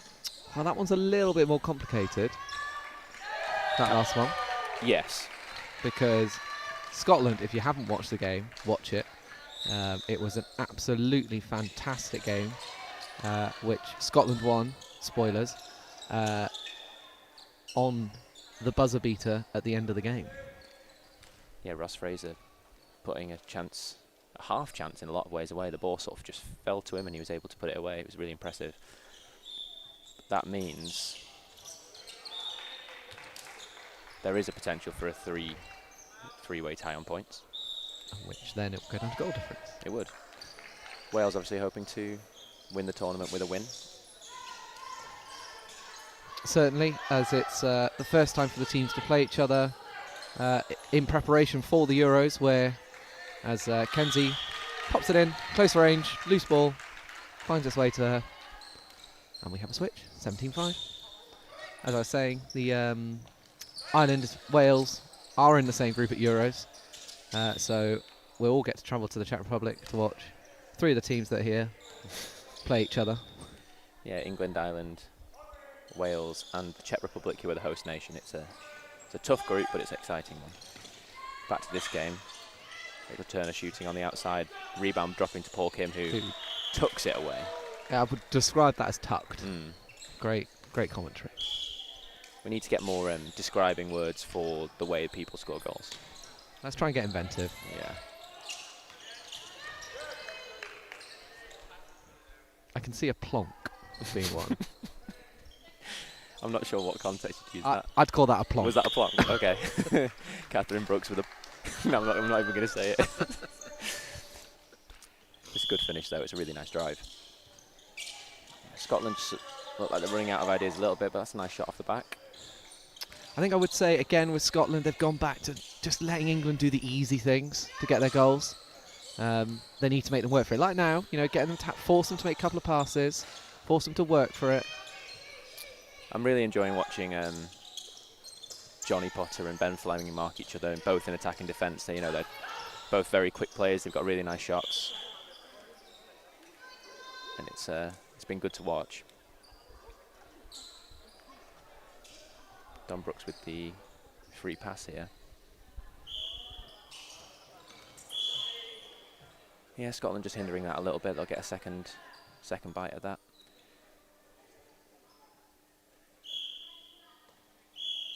Yeah.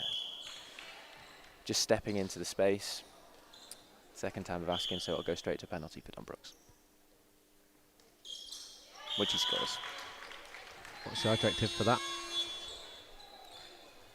Placed. Placed, yeah? Placed. Placed. A good penalty should be placed, I think. As the wise Paul Kim once said, you need to put a penalty away like you're putting a baby on a shelf. Those were his words. We're quoting him whilst he's playing. And it's nothing to do with what he did on court as well.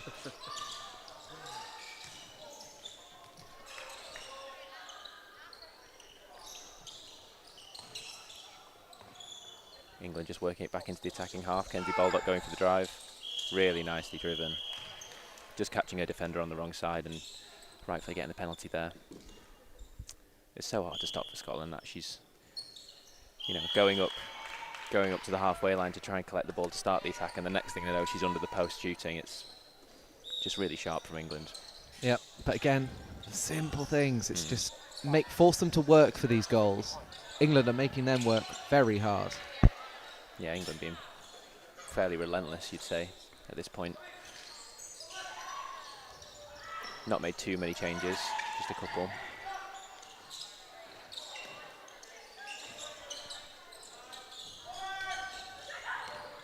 Ball be moved down quickly by England. Oh, lovely pass into the feed. 1-2s between the girls, get themselves to the right distance. Ball set up the post, and then reset, nice and simple. Got 8 seconds left on the shot clock. Shot on the outside by Tom Young. Collected by... Apologies. By Catherine Brooks. Tucked away off the back by... Is it Amy or Rachel? Rachel. My bad. He'll get there eventually. I don't watch National League Corporal very often.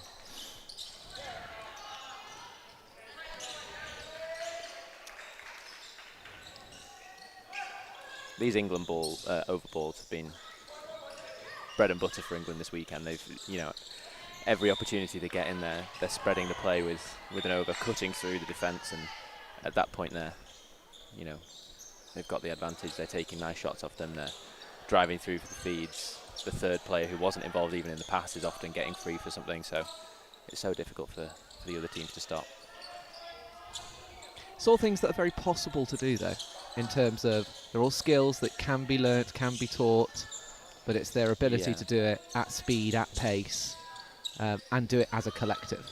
Yeah, that's particularly the experience, the speed they play, the technique. Some of the players, the change of direction, they're able to, drop their shoulders and change direction in a split second.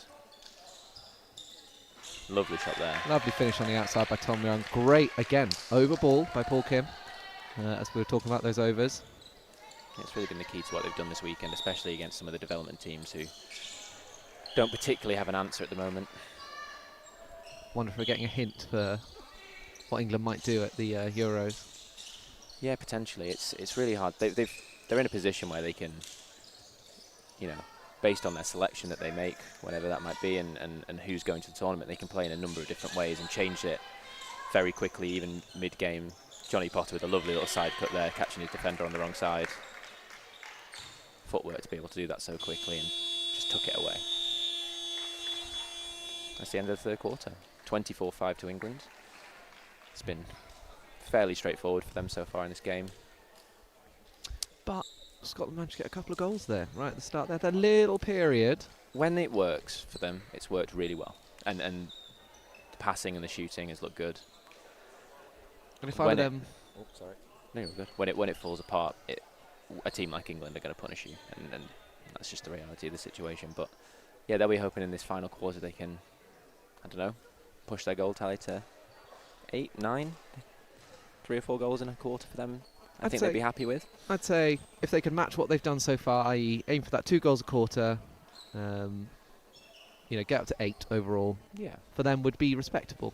And it's more than possible, 3 goals in a quarter against a high opposition, high quality opposition, is a good thing to aim for.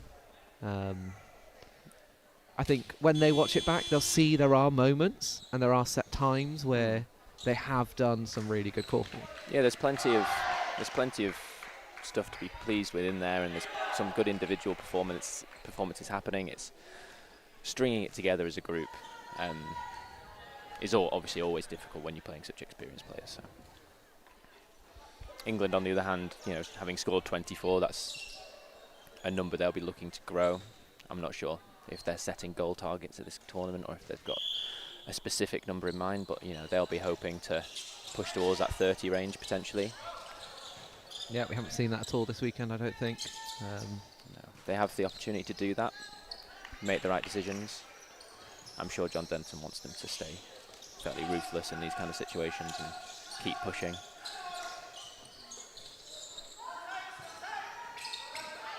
Kenji Bonbok on the outside, taking a shot from 6 or 7 metres, just falling short, and Scotland get the rebound.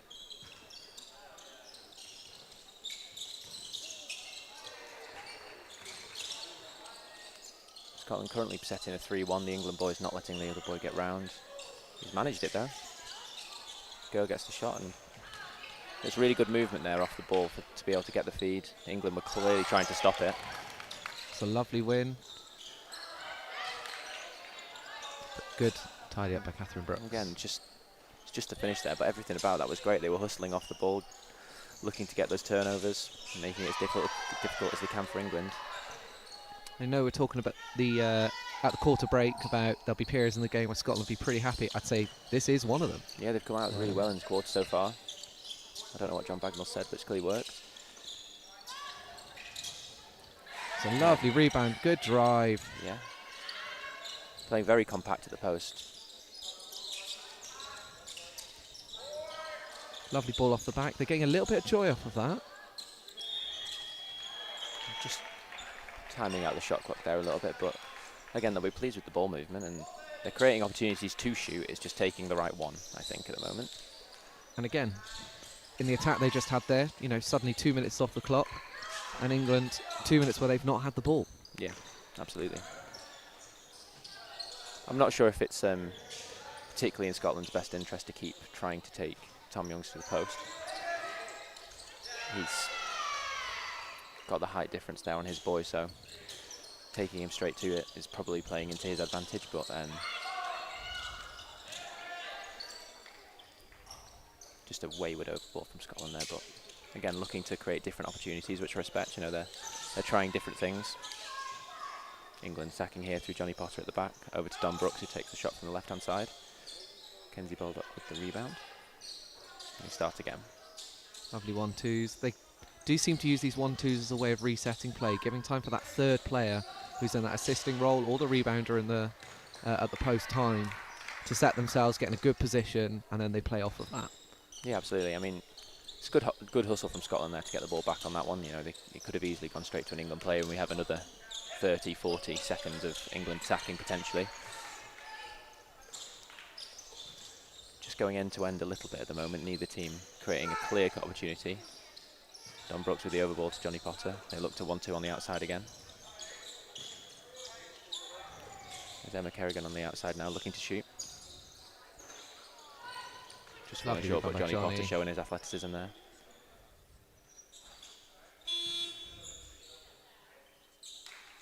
And subs being made. It's Emma Kerrigan coming off.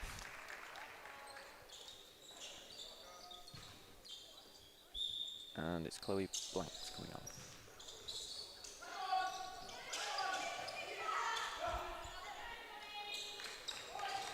Dan Brooks with the rebound, looking for the overball. Johnny Potter shooting from the top. Just falling short. A few short shots for England. I think they'll want to be, you know, making the most of these opportunities they're getting. They've not scored in this quarter yet.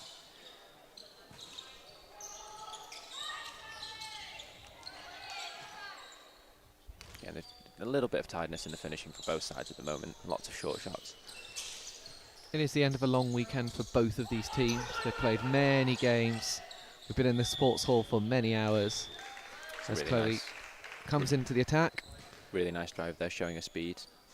Little 1-2 left, right.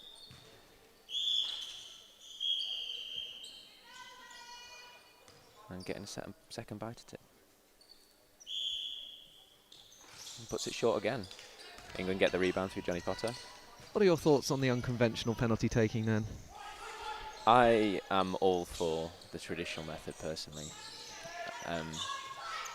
But it just doesn't work for some people. I think often it's more the thought of taking a penalty or the pressure of it than it is the technique that makes people miss. Interesting. I would argue you should take it the same way you take your rudder. I don't do that actually, most of the time. Lovely finish. But yes, I agree with you in principle, you should do that. Timeout been called, I believe. Not sure who called it. Yeah, England with just the one goal in 5 minutes there. They'll be hoping for more for the last 5 minutes of the game. Scotland will be pleased with that. Obviously, they've conceded a lot of chances, and England have had long attacks, but the ball's not gone in the hoop, and that's all that really matters for them. Yep. And they've had some good opportunities. Absolutely. You know, some better finishing, and they could have scored a couple of goals in that little period. They had some really nice passes off the back, you know, where the shot maybe just dropped short, went to the left, or they had a good position for the rebound and the jump was mistimed, or little things like that that over the course of a game they add up. But again, as we've said many times over this weekend, there's plenty for them to be pleased about, as well as, you know, the difficulty of losing a game like this. But I think for all of the development teams who've played England today and played the senior teams yesterday, there's so many positives to take away, and they far outweigh anything else. That's the point of this weekend. It's really nice to have senior and development teams playing on the same weekend across 2 days. And you get to watch it as well. You get to watch all the different korfball, the different levels. If you're a newer player coming in, you get to see, here's what I want to aim for, here's what I want to be. Yeah, it's a lovely thing to be a part of. It's been really nice to see so many parents, relatives, partners, just people who are interested coming to watch here. Sports Hall's been really set up really nicely for visitors, and it's been a really successful weekend so far. Yep. With a couple of big games to finish. Yep, hopefully keeping the best to last, although it could be tough to top the game before this one. Yeah, that first Tri-Nations, the middle Tri-Nations games, I should say, was pretty spectacular. As Paul Kim steals a goal, I'm going to use that one. Yeah, I think that one's appropriate. Oh, really nice move. Lovely one too. I've been really impressed by number 88 Scotland since coming on. Yeah, he's hustled really hard for the ball. He's worked really hard at the post. His positioning's been good and provided them with just that little bit of extra control, and it gives the other players in that section a license to try and attack a bit more freely. If you don't know where the rebound's coming from, it's, you know, really difficult to try and go and do what you want to do. Penalty called here for England.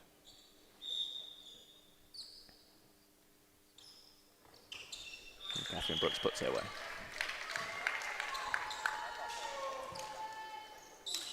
Yeah, with 3 minutes left in this game, I'd like to see Scotland get another one. I'm sure their supporters and the senior team who are here watching will really enjoy that.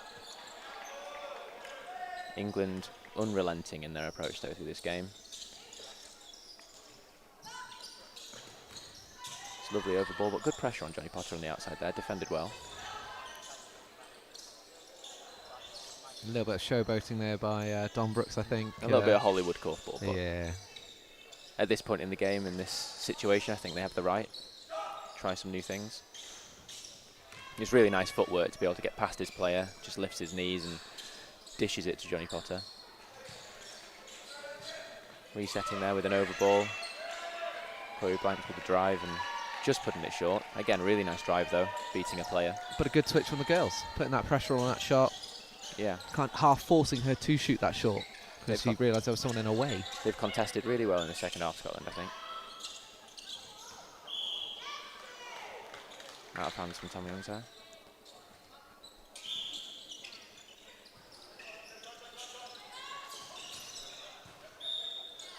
Yeah, free pass given there, just sort of over hindering a little bit from behind, and the girl gets a bit of contact on the back of her arm. Let's see how they set up here. Got boy at the post, boy to the left.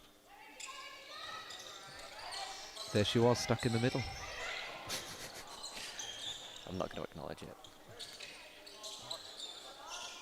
As Tom Young joggles the ball, makes his way out, and into attack for England.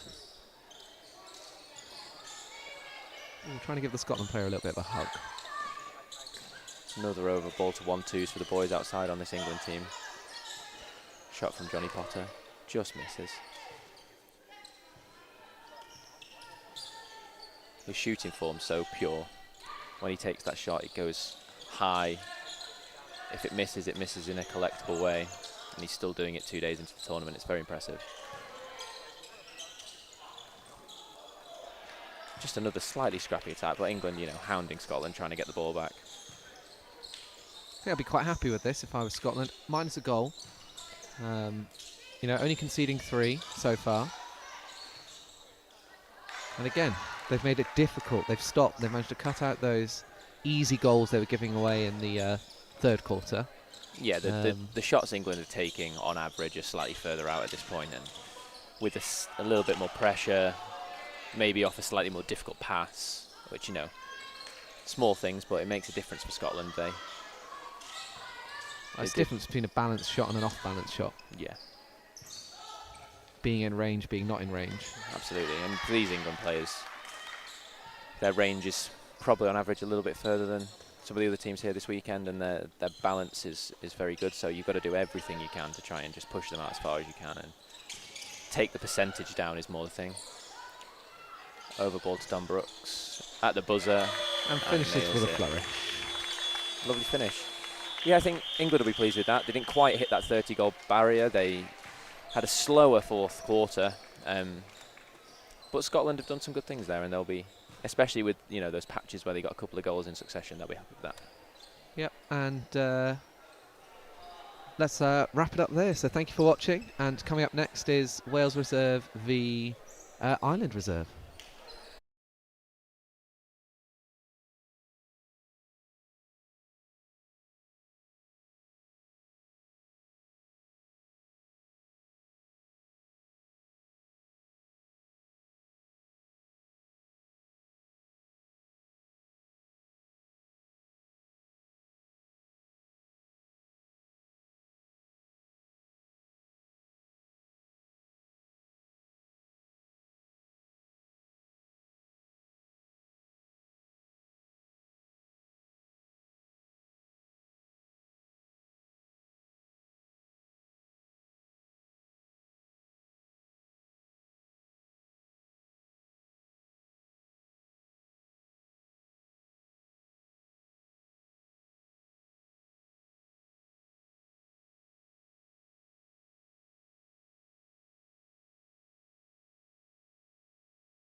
Hello and welcome to this thrilling encounter between Ireland reserves and Wales reserves for the Tri-Nations 2026. I'm joined here by Abby Mahoney. I'm Nick Wilkins. Abby, we've got a thrilling game.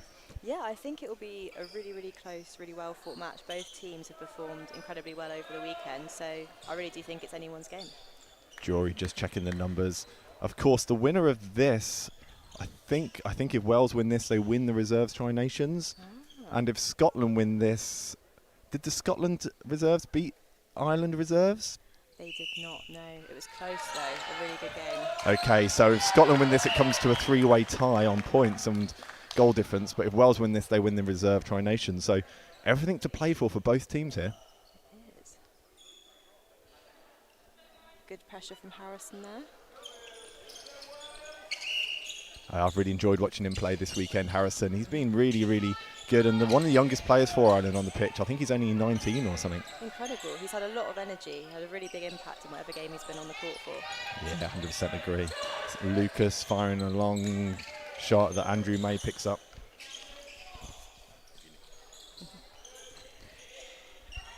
There we go. We've got a lot of experience there with Niamh and Andrew. Oh.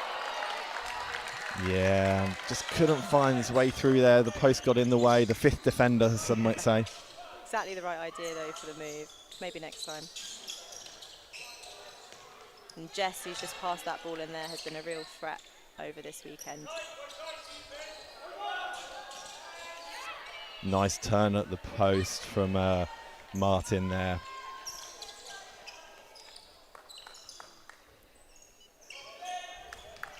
As we see the Wales coming to attack here, Andrew May taking up a strong boy 2-2 at the post, as the girls will look to shoot on the outside with lots of space, and Lucas, tall 6'5", manages to get a tip, but it's not enough. But Andrew May picks up the loose ball, giving Wales another chance. Good pressure out from Ireland there. Really pressing those attackers, making them work hard for it. Just misses the course. A little bit of shot clock pressure. 10 seconds left. Still plenty of time to work a good attack. But needs plenty of space. Misses again. As the arm wasn't up, and we can't find that first goal, and Ireland come away with it into their attack. Oh, that was well left there by the defence. Yeah, so easy to get your hand in there and cause a penalty or free pass. Someone's on the ground, but play is on. Good pick up by Ireland. Looking out on his back. I think her foot is off there, yeah. The rule is never look down at your feet yourself if you think you're off. It only lets the ref look at it as well. I think she was really hoping for a feed there. I think she's very lethal on the drive, so if they can get a feed for her, that'll be a real impact on their attacking movements. Yeah, you're definitely right there.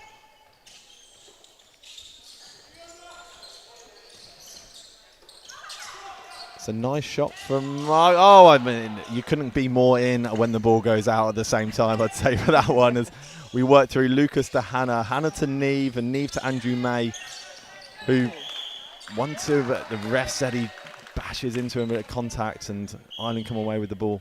There's some really good physicality from both players there. I think good fair competition, though. Yeah, definitely. Of course, all these players... Oh, we always see they are trying to fight for their space at the upcoming European Championships, trying to impress their coaches. Even though it is the reserve squad, the teams have been mixed up all weekend, and some players on this pitch will be looking to get their seat on that plane. No, absolutely. I think the depth across all teams is really shown this weekend, I think across all of the nations. And the ability to mix between the A and B squads is really, really impressive. It's been quite seamless, really. Yeah, 100% agree. As Niamh Sully's looking for the outside shot for Hannah Eastwood to take, and it's just shooting long, but it was straight as an arrow as Ireland defend the ball out. But it is Wales's ball. Lots of lines on this pitch has confused a few people this weekend. Very good, well read by Emma. Good communication there by Lizzie Johnson. Yeah, of course, Oxford City, our teammate Lizzie Johnson, performing on stage for the first time for her country. Had a really good weekend, Lizzie. Scored against England, I think, as well. She did, assisted by Dan Landrigan, no less, so an Oxford goal. An Oxford to Oxford combo, beautiful to see. A little bit of travel. Some brilliant pressure by Kira Washdale there. Yeah, she's feisty, Kira. She really is. When she's got a bit between her teeth, she really goes for those balls, and a really good defender because of it. Absolutely. Having played against her many times, she is incredibly hard to run past.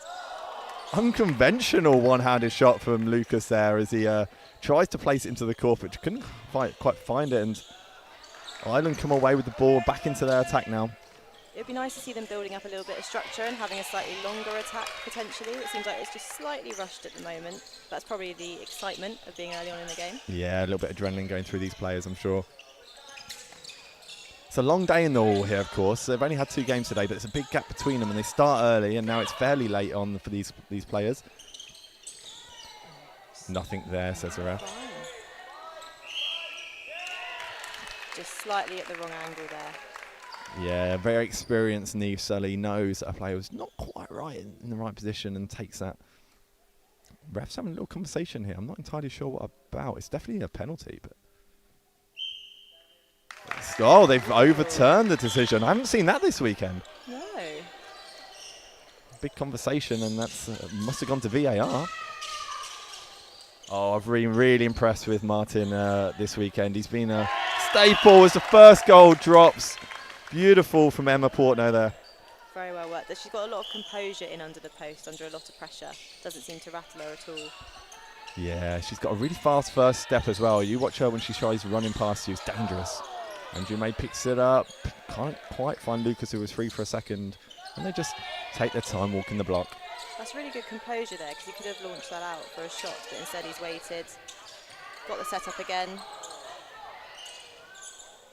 And very nearly paid off. Very good competition there between Andrew and Lizzie Johnston. Yeah, Lizzie, such a good collector, really strong, powerful. Obviously plays a lot of netball as well. You know her very well, of course, Abby, and she's obviously played for us as well. And really hard to do, as we see the opposite of the curse of the commentator, the luck of the commentator picking her up there for let's call that a blam. Absolutely, let's give her a blam. That counts as a blam. Yeah, she's got great reach, and she's done really well to keep her weight level there while still really reaching up high over the ball to pressure that shot. Really good shot there from Jess. Yeah, nice, easily picked up from Martin again. And there's Emma's first step, and the wrong cutting. Very well defended there by Kira. That is a really, really exciting matchup, actually. Definitely, Kira, like I said, a great defender, but Emma's first step's fast and powerful. So we'll have a look at how that plays out as Niamh takes that long shot or mid-range shot, not able to find the basket, so it's picked up by Ireland. Bit of a slow game to start, Abby, in terms of goals, but definitely not in terms of excitement. No, absolutely not. I think the pressure's been really good. I think in the attack as well, they have been making the right movements, creating all the opportunities. Sometimes it just takes a little while for the shots to start dropping, but they're certainly creating really good chances. Yeah, definitely. And it can be, as the time ticks on, the attack can feel the pressure a little bit. You're very wary that you're the division of being in defence for a long time, and you know you don't want to change your play if you're doing the right thing. But you know, these players will be thinking, come on, we need to get a goal soon. We need to find the core. Absolutely. Great hustle in the collecting position there. You just got to keep fighting for that ball. Yeah, I don't think any coach would be happy at 1 goal in the quarter, but it's not lacking for excitement, like we said, as Ireland, beautiful cross-court ball. I really like that there, as Emma O'Toole drives in, ignoring Kira, who's on the ball, rightly so, with the ref not blowing their whistle. Unfortunately, couldn't find the basket in that instance. Just a finish in, just not quite there. A classic Welsh first move, as it's been come to know, and I don't think that's the origins, but it seems to have taken off that moniker. Absolutely. I think they're rotating a bit more now, getting the boys out shooting as well. At the start, it was very much boys in, girls out. It's good to mix it up, both to keep the defenders on the toes and also to find out who actually has the hot hand and who you want to play through. Yeah, definitely. Was that a Niamh Sully or Hannah Eastwood? I didn't quite see it myself, but it was a Niamh goal. I've been right reliably informed from James from Scotland, who's on the videos here for us.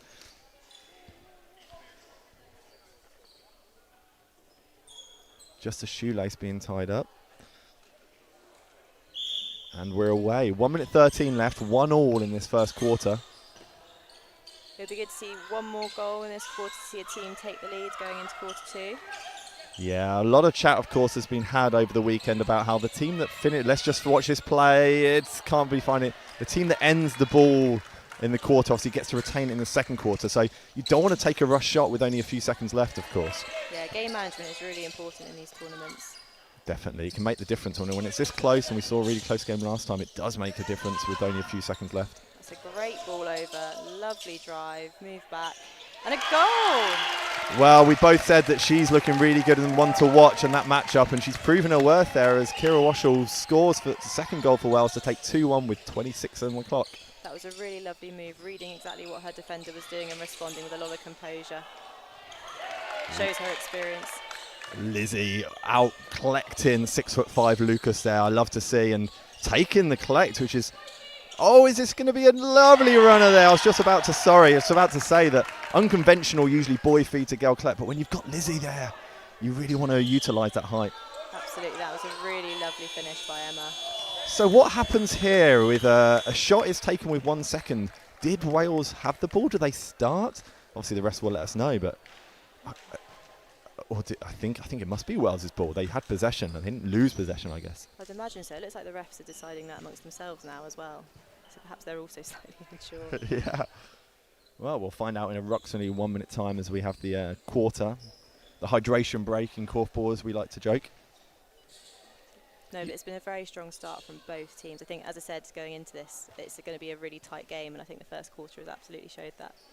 Yeah, for sure. You've had a great tournament here, Abby. You've enjoyed yourself this weekend, representing Scotland, vice-captaincy, I heard. Oh, it's been so much fun, I think, and across all the nations. It's just such a lovely bunch of people, and to get to play at this level competitively is incredible, and I think everyone's really stepped up a gear this season. To get kind of our win as well just now it meant an awful lot to the team, so it's a really nice way to round the weekend off.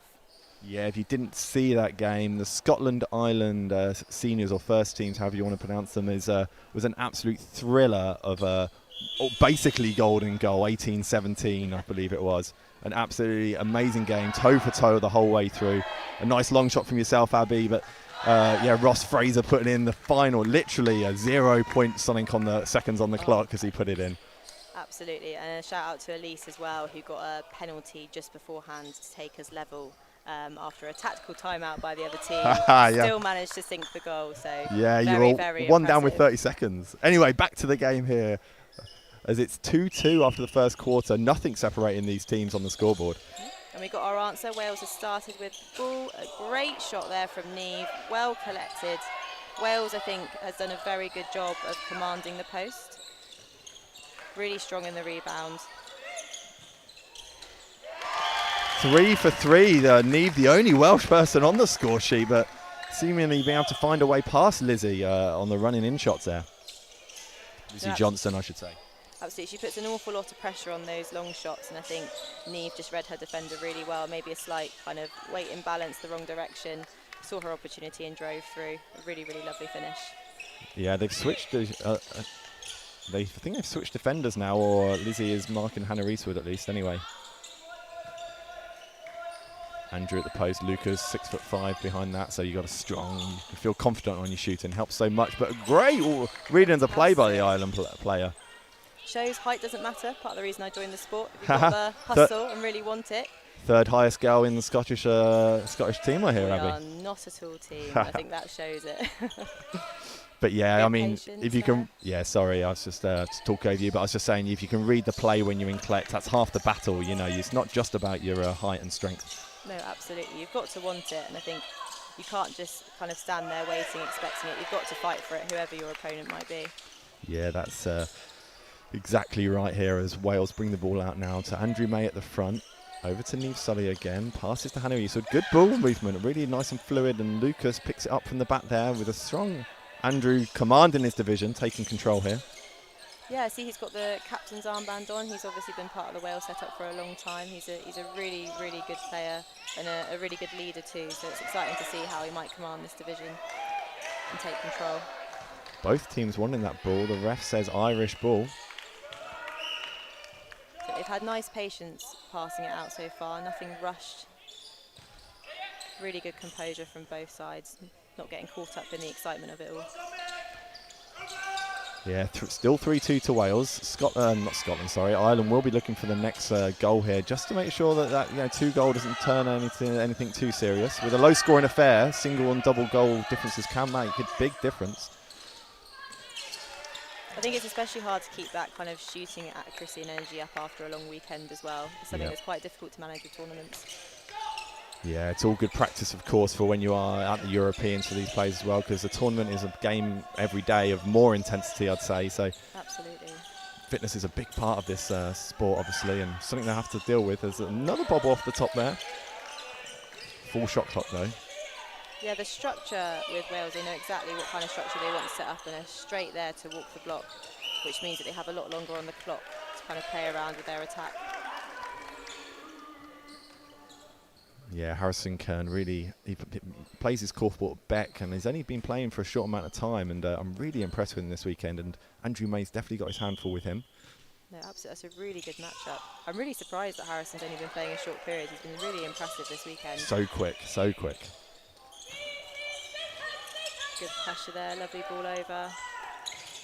Nice 1-2s on the outside. Really lovely shot.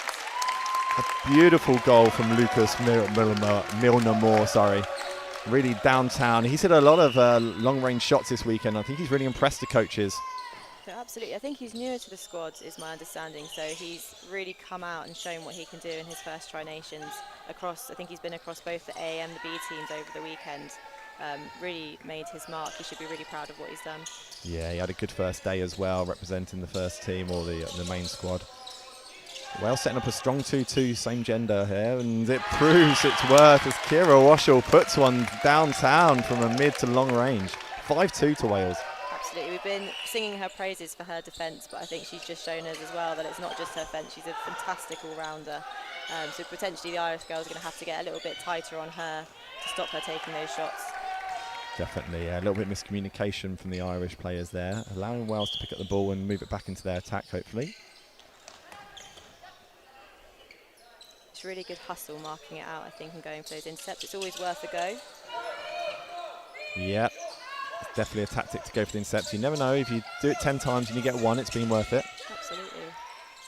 And you do see goals scored off of marking it out in defence and turning it back over, so it's definitely worth the hustle while you've got the fitness to do it. Yeah, and it can be quite a psychological advantage as well. If you give the ball away and you score, it really can get a team down if they're not too careful. Absolutely.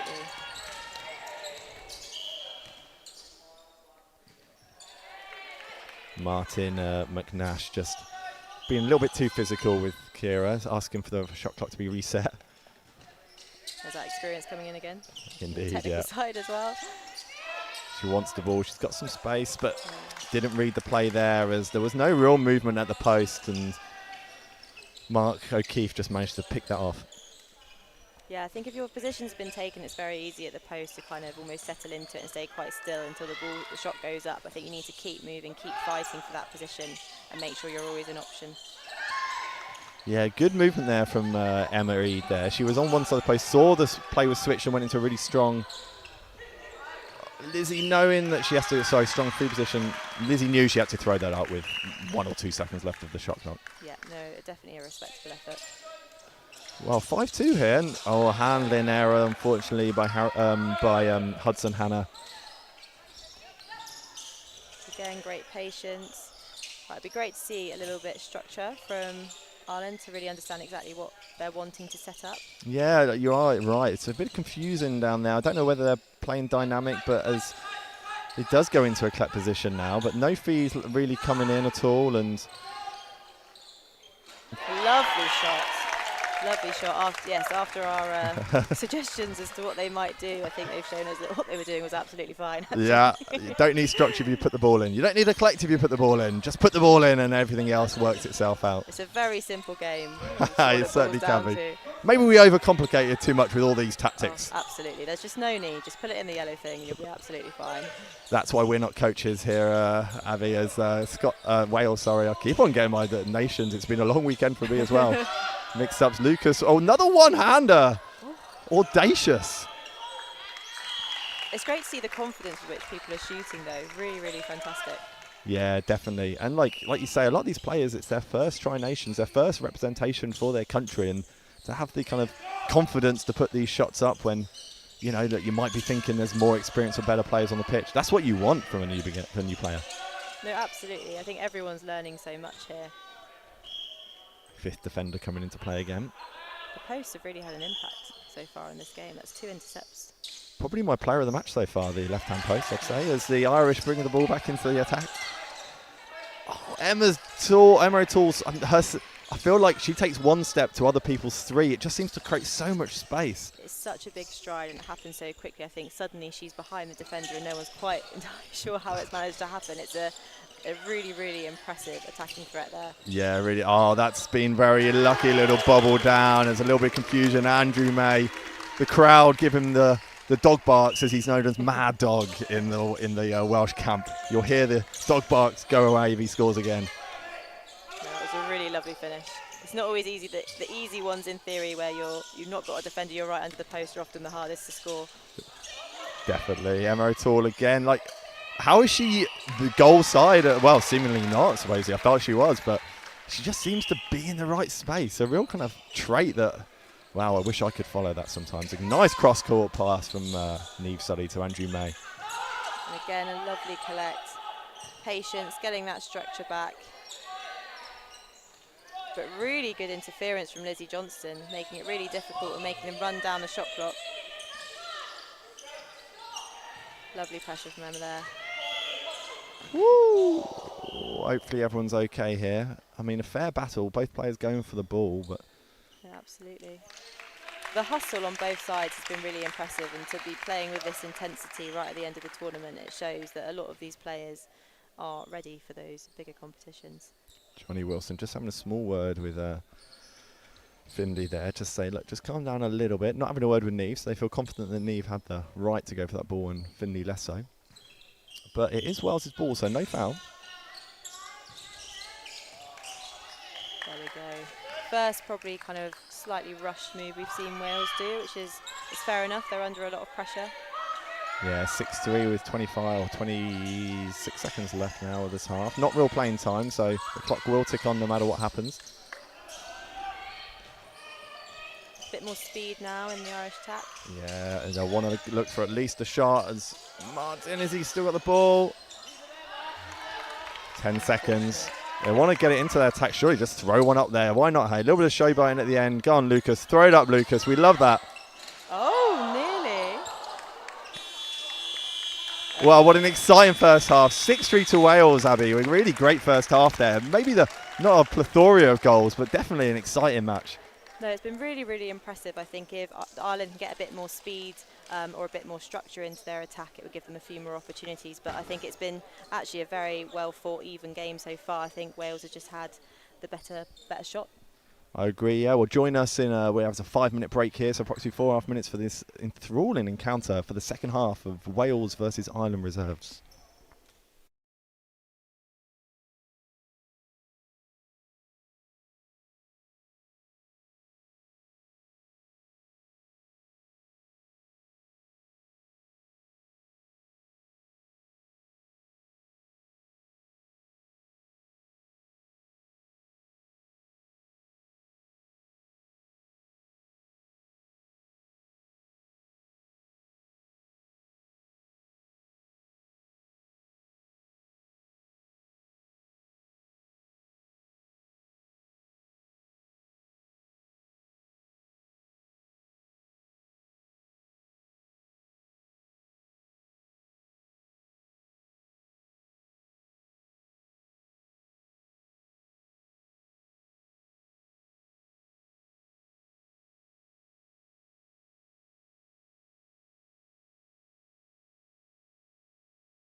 Hello and welcome back to the second half of this thrilling encounter to see who can take the top spot in the Tri-Nations tournament. If Ireland do win, it does come down to goal difference. If Wales win, they do win it outright with their win against Scotland earlier.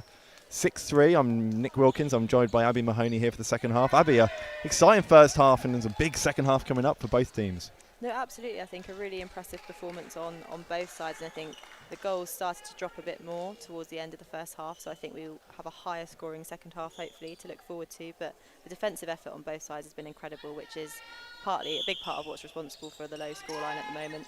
Yeah, you are right there. A couple of substitutions we'll talk you through it, but here is one straight away. Dan Landrangen wearing the headband there, coming on. Absolutely. He has captained the Ireland development side this tournament. He's an excellent leader, and I think he has performed outstandingly across the weekend. Well, we were just talking about Emma early in the first half, and she's proven her mettle with one early goal, 6-4, bringing that scoreline to just 2 difference. It's just so difficult to stop that drive and that run. As I said, Kira's doing an incredible job, but the step that Emma has and the speed with which she does it. Some brilliant defending from Jess there as well, another standout player, I would say, in their squad. Yeah, great defending from Ireland, just forcing Wales further and further out before they take a long downtown shot that didn't find the Corf. Nice mid-range shot there that again doesn't find the Corf with 5 seconds on the shot clock now. And contact on the shot. I mean, from one end to the other, Emma scoring a goal and then giving a penalty. It's a great battle. We're really enjoying that battle. Absolutely. I do love a revenge runner. What you can do, I can also do. Really shown by Kira there. And 7-4. I love that term, a revenge runner. I haven't heard that before. I'm going to steal that one for the next season for sure. As Ireland come on through now into their attack, looking for another goal to keep that gap at 2. Oh, wayward shot there. Yeah, it's not his finest hour of shooting there, but he'll get it. He'll get it. He's a great up-and-coming player for Ireland. No, absolutely. And he's really pushing himself to push those shots up from the long range. And I think he's definitely got the distance there. It's just giving himself that extra half a second to make sure he's got the direction too. And I'm sure he'll be slotting away some lovely goals during the second half. Definitely the player who took those 2 shots, Dan Williams. We'll talk about him shortly when the ball's back down the end. But Harrison, as we were just saying, in attack now here. Yeah, and Wales have made some substitutions as well. I think both goes down this end. So Heidi now defending the ball. A really experienced player again. Has improved dramatically over the last couple of years. It's great to see every time I see her play. She seems to be getting better and better. Here is Dan Williams on the ball. He's the son of John Williams as he's taken that run and can't quite finish. The John Williams of Welsh fame, one of the hallowed Hall of Famers with 55, 56 caps for Wales and multiple goals. His son now playing at Nomads and joining the Welsh setup for the first year. Also the only player to get a yellow card for Wales, actually, John Williams. Has a little fact there for you. Record to hold for sure. Oh, it's a nice shot, but it's just bobbled off the front, just short. Short shots are always harder to collect, and just got to stretch it up, especially this later in the day, maybe that 10% more effort. Real commitment there from both players. Dan Landrangen doing very well to stay on his feet, and he does win the ball. Top goal scorer of all time for Oxford City, Dan Landrangen, been around for a long time. I was going to say it has something to do with the number of years I think that he has played for Oxford City, but still a very, very impressive record. It is. I mean, he's still performing exceptionally well in the second team for Oxford. As Lizzie, really great move there. Recognises that both girls were drawn in, so got herself into space, and a good shot. Hopefully, once she puts up a couple more, they'll start sinking as well. Yeah, good 2-2 set up here, the girls, but they're switching around to mixed gender. Some slight confusion, I think, as to what the setup was there, but it's worked nonetheless. Ball's bobbling around. Will Kira get there? She will, and keeping the Welsh possession with 20 seconds on the shot clock, so plenty of time to set one up. Dan goes early into the collect. Looking to play a bit more of a 3-1 now. Nice shot from Keris Morgan, but it doesn't drop favourably, and Dan Landrangen picks it up. Yep, some pressuring out. I think you have to kind of all do it or none of you. Yeah. If there's one person that's free, it always makes it very easy to get through to the other end. So a bit more communication perhaps there as to what they want to do, marking it out. Heidi for Wales defending number 15, Emma Eade. Had a really good day yesterday representing the Wales senior team. Prime position, and she's proven her mettle here as well. She's a great attacker. We'll look at her later. As now Dan Williams with the early shot. That was a beautiful goal. Lots of composure, and he seems quite calm about it. So obviously something he does quite frequently, it seems. Well, yeah, he's his first year at the Welsh squad, but he's caught napping there and managed to just avoid it.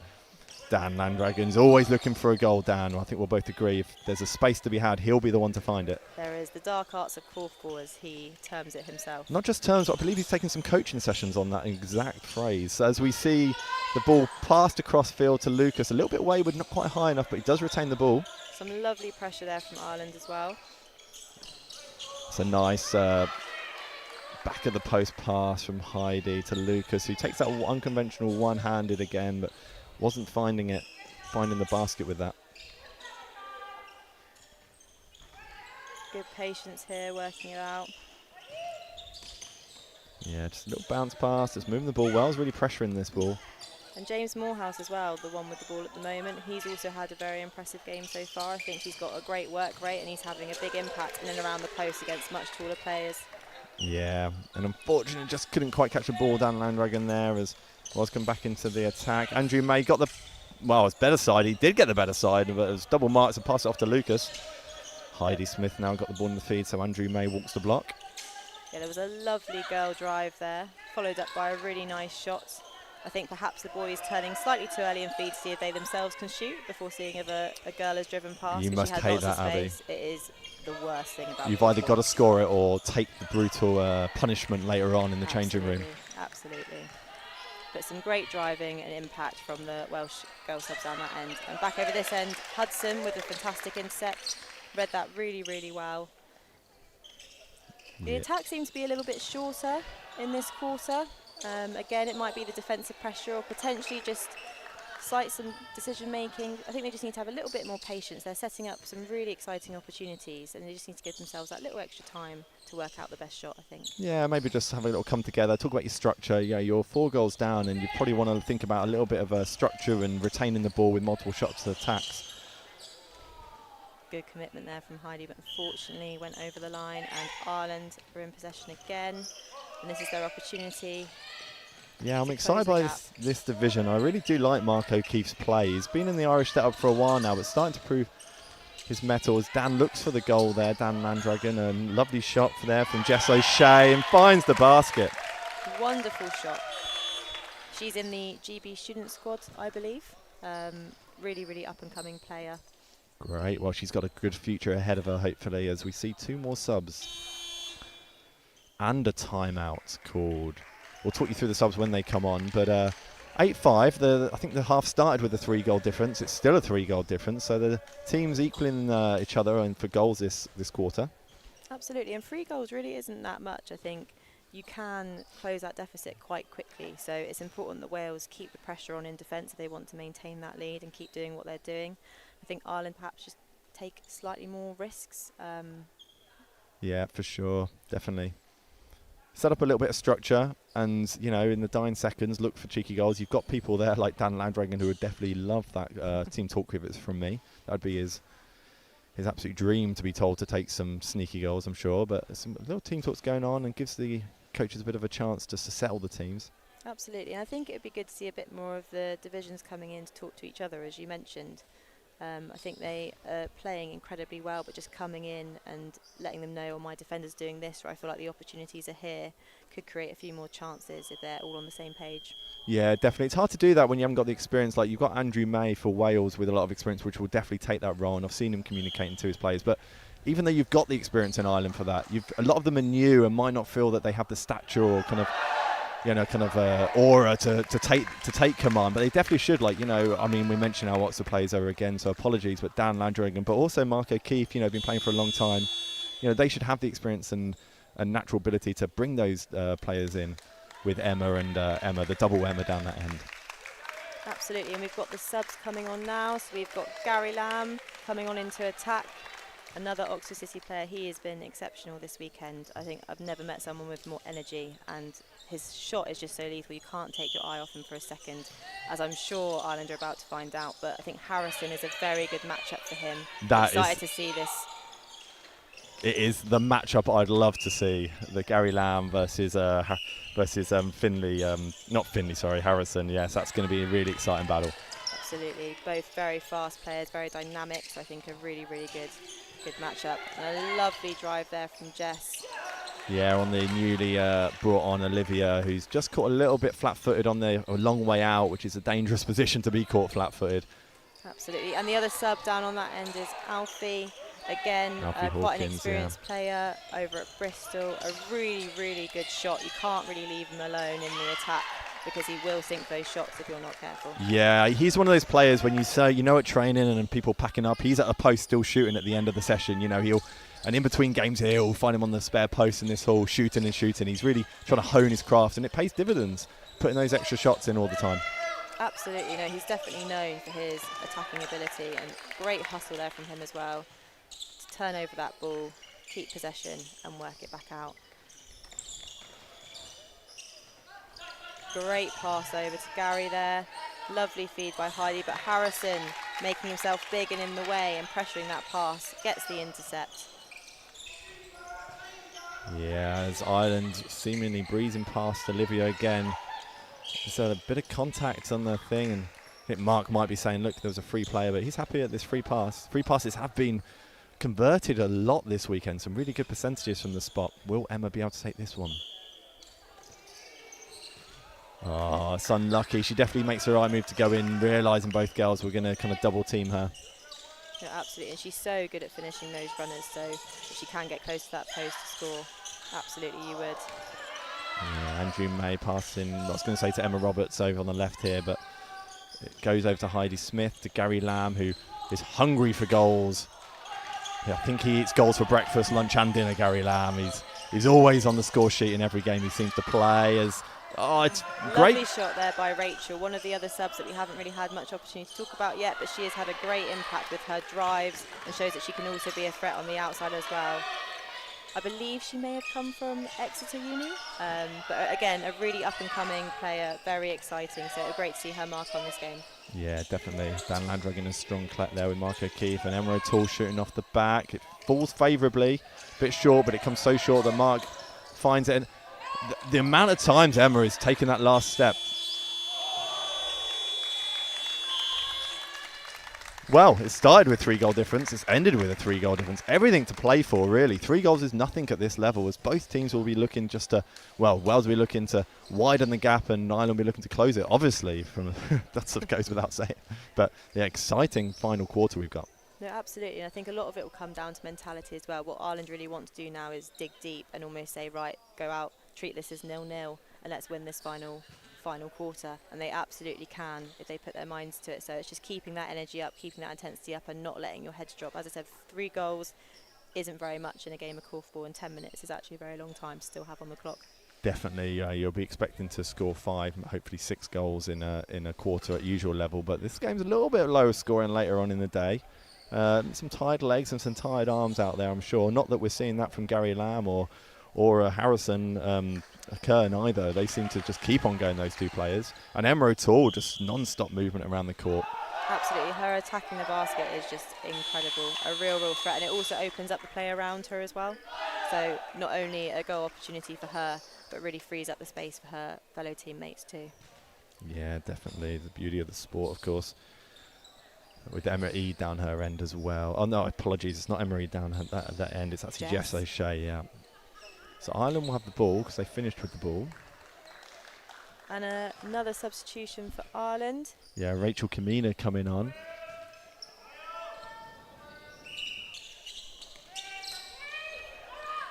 Oh, a little touch from Olivia. Almost proves decisive, and, well, I think there was contact on the feed with a boy runner, maybe, potentially.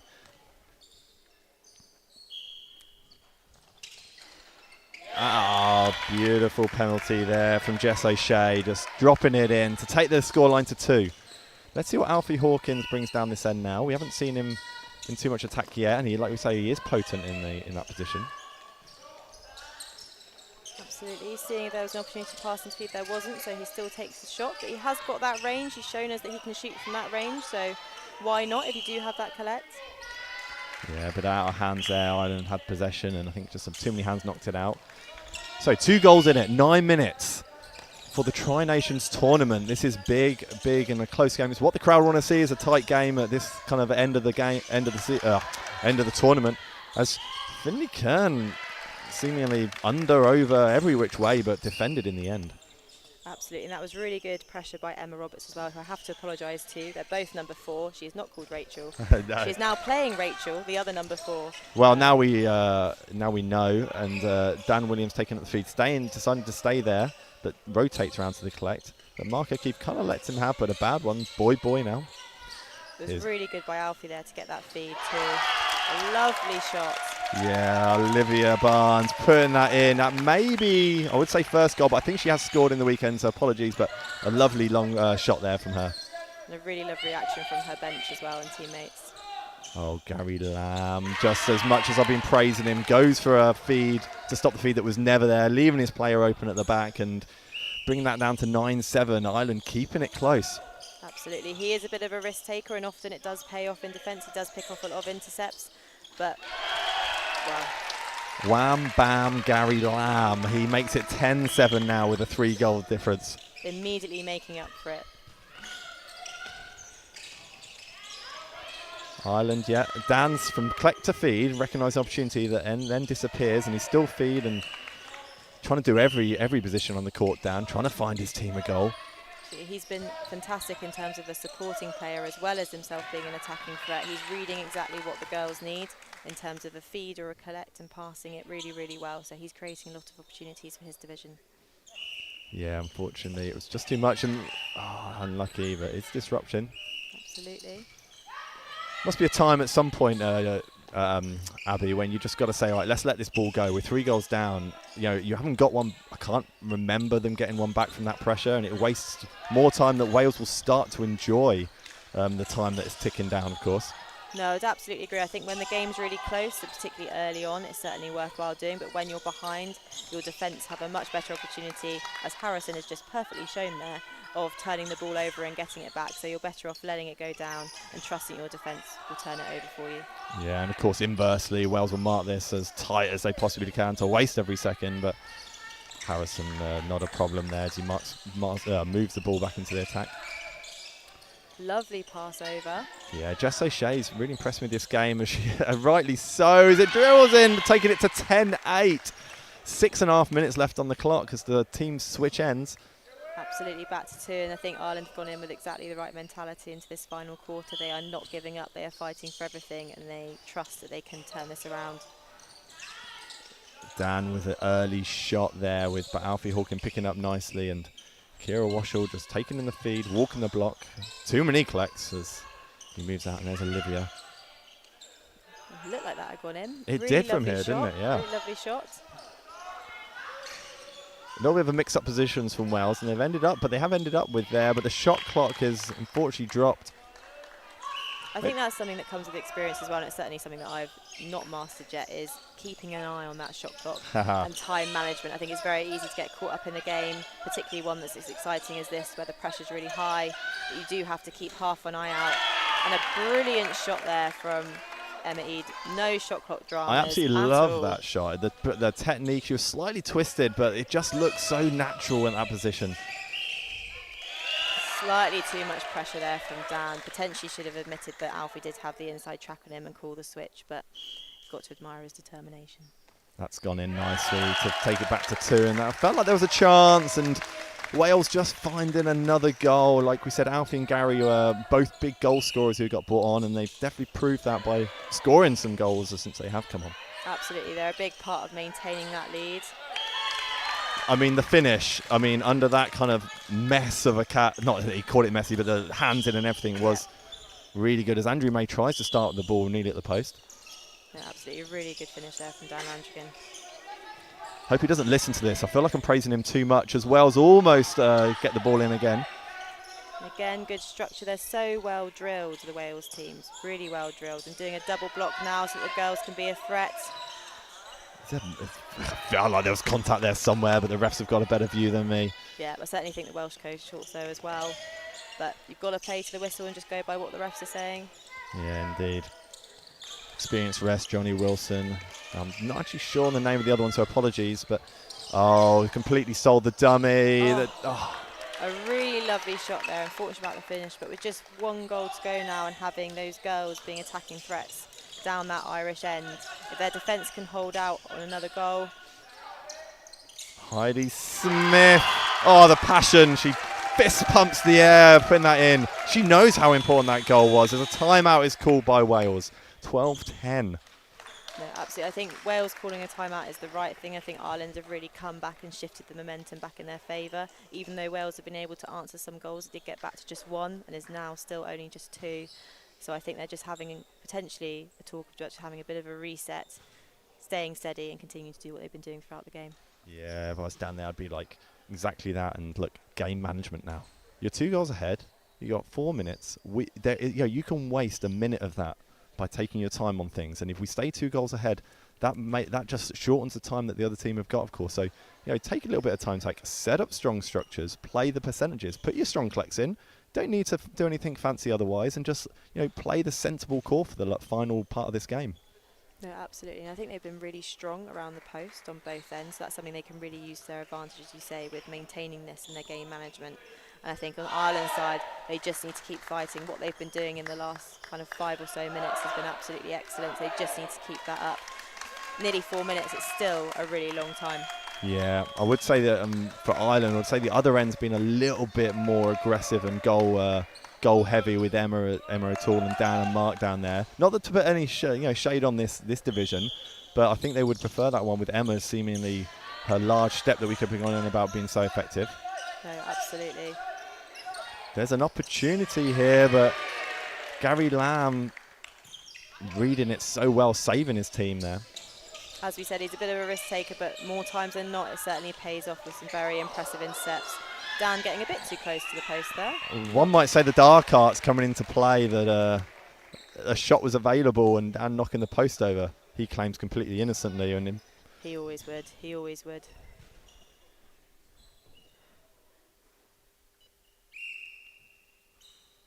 Alfie puts it for 3.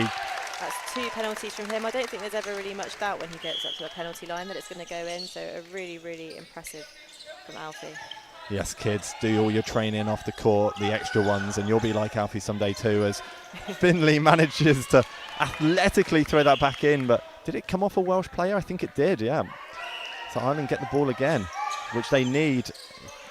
But they just need a little bit more composure now. I think they are rushing a lot more than they have previously. And there's no need. They've been making some really good opportunities. They just need to keep doing what they've been doing. It's amazing how much the crowd energy can play a part in that as well. When you are down and you want to control it, but the crowd are all excited, you start getting excited as well. And that's where some experience really comes in. But here we go now with Wales. 3 goals, 2.5 minutes. It's not over. No, absolutely not. Wales taking their time on the attack, rightly so. If they can get that, Alfie is quick. He does do a lot of running, Alfie. He's got an amazing 10K time as Dan Williams picks up the ball. That was really well watched by Andrew May down the other end as well. It's important to always have half an eye because often there are stray balls coming down and you want to make sure you're the team that's picking that up. A lovely move there from Kira, just slightly short on the shot, but a really, really nice attacking movement beforehand. Alfie's going to have to take that because there's a, I thought, it's a little behind the back pass, but not long enough, to be honest, with that play. I would have liked to see him taking the shot at the outside, but he didn't quite have the control of the ball. Ireland now, 1 minute 30. You've got to see a goal in this attack, I'd say, or it may be over in terms of the result. No, I would agree. Rachel with the ball, passing to Finley. They just need to keep moving onto that ball line. I think there's a bit too much hesitation, or they're waiting, and actually they just keep making those moves. They will eventually get that space to take a shot. Great pressure from Wales just to force that kind of turnover. They're really fighting to the end here. Mark O'Keefe, Mark and Dan on the line, not letting it come in. It's dangerous with the runner, but no, nice and safe there as Dan does the same. Brilliant pressure there from Dan. Yeah. He feels it's his ball and asking if it gets his way. That's it. Well picked up there by Rachel. Just needs to be slightly more cautious about those arms. Really good from Emma, that pressure, getting right up close and having the confidence to mark so tightly that far out is really impressive.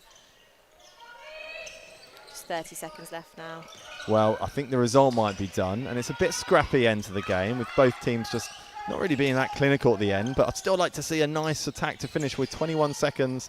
Ball straight in to the feed position with Finley there. And Come on, let's get one more shot, Ireland. And, and they free get a pass. free pass. Well, That was very nearly a really lovely shooting opportunity for Rachel there. A shame it didn't quite come off, as I'm sure she would have sunk it, but we now have Emma lining up to take the free pass. she will, of course, be allowed to take the shot, even though the game clock is done. I don't know how that really works. I think the ref must just allow a shot to be attempted. Obviously, there's no time, and the game does start when he blows the whistle. But a thrilling encounter, 13-10, and I believe that makes Wales the champions of the Reserves Tri-Nations Celtic 2026 tournament. What a game, Abby. No, it's been really, really impressive. I think both teams have a lot of pride they can take away from that game. Ultimately ended quite close, but I think it was right that Wales took the win. But yes, very impressive all round. Hopefully everyone's had a really nice time and has enjoyed themselves this weekend. Lovely sentiments to finish, Abby, as we move on to the final game. Stay with us as Wales take on Ireland again for the championship and the crown of the 2026 Tri-Nations tournament.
is Wales versus Ireland. Starting with Ireland, your captain, number 7, Elizabeth Tye.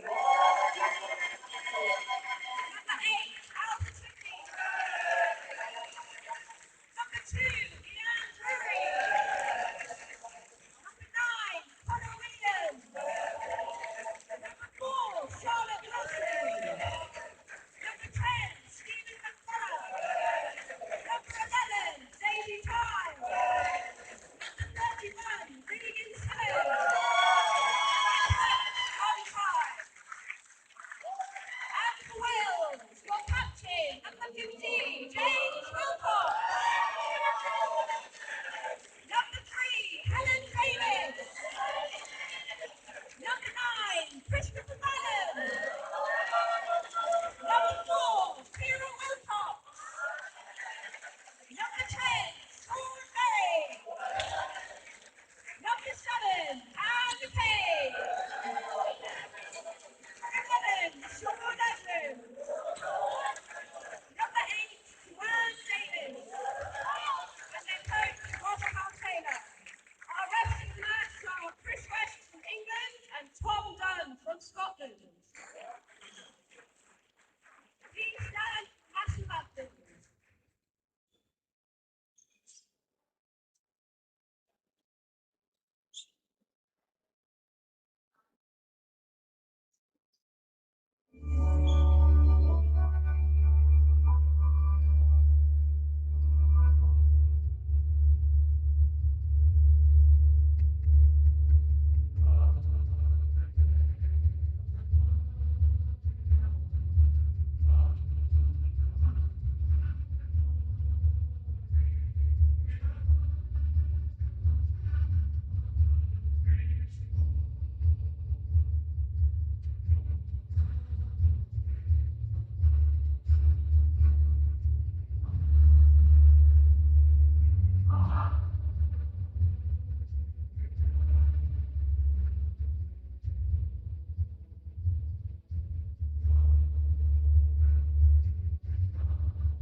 Hello and welcome to this thrilling encounter that's turned out to be the final of the Tri-Nations 2026 tournament.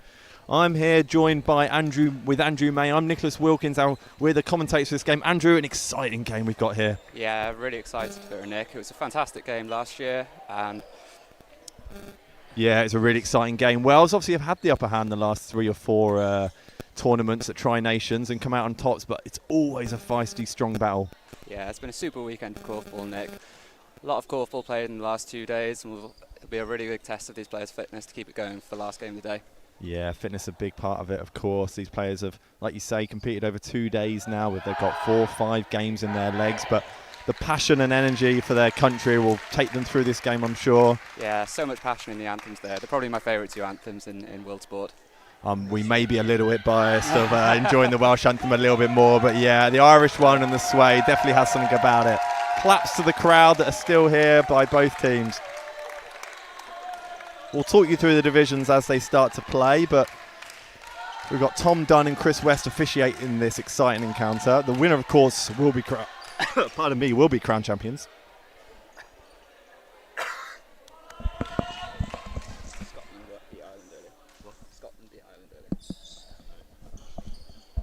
Apologies, I've just been told that Scotland beat Ireland earlier, so all that about the winner will take all is a slight fabrication. If Wales win, of course, they will take it, but if Ireland win, it comes to goal difference. And we're away. Connor on the ball, passing to great collect. Is that Ireland Charlotte, number 4? No. Oh. Good defended for there. Yeah, good defended by Ireland there as Wales move the ball out now. We'll talk you through this division of Sean Edwards to Annie McKay, who's been phenomenal this weekend. Yeah, it's been great to see Annie finally get a spot in the first team, in the main team. Only been playing korfball for 3 years, Annie. Phenomenal, really, with her ability and her passion. A free pass to Ireland. They won't want to be giving away these. The quality of these players, free passes often mean goals as Daisy Ty steps up to the line.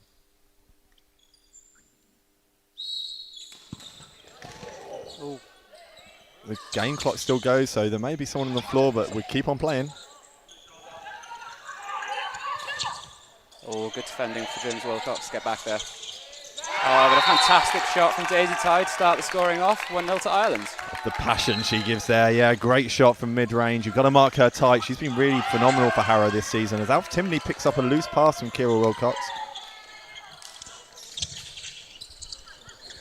Oh, good pressure there from Joe Davis, but Ireland, just about don't hold on to the ball. Chris West there calling restart for Wales. Yeah, the Davies sisters down that end and the Sean square down this end with Sean Edwards and Sean Berry. Oh, that trademark early shot from Wales. Sean Edwards following it up, doesn't quite go. Great follow-up there. Oh, early overpass from Regan Simmons.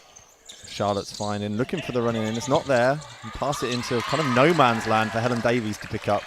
Back to Sean Berry in attack here with Annie McKay to Sean Edwards. See a lot of that early shots from the corner there from Sean Edwards, but Ireland picking it off this time. Yeah, just a little bit too long really there, and the girl can't quite see who that was picking up the loose ball for Ireland.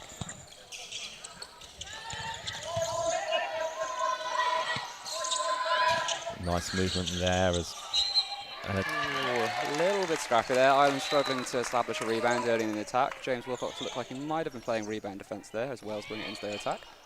Yeah, he always astounds me how well he keeps his balance when he seems to make up so much space. Kira Wilcox looking for an early drive. Oh, not quite quick enough to Annie McKay on the outside there, but Kira Wilcox takes his long shot. Good rebound from Sean Edwards, and the close shot doesn't quite go. He says it hit, but he doesn't realise there's only 6 seconds remaining because it didn't. Is calling for the reset though. Oh, there we go.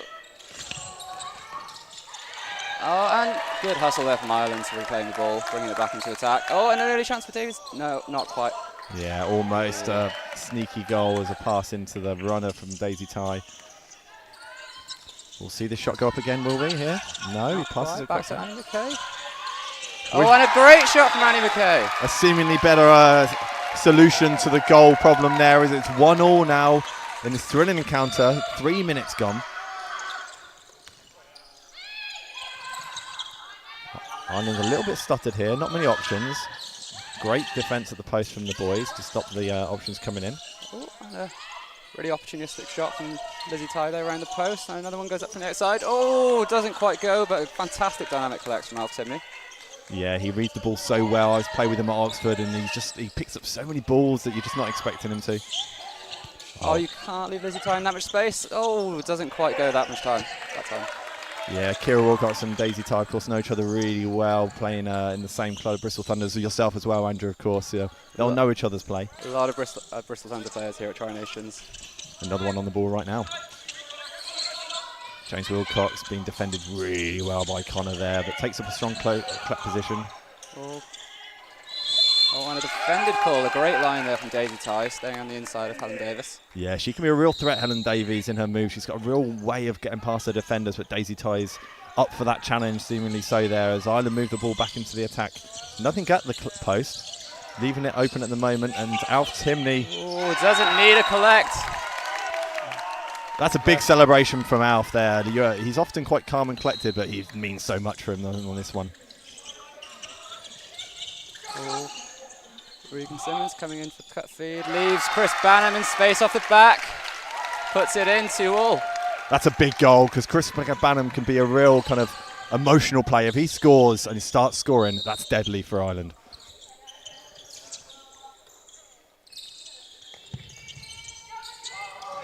Nice dynamic feed and a turn. Well, a little lesson learned there by Chris Banham. I think he'll have to just be right. I need to stay that goal side, that line. Don't want that turn into the feed. 2-2. Oh, great move off the back from Annie McKay there. Nice easy collect for Sean Edwards, asking, let's go, let's walk the block, can we calm it down? But no, Annie McKay is Kira Wilcox coming into the collect. Yeah, and that's sometimes, if you don't have the structure there, then that can break down.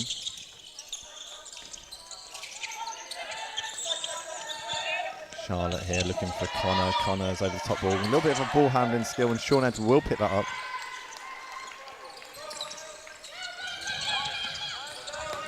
Sean Berry versus Alf Timney is going to be a real interesting battle. Both very fast, active players. There's going to be a lot of movement from those two on the pitch. Great ball from Kira. Good composure there from Sean Edwards just to bring it down. So let's set it up again. Annie McKay coming around the back. Oh, and we're going to see a double block here to get the girls running. And Kira Wilcox wins the penalty. Seemingly from nowhere, started at the feed position, but seems to find the right side of Lizzie Ty to get the penalty. That's 3-2 to Wales. Kira Wilcox with almost no space there, about a metre from the feed, but still managed to sneak round her player. Yeah, I don't know how she does that, of course. So such a quality player, Kira Wilcox is. Daisy Ty forcing into feed a bit, but it does find it in the end. Nice from Daisy Ty, scoring that early goal earlier on, but can't find the basket that time. Slightly loose structure there from Ireland. Like to see them establish that collect a little bit better and set up a structure. Yeah, I agree, Andrew, very much so. I'd like to see that as well. Great collector from Sean. But it's taken a long time, Wales, to set up this block. They seem to, it's 4 or 5 seconds. I'd like to see that sped up a little bit, but they do the double block. Sean Berry, it definitely seemed like he suddenly had a metre space from nowhere, so... 3-2. Nothing really to separate these teams right now. Both playing really smart korfball. Like you say, a little bit of more structure in the Irish needed. Joe Davis just looking to play the strong front defence. Not quite getting it right that time. Sends Daisy Ty to the free pass line. Good pressure. A lot of pressure on that. You see Wales with the two girls double defending that. Daisy Ty still getting the shot away and maintaining possession, but just another little passing error there. Gives the ball back to Wales. Yeah, Wales always going for the double marking on the free pass taker, it seems. Seemingly, Roscar Taylor's message is, if they're the shooters, let's mark them. Just a couple of passing errors creeping in there.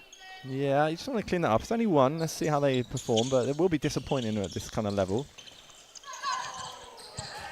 Connor just rushing it a little bit into Daisy, who was just going into the collect position, not really going into the feed. Sean Edwards brings it into the attack, going to the post. Good structure from Wales, but really good marking from Alf Timney on Sean Berry. Daisy Ty and Kira, that's going to be a battle that we want to see. Sean Edwards, that looks straight from here, and it was straight but long.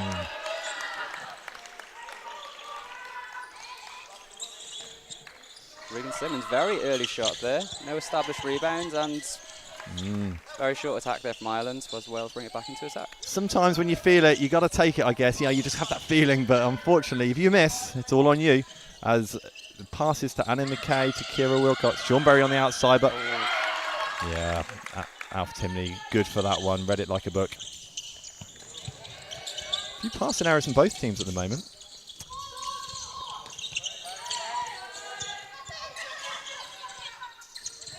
Yeah, I'm not too sure who is that to be honest, as it's picked up by James Wilcox. No clear feed coming in there. That's good front defence from Wales. Means they can bring it back into attack. See if we can clean up these passing errors. And Alf Timney again, very strong defence there. He's reading the Wales that move there. He knows it so well. I mean, I think Oxford City have played about with it as well. As another nice shot from Daisy Ty, with two boys dynamically collecting that and come away with the ball. As Charlotte Church, was she fouled? She was, Andrew. A penalty to Ireland.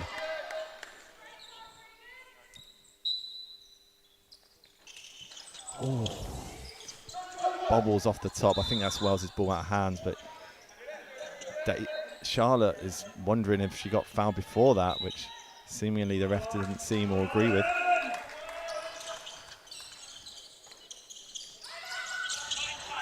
Long shot from the corner from Sean, as we often see. Sean Berry going for it.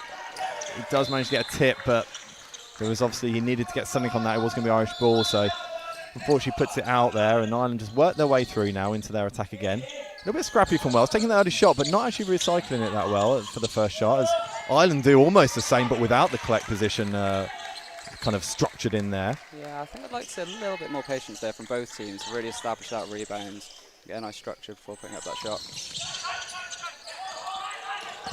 Close shot from Annie McKay, and she sinks it! Annie McKay is having a great tournament, Andrew. I think you'll agree. There's all these players in the first and the reserve team fighting for spots at Europeans, and for me, like, she should book her ticket on the plane. She's had an amazing. Really putting her hands up there.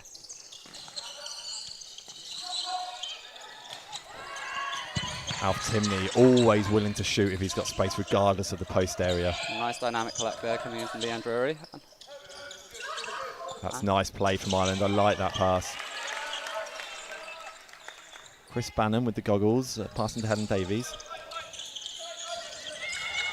James Wilcox straight rounds. Chris Bannon. Oh, and he puts it up again. Oh, not quite going. Two clear-cut chances from Wales. Unlucky not to put that through the net, but they'll be confident with those opportunities that are rising for them. The runner from James giving Chris the shot. Over to Daisy, Lizzie Ty, apologies. Oh, almost an over-the-top ball.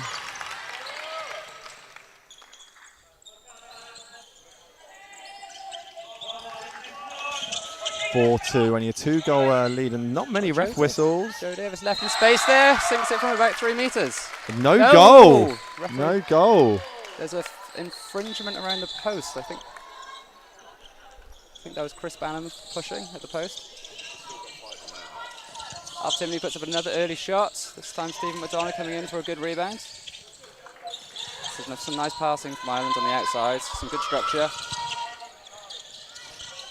10 seconds left. Alf taking a bit of an opportunistic, but as we all know, if you end the quarter with the ball, you get to keep the ball in the next quarter. So unless there's a real opportunity, I'd see Wales just keep this for a few seconds. And there we are, yeah.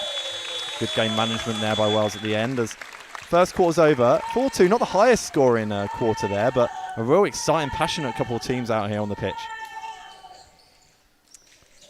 Yeah, it's the end of a long weekend for a lot of these players. Some of them playing 5 or 6 matches can really drain on the legs. Yeah, definitely. I mean, it's only so fit you can be for a full weekend of korfball, but good depth in squad in both these divisions, both these teams, especially Wales seemingly bursting with talent throughout the both of the teams that they've brought this weekend, and interchanging the players throughout to give everyone opportunities to show themselves here. Absolutely, a lot of players being given a chance in the main squad this weekend to really show what they can do ahead of that selection for Europeans in October.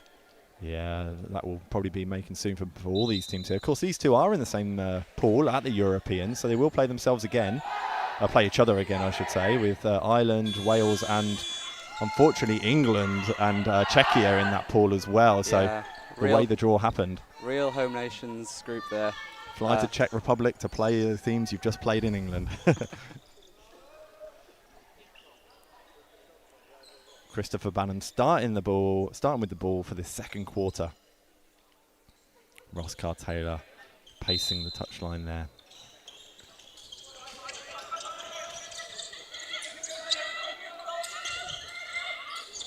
Really looking to get James Wilcox shooting the outside there. And sinks it from about 7 or 8 metres, as we've seen him do so often for Wales in the past.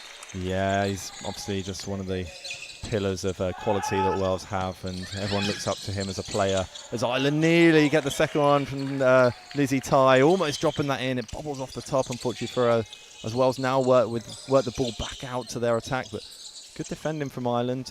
But Wales will just take their time, work it through. James is hungry. Quick shot. It's a good battle there under the post. Regan Simmons coming away with it. Regan Simmons making his full international debut this weekend, I believe. Yeah, I think a lot of players actually have had their debuts and caps on this weekend. It's always a good opportunity to do that. And such a quick shot there from Alf Timney.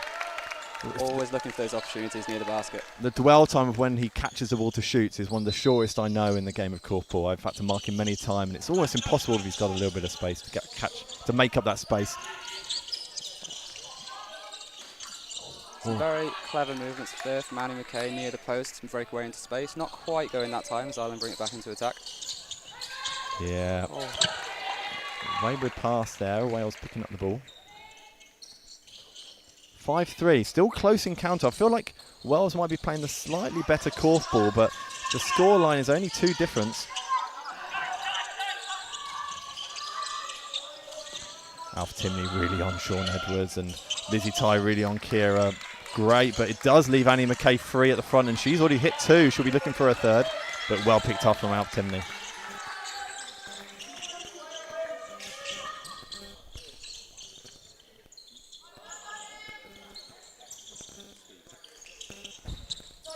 That's an early rebound from Regan Simmons, holding a good position. Just a little bit of a short shot there as James Wilcox can pick it up and Wales can bring it back into attack. Yeah, Stephen on Sean Edwards defending that post areas. Sean Berry gets a go, bite the cherry, not to be, and good interceptions from Lizzie Ty. Apologies for Daisy and Lizzie getting their names mixed up, but it is Wales's ball. I thought that was Ireland's, but not to be.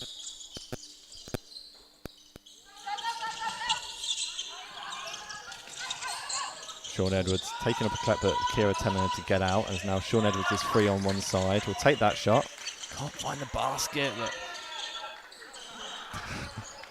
We've seen that happen a lot for Bristol Thunder. Kira Wilcox just going into the post, but Alf Timney just ran there to poach it as Ireland bring it back into attack. Daisy Ty and Helen Davies, a battle I'm really excited to see how that progresses throughout the match. Not much happening here. Really good defence from Wales, I'd say. But have you seen an arm go up quicker? I'm not too sure if I have there. Great reactions there from James Wilcox. As Regan just looking to take one on the inside. Oh, good defence. Strong defence there from Lizzie. Clubmates at Thunder, obviously, between Lizzie and Kira. Yeah, know each other very well. This is better play now. There is good structure here. Looked like a little bit of trouble, but he kept his feet on the ground according to the ref and found himself some space. Good moves from him, though. Yeah, drawing Chris onto him really well there. Not quite able to work the shot that time there. Sean Edwards turning down that shot, but taking that one instead. Long one, but a good rebound from Sean Berry. Oh, he's looking for the over-the-top ball. Sean Edwards, can he find his mark? Still not yet. He's missed a few now, but he's the type of player that just won't let him get to his head, and he'll play the right game still. A little bit of structure again from Ireland. As again, number 31 gets the right side. Regan just looking to take his opportunity there as Chris comes around for the front defence, but not quite able to on that occasion. Yeah, it's 2 in a row now. Chris will have to keep an eye on that. Good strong rebound there from Sean Barry as DeAndre was looking to poach it. High pass by Kira. Sean Edwards is good for it as he walks the block, setting up a strong structure. Will they want a 2-2 boy? Alf Timney doesn't let him collect.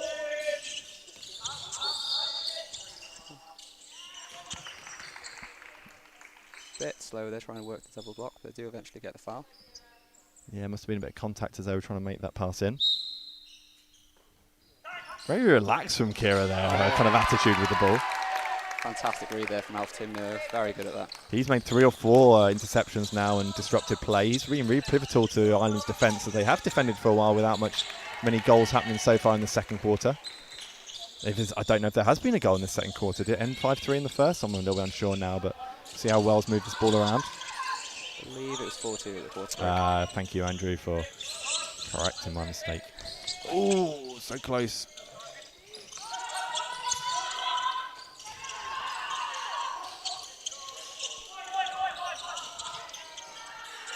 Yeah, so good from Kira. Some kind of like looping around runner past her player. Very clinical on the inside there.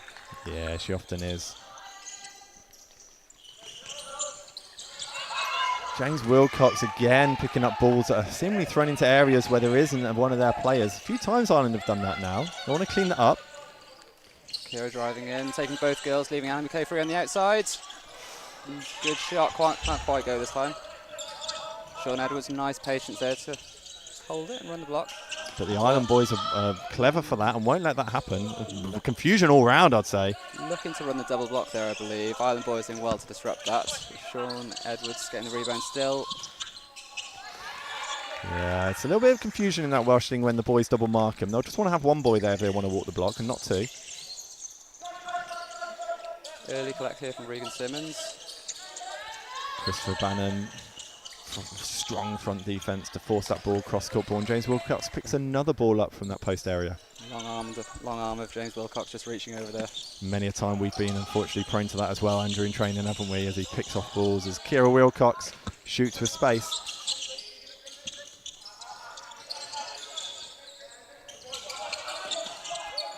Nice pick-up, nice motion, nice tempo. Fantastic dynamic collect there from Kira Wilcox coming in, and Wales just about get the reset there, but Lizzie Ty coming in well to steal that. Yeah, really well read play by Lizzie Ty, picking off that ball that otherwise Sean Berry would have picked up. Another early passing error from Ireland, afraid. Good pressure from Wales.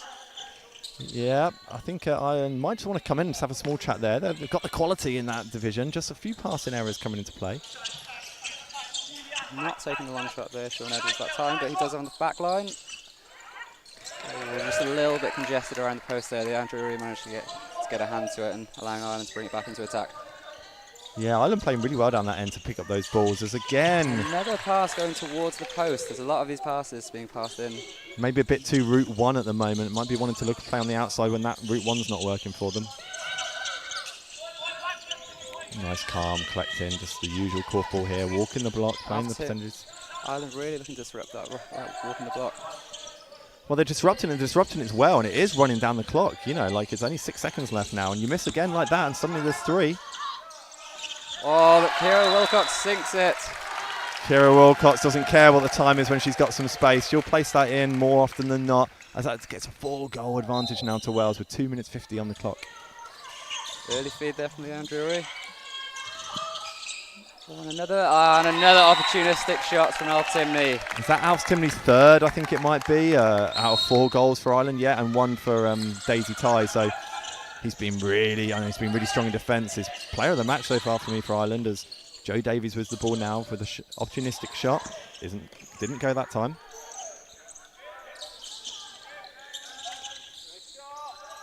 One, 2 to James Wilcox.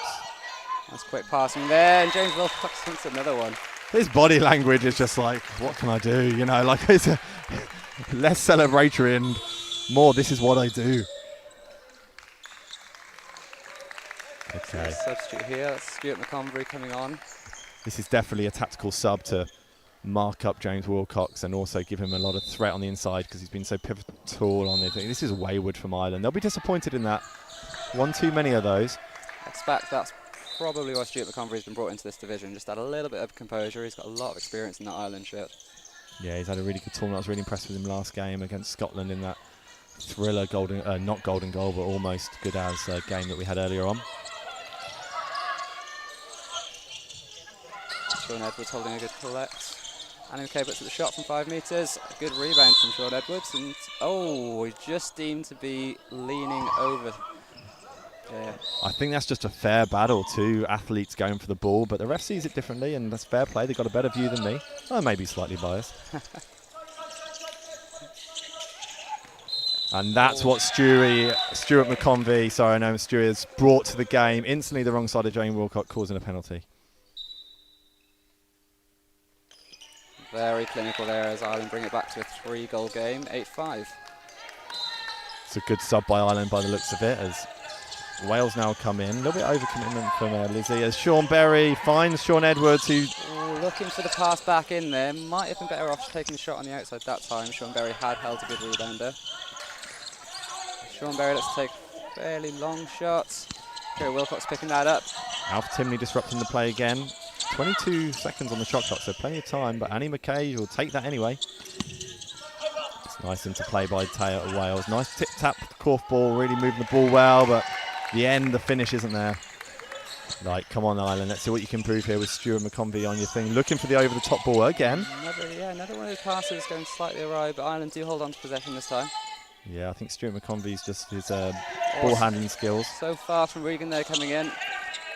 Can't quite get it to go that time. Does take his own rebound there. Yeah, Regan's having a good game against Chris Bannon, getting the wrong side of him a few times so far. But Chris Bannon did hit that pivotal goal early on, as Joe Davies just picks up a wayward pass from Ireland. Only 36 seconds left on the game time clock here for the first half. Good collecting by Wales. Just playing the percentages, walking the block, taking the right positions. Looking to run that double block again. Alf Timney not letting them have it, but didn't quite catch that penalty there, Nick. No, I'm not entirely sure. I think, was it a Gal marking the boy? Ah, hopefully you couldn't hear me speaking then. Apologies if I could, but I don't think it was me who disrupted him. Looking to run that double block again, looking to get the girls running the outside. Kira Wilcox round. No, defended that time. Was it a switch at the post maybe there? I didn't quite see it, but yeah. The Andrew Urey coming around well to get a defended call there.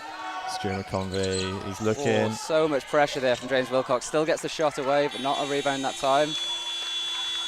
Well, what an exciting first half we've got. I'd say Ireland have just one too many mistakes for me, and I think that shows on the 3-goal difference. If they can just clean that up, they're in the game when they are playing well, but seemingly passing the ball off one too many times for my liking, Andrew. Yeah, it's often on those passes into the post, Nick. Often just being picked off by Wales when a feed's not quite being timed coming in right. I don't know if they could just look to the side a little bit more as they establish that strong rebound, take their shots on the outside. A little bit too much focus on trying to play that into a feed whilst there's a strong Welsh front defence there. Yeah, well, we've got a 10-minute half-time. Join us for the exciting second half of this thrilling encounter. 8-5 to Wales.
Welcome back to the second half of this encounter between Wales and Ireland. The scores are locked at 8-5 at the moment as we move in. I'm Nick Wilkins, one of your commentators, and I'm here with Andrew.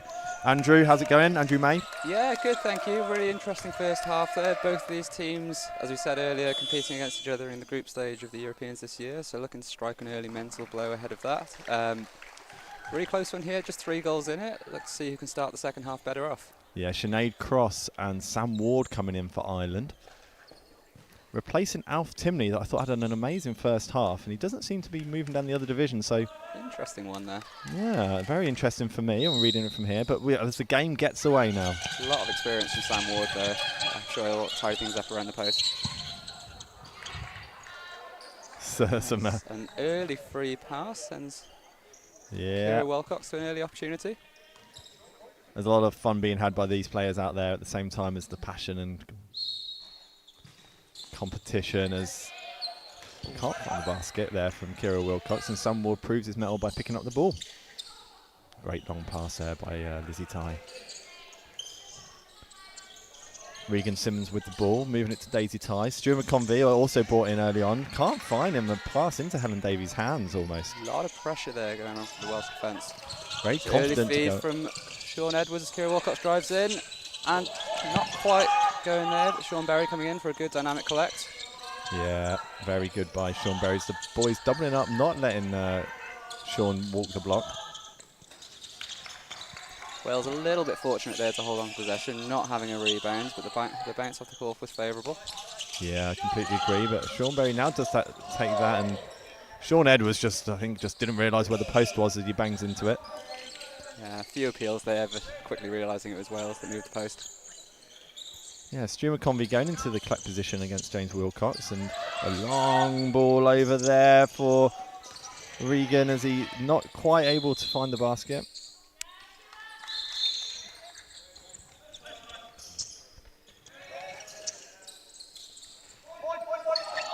Daisy, is that a one-handed attempt or? I think she was confused as the rest of us. So not entirely sure what happened there, but Wales, we're still with the ball now, 8-5. So Annie McKay, who's been really good that first half, and into Kira. Sean Berry attacking hard on Sam Ward, but Kira looks the other way for Annie, who passes it in. Can't find the way of the hands of Charlotte in the way there. Oh, just bobbles off the top. Shot there from Sean as Sean Edwards pulled it down to Ireland. Quick second shot there as well as hadn't quite reset around the post, and Ireland do manage to take possession, bringing it back into attack here. Yeah, good collect from Stephen McDonough. As we now look at, I think they got lucky that was a free pass because it was a bad pass in by Daisy Ty, and James Wilcox causing the foul on the inside, I think. And she's more deadly here than she would have been before. Convery taking that away. Looks at his hand on the ref. I'm not entirely sure what he was moaning about, but this is better though, Andrew. Like a strong collect and a golden feed. Good structure there. Clearly had a good half-time team talk there about getting a good rebound, but another little passing error there. Good pressure from Helen Davis as Wales bring it back into attack. Not taking the early shot there from the corner. Going back to Annie McKay, and she sinks another one. Annie McKay having a fantastic weekend. Yeah, one of my highlights, standout players for the weekend, Annie McKay. Sam Ward now in attack. Let's see what he brings. We've also got some really strong attackers, but he takes an early collect. Another early free pass there as well, so looking to front defend, not quite getting it right that time. Lizzie Ty is so dangerous in the free pass line. Let's see what she can do here. Not the best pass back. I'd say a little bit low for her there. So important the pass back on the free pass. Don't know why you're looking at me there, Nick. You're the clinical passer, Andrew. I wouldn't ever dream of saying otherwise. Oh, shot off the back from James Wilcox. Well collected by Chris Banham there at the post. A little bit of patience here, just trying to run the block. Ireland not disrupting it quite so well that time. Shot off the back from Chris Banham. Sinks it. Very clinical there from Chris as James Wilcox drove in, pass it off nicely to Chris at the back. Yeah, the double-handed fist pump from Chris Banham as he shows how much that means to him. An early shot from Lizzie Ty. It looked good from here, but falling short. So a few short shots at this part of the tournament, of course. The players just need to put that extra 5-10% than what they think they need to on the shooting. Stu McConvey keeping a close eye on James Wilcox. Giving him no breathing space. Good defence. A feed there, but no rebound yet. Chris Bannon coming in, not the best position. He seems to be accepting it as Helen Davies passes to her sister, Jo. Very long shot there from Jo Davis, but not quite going that time. Island managing to take it possession. Yeah, another short shot bouncing. And when it's short, you often find the girls who are near the front, often in feeds, picking up those loose balls. It's a nice cross-court ball. For loads of time there for Sinead Cross, but couldn't find the basket. Good fight there at the post between Sean Edwards and Stephen. Yeah, unforced error again as James Wilcox looks for Jo Davies, who shoots short again. And whoa, we've seen a penalty here. I don't think Chris West agreed as he was running across the other line, but the other ref was in a better position.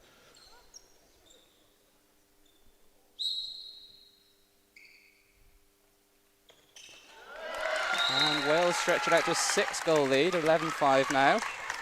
Ireland's going to have to not let this game get away from them here. Yeah, 6 goals seems like quite a bit on an affair where they've only scored 5 so far. But an early shot from Stuart McConvey, but Helen Davies is good for the collect, hanging around that post, causing a nuisance.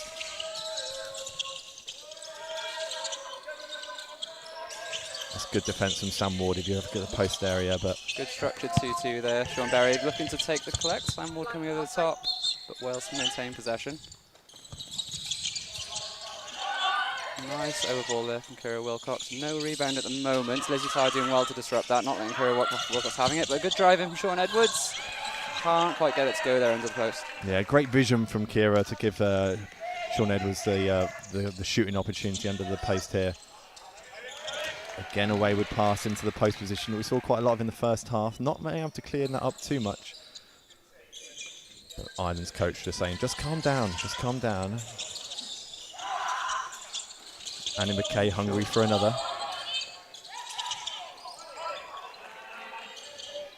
Looked like a bit of contact on the shot, but Annie didn't seem to make any protestations. No, not too many complaints there. This is better from Ireland, moving the ball a little better. Strong and Stew breaks away. Feel like he could have taken that first time, but changes his mind. And a free pass given by Chris West. Too much contact by James Wilcox. Time out there called by Ireland. Yeah, I think that's a good call. I think they were just rushing it in a little bit, and even though I think that last attack, Stuart McConvey really had an opportunity, the couple of attacks before that, just one too many unforced errors. Well, a 6-goal margin with 4:36. It's real playing time, so it is it obviously stretches out a lot longer than if the game clock just ticks on. So plenty of time to bring this back. If I can just find a rhythm and a tempo, and a little bit more structure and just a little bit more clinical, Andrew. Yeah, we'll be looking to get a little bit more structure, get a few more shots into the attack. We've just had a few quite short attacks recently. Still a lot of time left in the game, but they will want to be trying to close that gap before the end of the third quarter, giving themselves a chance in that fourth quarter. Yeah, I definitely agree there. Well, they're still coming out jogging. It's always I always think it's a good psychological advantage when you jog from the timeouts to show the other team that you're not weary. I'm sure I don't know if everyone does that as well. Is it just me playing mind games? But here we are now as Daisy steps up to the line.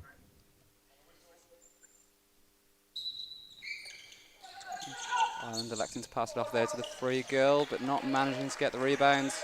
I like that though. This level, all players should be able to score, of course. You know, so wayward pass from Annie, blocked, but gets the ball back.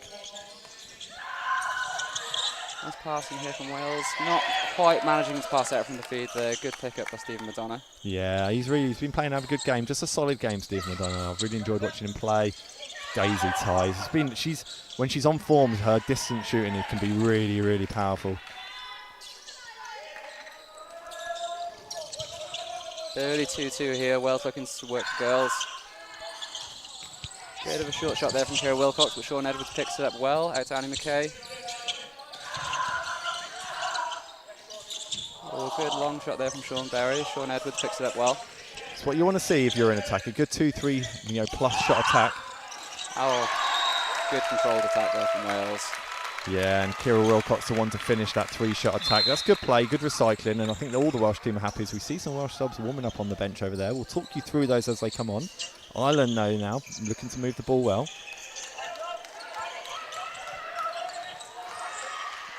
Helen Davies being a real nuisance to Daisy Ty. Her hands seem to be getting all over the place and just not being able to pass the ball past her. Good over ball there from Kira Wilcox. Nice side pass from Sean Edwards, trying to find the free player as the boys are dropping off, but Ireland do pick it up. Yeah, great vision. There's nothing worse, is there, Andrew, when you're on the side waiting to get onto a game and the ref doesn't blow his whistle for another 5 minutes, as I see a couple of the Welsh players waiting to get on here. But this is better from Ireland, just taking sensible, logical percentage routes. Nice, and yeah, that's a really nice move from Daisy off the back. Just managed to sneak in there on the inside, not quite managing to get the pass in there right though. Yeah, really good from Helen Davies to pick up that loose ball. Good customary shot from the corner from Sean Edwards. Sean Berry picks it up well. Wales going to look to keep this structured, run the block. Ireland trying to disrupt it. Let's see if they do. Which they do, yeah. And forcing Wales to take the time.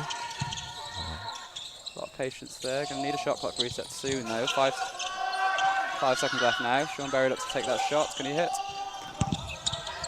Both these boys not finding really their mark this game as the shot clock dies down, and there will be the substitution. I think both boys here, the Sean Squared, are coming off, for Ridian Butler-Rees and Matt Cross. So apologies, forgotten his surname there. Both of Raptors. It's a division of 3 Cardiff Raptors plus Kira Wilcox of Bristol Thunder. Yeah, I wonder if that's when Matt Cross is on, he can fire really well, really pivot a dangerous shot. So I wonder if they're bringing up to try and find goals down that end a little bit more. That's a great ball. Pass from Daisy Ty there as Stuart McConvey takes the shot off the back. Good recycling there from Regan Simmons. This is really nice from Ireland now. Another strong over ball. Oh, picked off by Chris Bannon there though. Good vision, not quite executed that time. Yeah, better play from Ireland, just the final execution. And another goal from Annie McKay on the outside. Wales take it to 13-5 with an 8-goal lead, 2 minutes left in the third quarter. The crowd are loving that from Annie. Crowd favourite Annie McKay. Sam Ward to Lizzie Ty, of course, getting married next year as she looks to pass the ball to him, but not that time. Matt Cross's first touch of the ball to Ridian Butler-Rees. Taking the time. Ireland letting the ball go out, or the boys definitely are at least anyway. Ireland electing to play a bit of rebound defence there, seeing if they can disrupt that first move from Wales. Controlling it well though. Now Chris Bannon going to look to take that shot on the outside. Boys in though, 2-2. Joe Davis not quite managing to get the shot away that time. 5 seconds left in the shot clock now as Chris Bannon's going to take a pressured shot. Really good shot from that amount of pressure on the turn, I'd say. Really good technique from Christopher Bannon, but really good defence from Ireland as James Wilcox has a little go, but can't find the basket that time. Good defence from Ireland here, forcing Wales to take some complicated technique shots. Not that time though. Too much space. It was really good pressure there from Ireland, but Wales are taking their time, recycling the ball, getting a few shots away, and James Wilcox is so clinical. Yeah, good play here from both teams. There's a little drop-off shot around the corner, and Stephen McDonough not able to get it, but it's ref saying Ridian used his arm across there to get the ball, so Stephen McDonough will restart now. You'd love to see that fight there. Yeah. not quite going in Wales' favour that time there. Ireland maintain possession. Ooh, quite a dynamic feed there from Sam Ward to pass it off the back. Yeah, really nice idea. Didn't come off that time as Lizzie takes an early shot. No rebound there though, not managing to go. Strong front defence there from Regan Simmons. Yeah, really good from Ireland there again.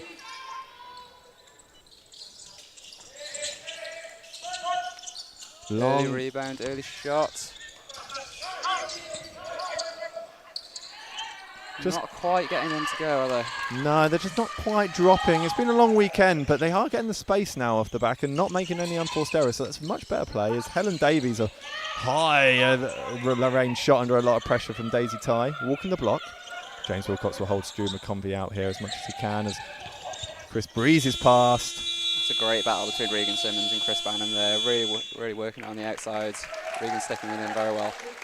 And that's the end of the third quarter. Almost came up without me noticing. It's been a thrilling encounter. Wales really have extended the lead to 9 goals now, which, well, it's a long way back for Ireland. Never say never. I've definitely seen them, get back into games, but that's a long way back now. 9 goals in 10 minutes. Yeah, as you say never. There's some fantastic scorers in that team. Lizzie Ty scoring a lot of goals in the National League this year. Sam Ward's would be interested to see if Alf Simley makes a reappearance. Got a lot of goals in that first half. Not seen him yet in this third quarter. No, a strange substitution in my eyes, but I'm sure they know what they're doing. Very experienced coach in John Ty. Round of applause from Wales. I don't know what they're clapping, but maybe their first 3/4 ability as they get hands in. James Wilcox, interestingly, telling me the ins and outs of singular versus group Welsh words when he does his hands in. He's changed it over the last year for the fact checkers amongst us. He told us we were getting the wrong version. We've moved from Oitin Barod to Dachin Barod. You know well, your Welsh is. I'm glad. I didn't want to try and say it, if I'm honest, Andrew, but I'm glad you did. Yes. A lot of substitutes being made here for this final quarter of the game. Yeah, I think that's good. Let's see what these players can do. Obviously, like you say, everyone's fighting for positions at the Europeans, and this will give these players an opportunity to show themselves to the coaches. And all the players for the Wales and Ireland, all deservedly on the pitch. There is no kind of people who shouldn't be given the opportunity. Quality in both teams. So now in this attack for Wales, we've got James Wilcox keeping his position with Laura Comerford, Leo Michael and Yasmin Williams. Matt Cross, a lot of hustle there to keep the ball. Yeah, set off from the mark really quickly to get that. Quick 2-2 there to get the ball in. Got the reset and just about maintain possession. A little bit scrappy there, but managed to keep the ball. Yeah, good shot from Yasmin Williams. We see her on the ball again now. Laura Comerford in feed, and Yasmin will pass it to her. As Leo Michael, the man with 2 first names, comes and Laura just picks up the ball. Nice moves from Yasmin. Can she convert from here? Decides opted to run in. Got the reset, but not managed to maintain possession on that occasion. Yeah, good move. Unfortunately, not the execution to finish there as Sam Ward now passing across the pitch, and long ball out to is that Stephen McConnell? It's not Stephen McConnell, sorry. It is, yes, I apologize. Stephen McDonough. Yeah. Apologies if the Irish listen to this. I am big apologies that I don't get the names right all the time. It's been a long weekend for us all. Good drive in there from Leo Michael. Ireland playing rebound defence there to keep James Wilcox away from the post in the first move. But Leo Michael gone in now. Another 2-2, got that structure. James Wilcox trying to fashion something, but it's Laura Comerford who brings up for a shot off the back. Isn't able to make that convert. 14-5 still, 9-goal difference with 8.5 minutes left of this final quarter. Should say we've had Liv Tyso come into this division, so now it's now a full Raptors division.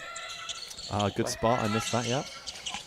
Trying to play the front defence, they're not quite getting that right on that occasion. Sam Ward really clinical on the inside there. Yeah, Sam Ward's had a really good tournament for me as well. He's stepped up to the plate and proved himself on this hallowed halls of Ebervale.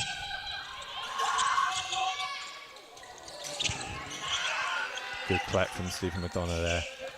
Doing well to take the rebound position away there. Ireland bring it back into attack. Regan Simmons, what needed. Good shot on the outside from Daisy Ty.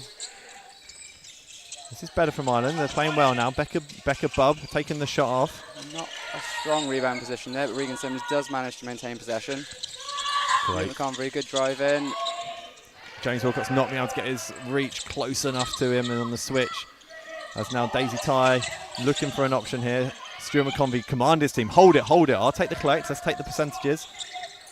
Which they do, and it's worthwhile as Becca Bubb comes up with the ball. Her husband, Becca Bubb, actually surprised her by turning up today when she wasn't expecting it, and surprised her halfway through her first game today.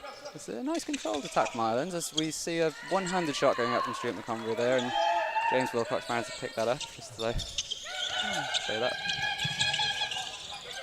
Nice from Liv Tyso. That combo, obviously, like you say, full Raptors, they know each other so well this division. Be interesting to see if that kind of chemistry pays off on this division. They're moving the ball well for sure. Good drive in there from Liv Tyso, leaving Annie McKay free on the outside as the two girls cover each other. Yeah, it's like, Annie McKay may have got the praise that went in, but it's just as much as Liv Tyso drawing both players, her defenders away. Wasn't to be that time though, as Ireland now looking to move the ball in an aggressive manner towards the post. bit more structure here. Rebound position going in. Would like to see that at a little bit of a bigger rebound position. Daisy Ty just sets herself not to be. Regan holding a good rebound position there, but just the shape of the division meant that Leo Michael could pick that off. A little bit of a fumble, but Wells still got the ball here. Matt Cross over to Iridium Butler-Reese. Back to Annie, who will take this shot, and it's looking into here, and it is. Is that the 5th maybe for Annie McKay? I think that is. It may be Annie McKay's day as we're making our play back into the Irish division here. Daisy Ty, I've enjoyed watching her play. Hasn't found the mark as much as I'd expect, but fantastic goal there from Daisy Ty on the outside. Deservedly so. Bring it back to an 8-goal game, 15-7, with 6 minutes to play in the 4th quarter. I really like Daisy Ty's play. When she gets in form, she can be so powerful and deadly. Just the travel there from Laura Carmaford. Chris West there. Sam Ward against Matt Cross here. Matt Cross given plenty of space when there's nothing at the post. Playing a strong front defence, so letting him go into a cap position. Lizzie Ty breaking off to Sam. Not quite the best pass, but a back 1-2 to him. That's nice. I like that play. Nice shot on the outside there, and well picked up for Ireland to maintain possession. Yes. 1-2s on the outside, really paying dividends. Oh, no. A lovely fadeaway there, but unfortunately not with the rebounds. Matt Cross picks it up, and we'll see if Wales can bring it back into attack. Yeah, you always want to keep your hands out of those kind of shots. So easy just to get overexcited and try and stop it and cause a penalty. So Iridium did well there, but Ireland defending well. A bit static by Wales, but they do find it out there from Leo Michael. This is better now, a little bit faster passing. James Wilcox just stepping out of that rebound position into feed to try to make something happen here. There's only 5 seconds left in the shot clock. Someone's going to have to put this up, and it is Yasmin Williams. It looks good, but it falls short. Not quite hitting on that occasion. Little choice there as the shot clock was dying down. Well read by James Wilcox. He knew there was only one option if it was going that way. Wales very quick into the structure there. Stuart McConvery trying to take away James Wilcox's rebound position. Great drive in there from Laura Carmaford. Yeah, breezes past Becca Bubb and finds herself at the penalty spot. Unconventional penalty technique there from Laura Carmaford, but just as effective. Yeah, she's really good from that spot there with that technique. Some people say unconventional, but in many ways that's the shot you take 90% of the time, I guess. So she's confident with that one. Sam Ward, lovely cross-court ball, but Liv Tyso. Well read there by Liv Tyso. Yeah, she's had a really good weekend as well, as we see Wales now moving to the attack again. A little bit more energy and speed of the passing in this attack than it was before. It's a good battle between Laura Carmaford looking to drive and Daisy Ty defending her very well, sticking with her. Oh, fantastic read there from Stuart McConvery as James Wilcox drives in, looks to pass it off to Leo Michael, but Stuart McConvery too clever, too quick there. The pass, yeah. It's another cross-court ball. They like that, just could execute it slightly better. They're really effective. Yeah, the little bit of the kind of passion and energy flowing out of this game a little bit near the end of it as the scoreline's now done. But all these players wishing and hoping to prove themselves, as Laura Carmaford doing exactly that with her second goal of the game. Yeah, of course, it looks like the result might be confirmed here, but these players want as much time together as they can, playing together, practicing for that tournament in October. Yeah, definitely right, of course. Becca Bob coming into, that could have been so nice as she recognised the run from number 31, Regan Simmons, but wasn't to be, as Wales will now just move through the motions, move this out into their attack now, with just over 3 minutes left. Really interested to see this attack of Cardiff Raptors. I imagine we'll see a lot of the two boys assisting on the inside, with the two girls looking to drive. Very quick two girls there. Running the block, nice and structured. Liv Tyso will take the shot. Good pick up from Iridium, but yeah, just a good position by Stephen McDonough. Iridium's really can be deadly around that post area. He excels at any kind of wrong positioning by his defender, finding the space for the shot. Not that time, but he is so good at that usually. Daisy Ty on the ball. Nice tip there from Stewie McConvey, but He couldn't do much else because if he didn't, then James Wilcox had it. As it turns out, Wales get the ball anyway, and we cycle back to their attack again. Good defence by Sam Ward. Good movement though by Wales girls. Just the final execution and the pass in wasn't to be.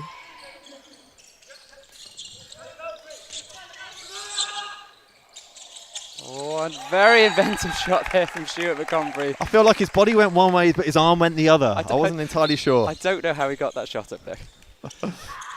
Well, we'll watch that on replay, I'm sure, as Riddian Butler-Reese shoots that. It falls wide, and Sam Ward just tips it out, but did well to read the shot. Good fight there. Wales do maintain possession there. Yeah.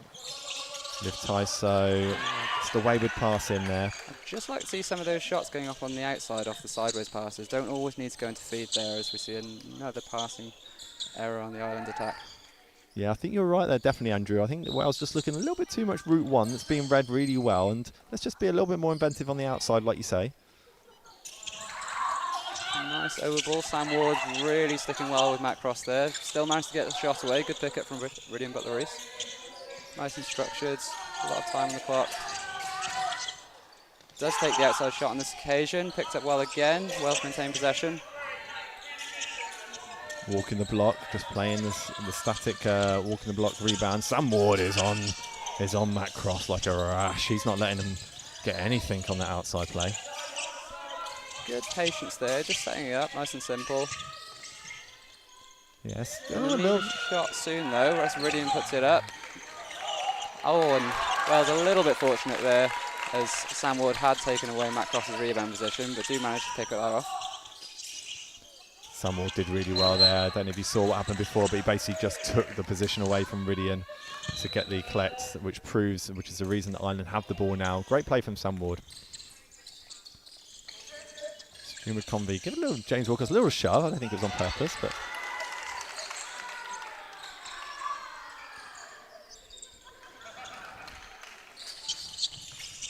one more sub looking like it might be made by Wales with only 50 seconds left. There must be a spare boy somewhere, but not to be. Just rushing. Just got to calm down on those final moments. I know the games might be done in terms of result, but you still want to play well in those final few moments. We'll see if Joe Davis does manage to get on the court with just 30 seconds left of the game. Wow, with a pass straight into James Wilcox and back into the Welsh attack. It's going to take a few more seconds out of her chances as Matt Cross fires one up. That's going to fall a little bit in the front of the court, but a nice walk in the block. Irish boys to disrupt that again, and do disrupt it well. Yeah, I think they have really disrupted that kind of classic walk the block, and Wales not recognising it and taking the shot anyway. But Ireland now moving in for the final 5 seconds off the court, which we will get a substitution. Do we feel like we should just pass it to Jo for a shot in the final 5 seconds? Give her a touch of the ball? It's all just for Annie to get a standing ovation.